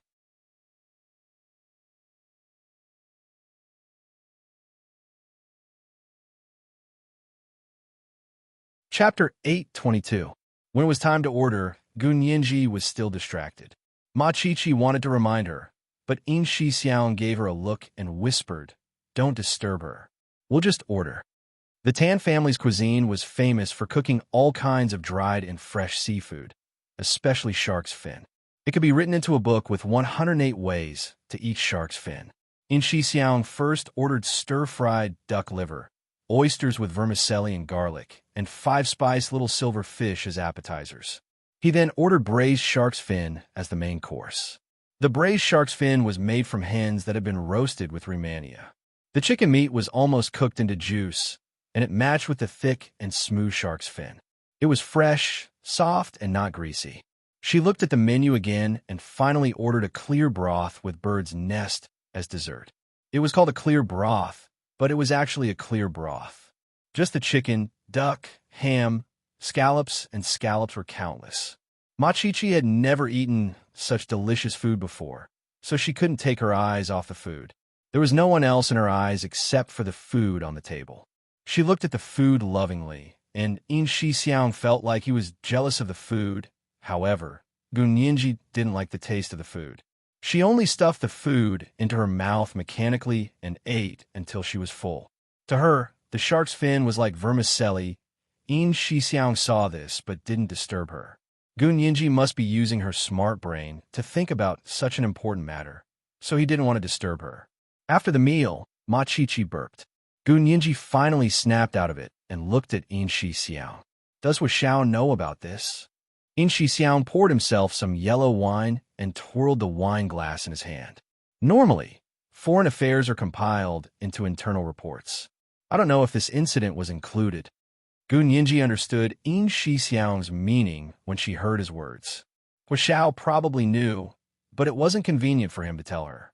Gu Nianji smiled knowingly when she recalled In Shi Xiang's words and actions after Gu Yanran said those words. In Shi Xiang had specially invited her and Ma Chi-Chi to dinner today, so it was most likely because of this matter. Xiaoheng sent someone to keep an eye on Yi Xian. If anything happened to Yi Xian, Xiaoheng would know immediately. Gu Nianji was very worried about the field agent Xiaoheng had sent to keep an eye on Yi Xian. She was afraid that something had happened to him. Gu Nianji still felt bad about the sacrifice of the 2 field agents in Germany. Although she hadn't caused their deaths, Boren had died because of her even though she hadn't killed them. Gu Nianji felt very uneasy. She was thinking about how to ask a question that would allow In Shi Xiang to answer her without violating their rules. Brother Xiong, how have you been recently? Although you're busy with work, you have to take care of your health. Gu Nianji asked tentatively, do you want to go back and tell Xiao about the American news? In Shi Xiang's eyes flashed. Yeah, it's fine. We're all fine. We haven't been busy lately. He answered Gu Nianji's question implicitly. The field agent was not implicated. Gu Nianji sighed, and the smile on her face relaxed. Ma Chi-Chi slumped into the chair and wiped her mouth with a tissue. She finally had time to gossip. Nianji, why did Gu Yanran speak like that just now? It gave me goosebumps. Ma Chi-Chi shrugged. Even after something like that happened, she could still walk around as if no one was around. She didn't even wear sunglasses. I really have to give it to her. Gu Nianji, who was used to self-reflection, couldn't help but wonder if she was too thin-skinned.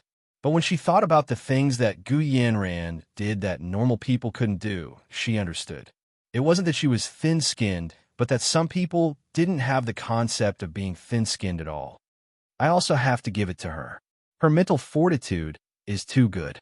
Gu Nianji finished the bird's nest soup in a few mouthfuls and brought the bilyuakun over to rinse her mouth.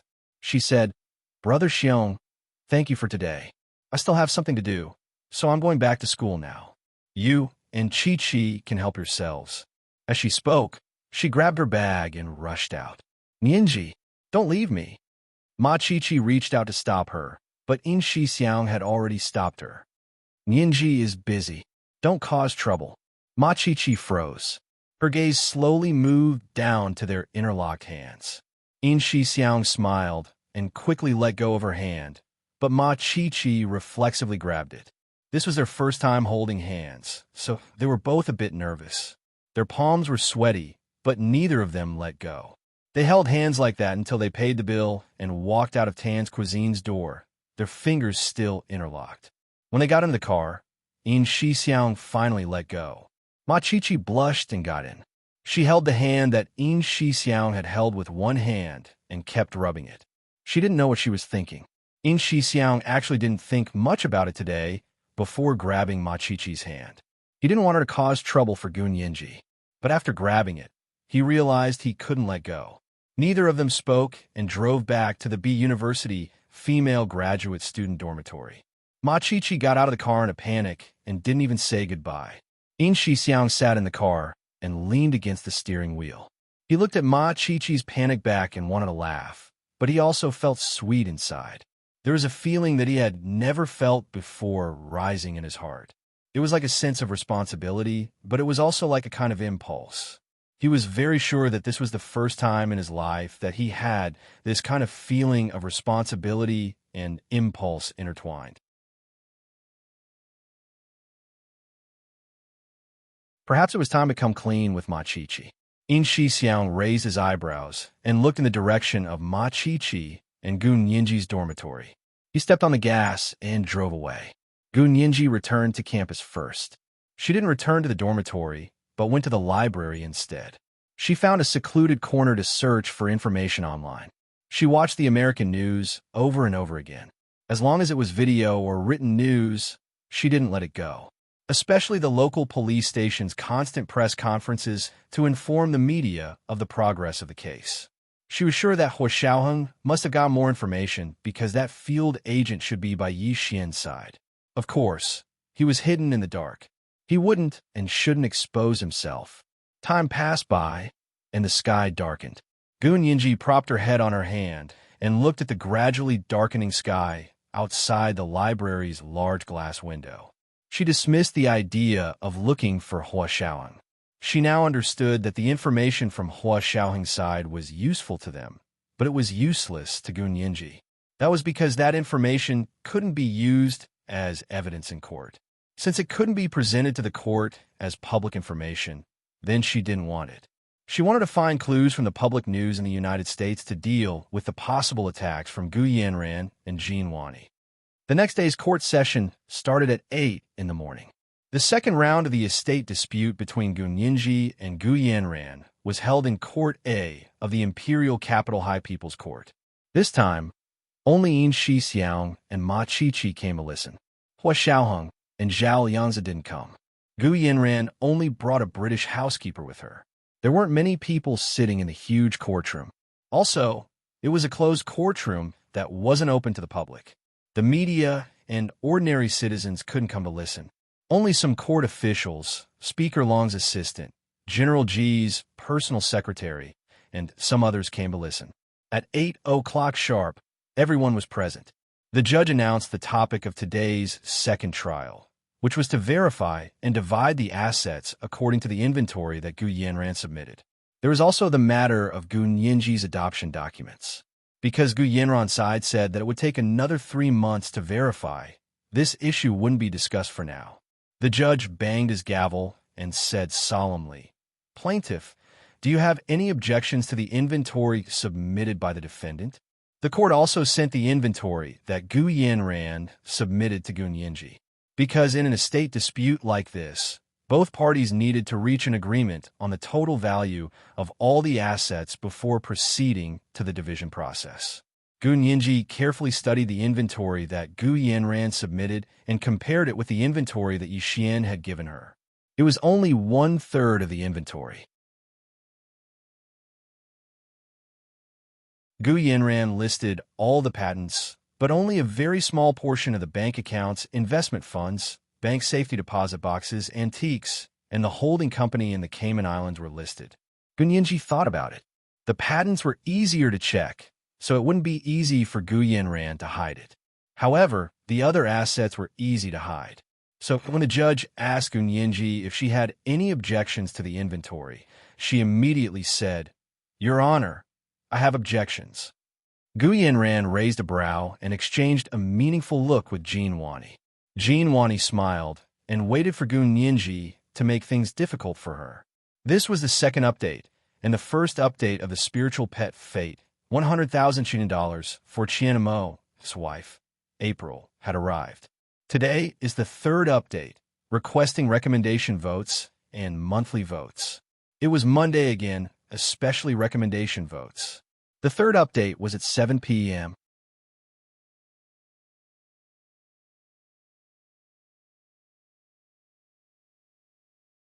Chapter 823. The judge clasped his hands together on the table and nodded at Gun Yinji expressionlessly. "Plaintiff, state your reasons." This was a courtroom. Regardless of whether they agreed or disagreed, they had to be reasonable and have the law to follow.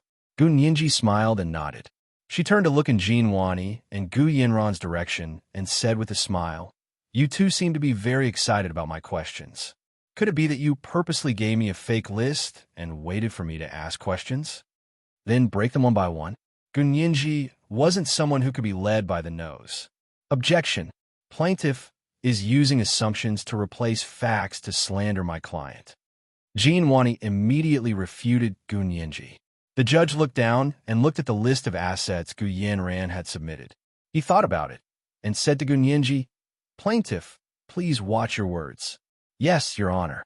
Gun Yinji bowed in the direction of the judge and looked at Jin Wani and Gu Yanran. Her expression changed and became much more serious. "Before I state my reasons, I would like to ask Lawyer Jean if you have ever told your client that fraud is a crime. Lawyer Jean, do you know that assisting your client in perjury is a serious crime for you?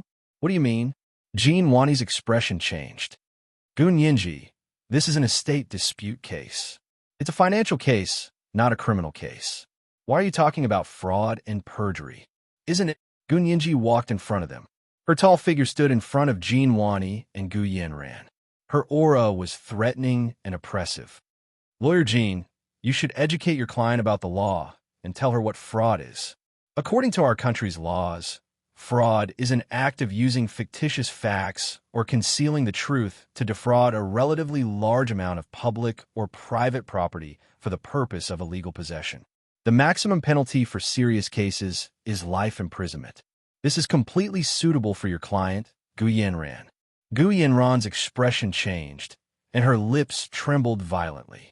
However, because she had said too much yesterday, she still had a trace of rationality and resisted speaking to Gunyinji. Jean Wani first looked at Gu Yanran comfortingly to tell her not to worry. She then said slowly to Gunyinji, Gunyinji, you're threatening my client in court like this. I can request a restraining order from the court and forbid you from defending yourself.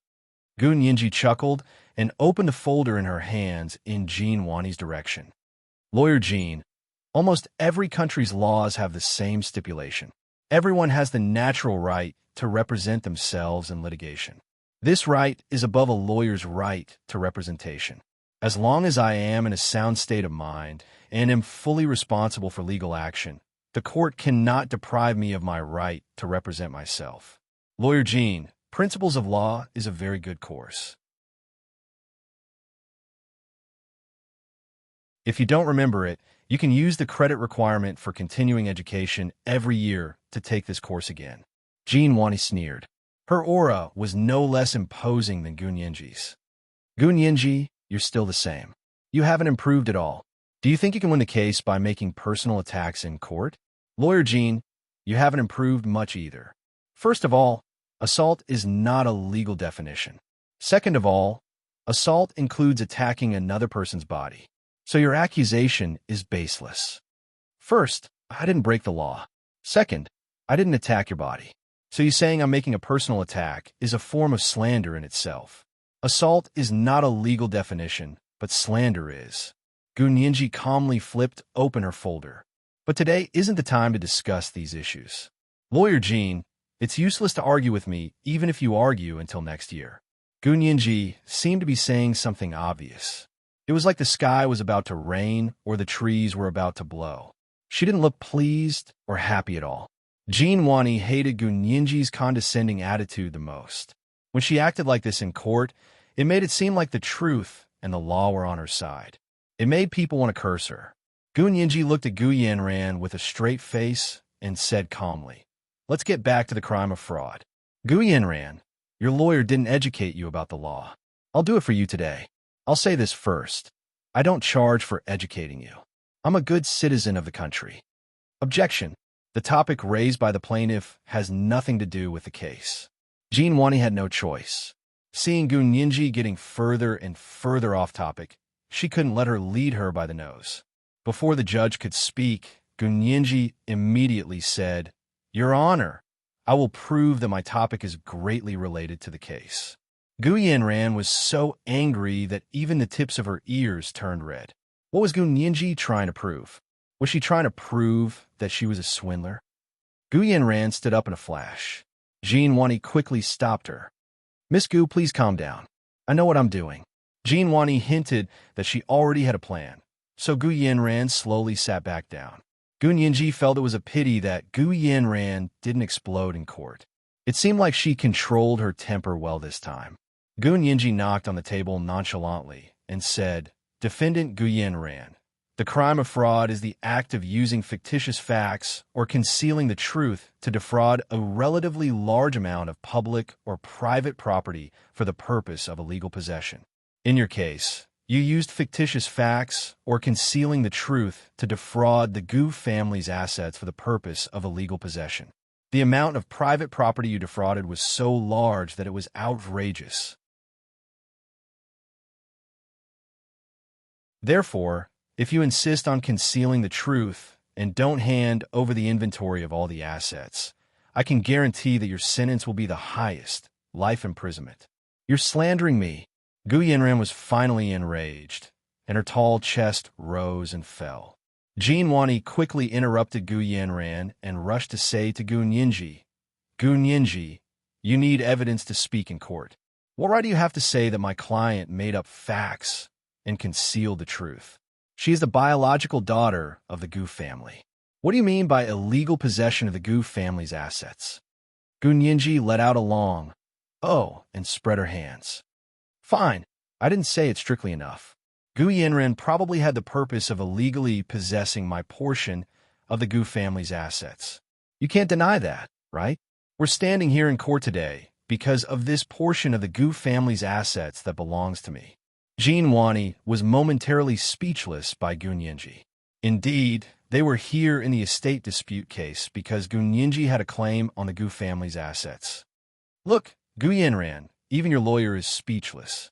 It's obvious that I'm right. Think about it carefully. I'll give you 5 minutes to consider whether or not you should submit another inventory of the Gu family's assets.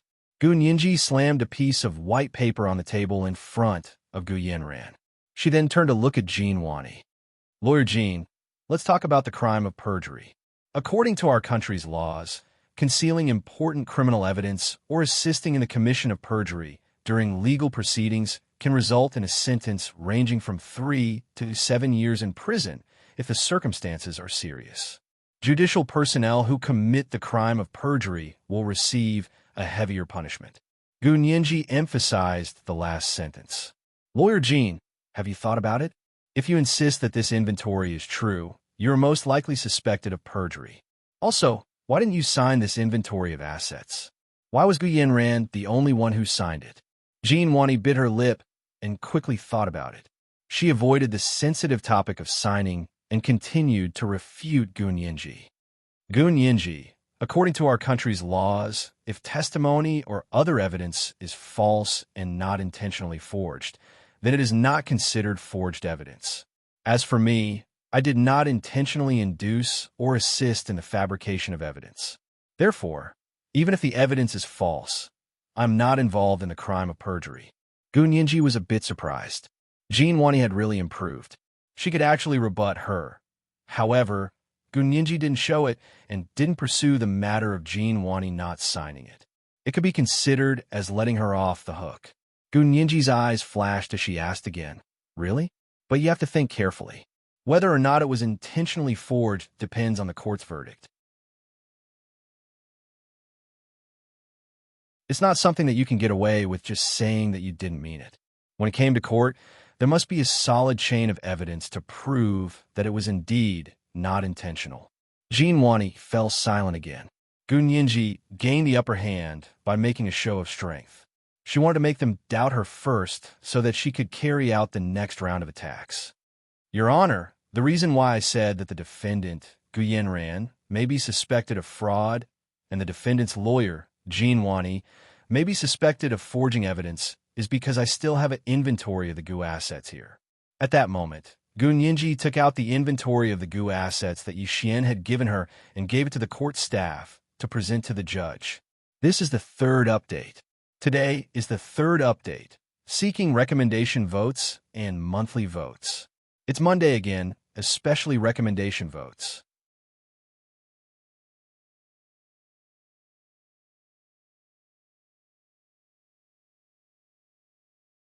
Chapter 824.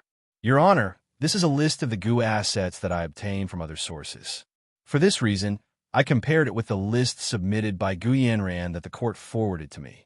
I can clearly see that the list submitted by the defendant, Gu Yanran, is at least 2/3 less than the list I have.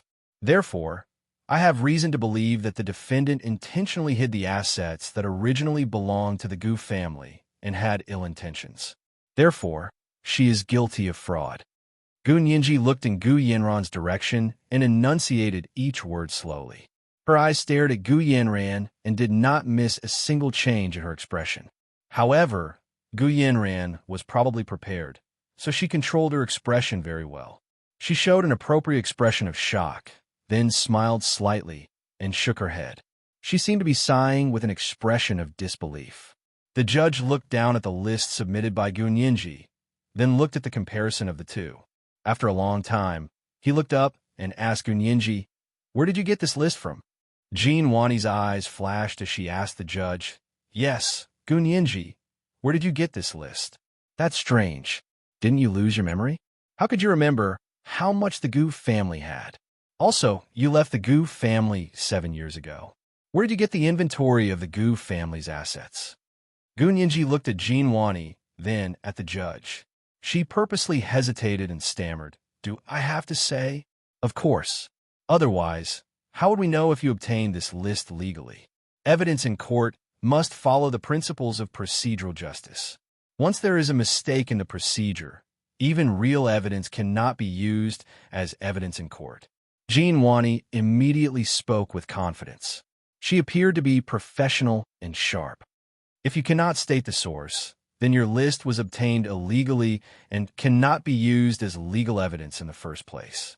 Gu Yanran finally relaxed a little about Jean Wani. She thought that she had spent so much money to hire Jean Wani, so it was worth it. The judge also said, "Plaintiff, please answer the court's question." An important principle in estate disputes is to first confirm the legality of the disputed subject matter. Only on this basis can the assets be distributed. Gu Nianji also looked troubled. After a while, she whispered, "Yi Xian gave it to me." "Who is Yi Xian?" Jean Wani's heart pounded, and she was so excited that it was about to jump out of her throat. This time, Gu Nianji had finally fallen into their trap. Jean Wani was so excited that her hands were trembling. Gu Yanran, on the other hand, closed her eyes and thanked the heavens in her heart. That person could really be said to have taken every possibility into account. However, Gu Yanran also had some doubts. It was that person who told her that her father was Gu Xiangwen's lawyer. She didn't know about it at all. If she had known, she would have dealt with the lawyer a long time ago. I won't wait until today. But how on earth did they know that? Gu Yanran was confused. Her gaze wandered around the courtroom and unconsciously met Gu Nianji's gaze. Her mind went blank for a moment. Gu Nianji's gaze swept past Gu Yanran's face. Gu Yanran could only remember Gu Nianji's bright eyes. Her eyes were dark, like fine black velvet. They were soft and sparkling under the light, but they were bottomless. They had all her thoughts and worries. This 19-year-old girl was facing an increasingly difficult situation. How could she have such a calm and composed gaze? Gu Yanran's heart skipped a beat. When she looked again, she saw that Gu Nianji had already lowered her head and was organizing the scattered documents on the table in front of her. The judge banged his gavel. "Plaintiff, who is Yi Xian? Please answer the court's questions." Gu Nianji slowly raised her head and quickly glanced at Gu Yanran before looking back at the judge. She coughed lightly. "Yi Xian is an orphan that my father, Gu Xiangwen, once supported. After my father met with misfortune, he worked under Gu Yanran as the Gu family's computer supervisor and financial supervisor. Therefore, I believe the list he provided." "So it's this Yi Xian. No wonder." Jean Wani perked up and immediately dropped her own bombshell. "Your Honor, the list of the Gu family's assets submitted by the plaintiff is not credible. On behalf of my client, I ask the court to carefully consider and not accept the contents of the list of the Gu family's assets submitted by the plaintiff." Objection. Gu Nianji immediately refuted Jean Wani's suggestion. This list was provided by the financial supervisor who is most familiar with the Gu family's assets. "May I ask why the defendant's lawyer says it cannot be trusted?" Jean Wani flashed a victorious smile and bared her pearly white teeth at Gu Nianji. She turned to the judge and said passionately, "Because Yi Xian is deliberately framing me. Your Honor, you may not know yet, but Yi Xian is indeed an orphan that Mr. Gu Xiangwen supported. However, after Mr. Gu's accident, Miss Gu Yanran was supporting the Gu family on her own. He took advantage of her when she was in danger and had wild ambitions. Not only did he forcibly occupy Miss Gu Yanran, but he also frequently abused her. He destroyed my client both physically and mentally. How can you believe the evidence provided by such a scumbag? Gu Nianji revealed a stunned expression. It perfectly showed that she had no idea about this side of Yixian. Gu Yanran was secretly pleased. She was even more impressed by that person's strategy of killing 3 birds with 1 stone. What's more, Yixian not only wants my client, but also all of the Gu family's assets. My client is only a weak woman. Under Yixian's tyrannical power, she had to swallow her anger and deal with him. However, she swore that she would never agree to his demands. Yixian saw that he couldn't get any benefits from my client, so he turned to threaten her. He said that if she didn't obey him and hand over all of his assets, he wouldn't let her get a single cent. Jean Wani described it vividly, like she was writing a novel. Many people in the courtroom listened with great interest, including Gu Nianji. She widened her big, black eyes and said in shock, "No way? How could Yixian be this kind of person?" "Lawyer Jean, are you sure you're defending in court and not telling stories in a tea house?" Jean Wani's face was a bit hot. Her statement just now was only to create a preconceived impression in the courtroom, so she intentionally exaggerated it. That way, she could gain the upper hand and create a bad image of Yixian for everyone. It was a bit out of line, but in a lawsuit, as long as it wasn't illegal, lawyers could do whatever they wanted.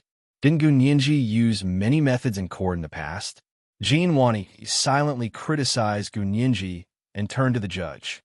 "Your Honor, there is evidence of Yixian abusing my client." As she spoke, she presented the photos of Gu Yanran's injuries taken at the hospital a few days ago to the court. These photos are ironclad evidence of Yixian abusing my client. Your Honor, please consider carefully and not accept Yixian's testimony, Jean Wani said calmly. Gu Nianji's eyes narrowed slightly as she quietly looked at Jean Wani. She now understood that Jean Wani and Gu Yanran's plan was to completely make Yixian lose his credibility as a witness. As long as he lost his credibility, all of his testimony would have the possibility of being fake and would not be accepted by the court. The judge looked down at the photos, as well as the doctor's examination report and the police officer's signature. Gu Nianji didn't say anything the entire time. She waited for the judge to finish looking at the photos before saying, "Your Honor, can I see those photos?" Objection. Jean Wani immediately jumped up. "These photos are related to my client's privacy. Your Honor, please seal them and not spread them." Huh? Gu Nianji finally laughed, then retracted her smile. She asked sternly, "Lawyer Jean, this is not right of you. How can you take out evidence to support your own point of view and then not allow others to see it? Furthermore, I am not someone else. I am the plaintiff in this case. If you say that your photos have nothing to do with this case, I will definitely not see them. But you're using these photos as evidence to refute the inventory of the Gu family's assets that I submitted. That is not unrelated to this case. May I ask, what reason do you have to refuse to allow me to examine the photos?" Jean Wani lowered her head and didn't meet her gaze as she said, "These photos are indirect evidence. According to the law, the judge can decide." Okay. Gu Nianji didn't look at her anymore and turned to look at the judge. "Your Honor, I can refuse to look at the photos, but I want to see the doctor's diagnosis report and the police officer's testimony. Also, I want to summon the doctor who treated the defendant, Gu Yanran, and the police officer who came into contact with Gu Yanran at the time. I need to interrogate them in court." The judge nodded. Agreed. As he spoke, he kept the photos, but ordered someone to bring the doctor's diagnosis report and the police officer's testimony to Gu Nianji. Gu Nianji didn't want to see Gu Yanran's disgusting photos anyway, so it was better not to let her see them. However, she still had to fight for it. It wouldn't be good if she was too calm and made the other party suspicious. Very quickly, the court staff photocopied the doctor's diagnosis report and the police officer's testimony and placed it in front of Gu Nianji. Then the judge announced, "Due to the appearance of new evidence, today's trial is over. The new evidence submitted by the defendant will be verified by the court, and the doctor and police will be summoned at the same time. The trial will resume next Monday." The gavel struck, and the second trial of the estate dispute case ended just like that. Gu Nianji calmly put away all the documents and photocopies and put them in her laptop bag. Jean Wani and Gu Yanran looked at each other and smiled confidently. Jean Wani smiled as she walked to Gu Nianji and extended her hand. "Lawyer Gu, thank you for letting me win today." Gu Nianji didn't look up, nor did she shake her hand. She didn't even look at her. With a frosty expression, she slammed her laptop bag on the table, zipped it up, and left the courtroom without looking back. Ma Chi-Chi, who was listening by the side, panicked and called out, "Nianji." Gu Yanran couldn't help but laugh. "Oh my, look at her face. It's never been so dark. She's so ungentlemanly." Jean Wani pulled Gu Yanran's arm and walked out. She laughed quietly. "All right, Yanran, keep your mouth shut. There's a tough battle next Monday." Gu Yanran immediately calmed down, but the smile in her eyes rolled. She couldn't help it. This is the first update. Today is the third update. I'm asking for recommendation votes and monthly votes. Where are the recommendation votes from the relatives? You don't even give a full vote at the third update. What a sad thing. At 1 p.m., we'll add the second update for the spiritual pet fate, 100,000 Chinan dollars, that Chien Mo's relatives gave in April. At 7 p.m., the third update.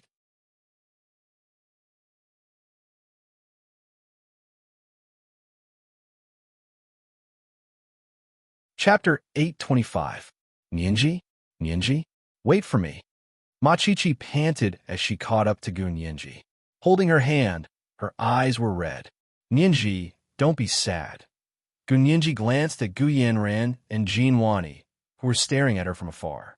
She thought about Hua Xiaoheng's usual expressionless face, and her bright eyes dimmed. She said calmly, "Chi-Chi, I'm fine." She grasped her hand and pulled her away. Ma Chi-Chi's heart skipped a beat when Gu Nianji held her hand, but her expression didn't change. Holding her hand, they got into In Shixiang's car. In Shixiang didn't say anything. He started the car and drove to Gu Nianji and Ma Chi-Chi's school. On the way there, Ma Chi-Chi saw that there was no one else and asked Gu Nianji quietly, "Nianji, what happened to you? Were you speechless because of their questions in court?" This wasn't like the Gu Nianji they knew. She had always been a person who would try to be reasonable even when she was being unreasonable, let alone when she was fighting against her opponents in court. Ma Chi-Chi's concern warmed Gu Nianji. She shook her hand. "I'm fine. I can only judge their true intentions when they're happy. I know what I'm doing." "That's good." Ma Chi-Chi sighed deeply and leaned back in the back seat. Slapping her forehead, she said, "But Nianji, you were really good at acting in court. Even I was fooled. I thought." Gu Nianji hugged her arm and leaned her head on her shoulder. Acting coquettishly, she said, Chi-Chi, Chi-Chi, don't be angry. I was doing it for the lawsuit. I didn't want to lie to you." Her voice was coy and soft when she acted coquettishly. Ma Chi-Chi felt her bones soften even though she was a woman. She quickly smiled. Okay. I didn't say you lied to me. Nianji, speak properly. I'm going to turn gay if you keep this up." In Shixiang finally coughed. "Nianji, Chi-Chi isn't Hua Xiao. Don't try to coax her." Gu Nianji spat at the front seat and sat up straight. She said sternly, "Brother Xiong, don't talk nonsense. When did I act coquettishly? I was apologizing to Chi-Chi." In Shixiang chuckled. Gu Nianji saw that In Shixiang didn't believe her, so she didn't explain further. She rolled her eyes 180 times in her heart, but she still needed him to speak on Hua Xiaoheng's behalf. She thought about it and said, "During the third hearing next Monday, I will interrogate the doctor and the police. Yi Xian's case will be put on the agenda." Yi Xian's case in the United States was the focus of Gu Nianji's attention recently. She was even more concerned about it than her own estate dispute. To put it bluntly, these two cases were actually the same case. Because of Gu Nianji's estate dispute case, Yi Xian's case in the United States had come about. In Shixiang understood what Gu Nianji meant and nodded slightly at the front. Gu Nianji turned to look out the window and pondered the questions to be asked during Monday's trial. After sending them back to school, In Shixiang returned to the Special Operations Forces headquarters base. Hua Xiaoheng was waiting for him in the office. In Shixiang closed the door and saluted Hua Xiaoheng. Mr. Hua, sit. Hua Xiaoheng pointed at the chair across from his desk. Nianji has a message for me? Yin Xixiang froze. Hua Xiao, how did you know? I think you two really do have telepathy. Hua Xiaoheng was unmoved by Yin Xixiang's flattery.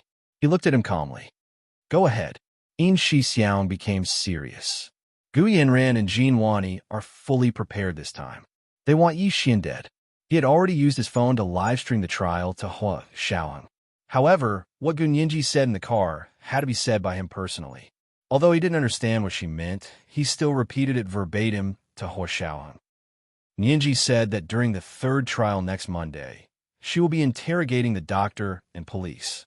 Yi Xian's case will be put on the agenda. Hua Xiaoheng propped his chin on one hand and held the mouse with the other. He opened a few pages on the computer and looked at them. After a while, he nodded. Got it. You can go now. Oh, you understand? Yin Xixiang scratched his head. You really understand? Yeah. Hua Xiaoheng didn't say anything else. He put his hands down and began typing on the keyboard with both hands. Yin Xixiang quietly left. He still didn't understand what Hua Xiaoheng and Gu Yanji wanted to do. However, he understood one thing in the afternoon because Hua Xiaoheng asked him to contact the police headquarters and asked them to keep an eye on the progress of Yi Xian's case. Time always passed, especially fast for people who were in a good mood. Gu Yanran felt like it was Monday in the blink of an eye. It was time to go to court again. This time, she wore Chanel's new fall winter black and white thousand birds plaid dress suit. Her soft black hair was tied into a bun at the back of her head. Her snow-white skin didn't have any makeup on. She only had a light pink lipstick. When she looked in the mirror, she actually looked like Gu Yanji. However, she didn't have her big eyes. Gu Yanran looked in the mirror for a while and seemed to remember something. The blue hole of the Caribbean kept appearing in her mind, and she felt a little dizzy. Holding on to the corner of the vanity, she sat down on the makeup chair. Holding her chin, she sat in front of the vanity for a while. When she saw her face in the mirror suddenly pale, she quickly took a box of blush and patted her cheeks. By the time Jin Wani came to pick her up, Gu Yanran had already returned to normal. The two of them quickly arrived at the Imperial Capital High People's Court to wait for the third hearing. Gu Yanji wore a thin gray wool business suit and a small blazer with a belt that accentuated her slender waist. Her legs were straight and slender, and her hair was casually tied into a ponytail. Her eyes were clear and deep, and she looked like an underage high school student. However, as soon as she opened her mouth, she immediately shattered some people's fantasies. She walked into Court A and saw that Yin Xixiang was still sitting in on her side. However, Ma Chi-Chi didn't come this time because she had classes on Monday. Gu Yanji didn't want her to skip class just to sit in. Ma Chi-Chi reminded Yin Xixiang repeatedly to take good care of Gu Yanji. Gu Yanji was speechless. Seeing her walk in, Gu Yanran and Jin Wani both walked over to greet her. Gu Yanji ignored them and walked to the plaintiff's stand alone to sit down. Soon, the judge banged his gavel and announced the start of the court session. This time, at Gu Yanji's request, the court summoned the doctor and nurse who had examined Gu Yanran a few days ago, as well as the two female police officers who had persuaded her to call the police.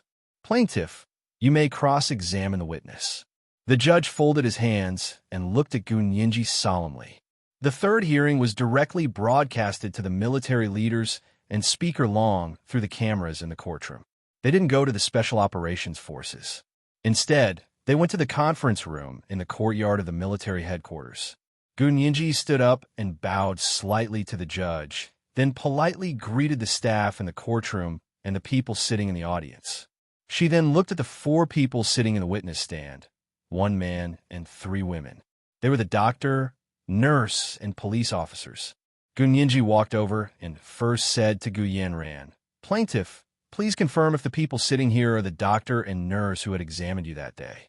Also, are these 2 female police officers the ones who had persuaded you to report the case? Gu Yanran looked carefully. Her gaze swept from right to left, then left to right, and finally nodded. Yes, they're the kind doctor, nurse, and the 2 police officers. As she spoke, she stood up and walked to them.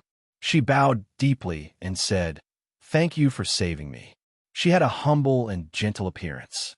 Coupled with her beautiful and gentle appearance, this was more suitable for her than her previous image of a strong woman. It also made people feel more pity for her. The male doctor stood up hastily and said, "Miss Gu, you are too kind. This is what we should do." As he spoke, he looked at Gu Nianji and said bluntly, "Miss Gu was abused so badly, and you still want to sue her. I really don't know how you could be so cruel." Gu Nianji smiled and didn't lower herself to his level.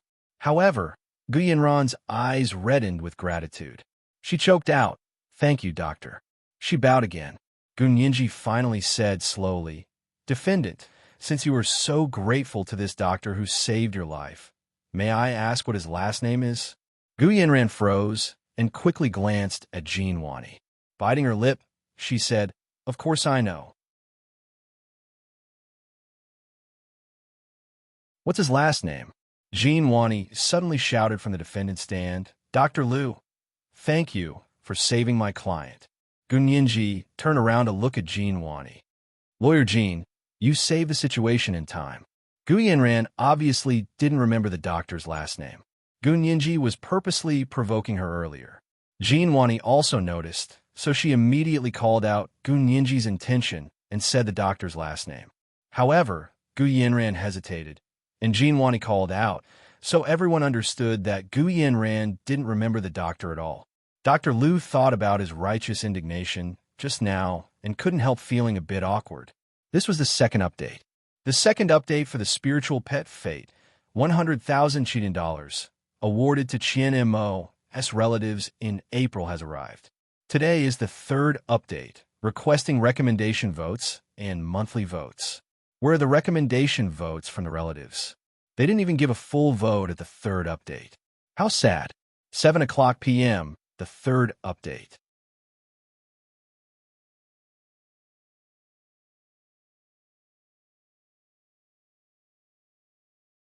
Chapter 826. Gu Nianji had already achieved her goal, so she didn't continue to harp on the issue. She smiled appropriately and invited the doctor to sit on the witness stand to begin the interrogation. "May I ask if you're Dr. Liu from Ipingli Hospital?" "Yes, I'm an emergency room doctor." That day, Dr. Liu was obviously a talkative person. Once he started talking, he couldn't stop himself. Gu Nianji interrupted him gently. "Dr. Liu, now you only need to answer yes or no." Dr. Liu felt awkward once again.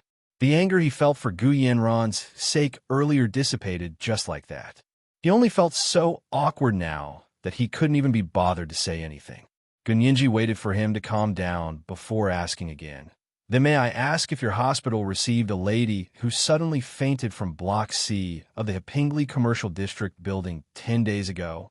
Dr. Liu adjusted the glasses on the bridge of his nose and nodded. "Please answer yes or no," Gu Nianji insisted gently. Her gaze was calm and serene as she quietly looked at Dr. Liu. Dr. Liu felt a little better and said yes. "Then is this lady in court right now?" "Yes, that's her." Dr. Liu pointed in Gu Yanran's direction. Gu Yanran smiled warmly at him. However, Dr. Liu was already unmoved by this. He was filled with hot blood and wanted to seek justice for the beauty.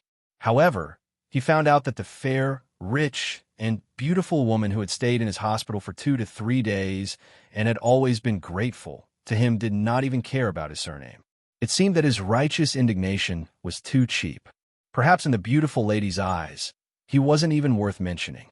She didn't need him to seek justice for her. Gu Nianji's first surname-related question was like a bucket of cold water splashed on a doctor's head. It also splashed on the nurses' heads, and it also splashed on the 2 female police officers' heads. They looked at Gu Yanran thoughtfully. No one knew what they were thinking. After Gu Nianji confirmed that the witnesses were correct, she asked again, "Then can you briefly explain the condition of the lady you treated, the defendant, Gu Yanran?" This was Dr. Liu's specialty. He immediately perked up and talked nonstop. "Miss Gu Yanran's body is actually very healthy. She probably fainted because she was too angry. It's not a big deal. The real problem is the injuries on her body." Gu Nianji interrupted Dr. Liu. "Dr. Liu, may I ask what you mean when you say that the defendant, Gu Yanran, probably had a heart attack due to anger. So yes or no? Can you give me a definite answer? Dr. Liu looked at Gu Yanran's medical record that he had brought with him.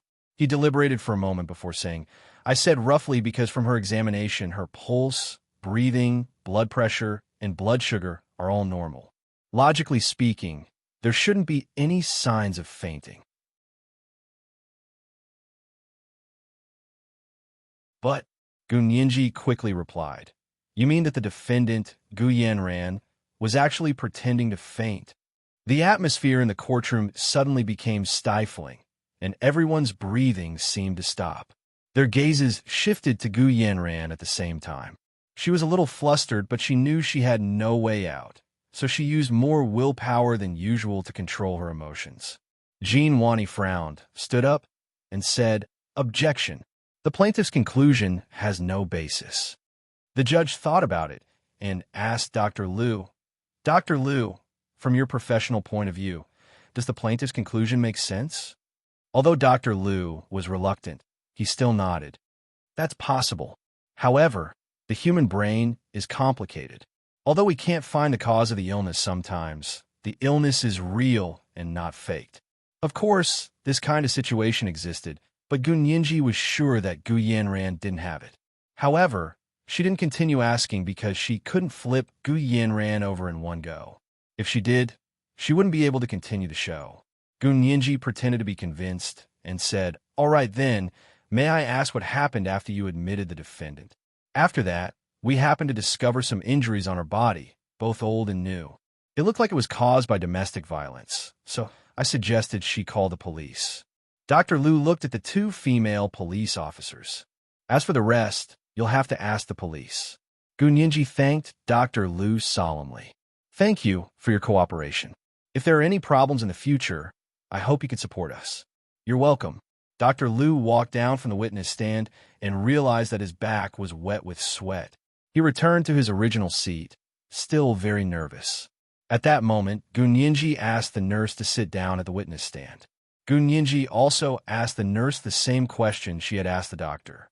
After getting a definite answer, Gu Nianji asked her again, I heard that you were the first to discover the injuries on the defendant, Gu Yanran's body?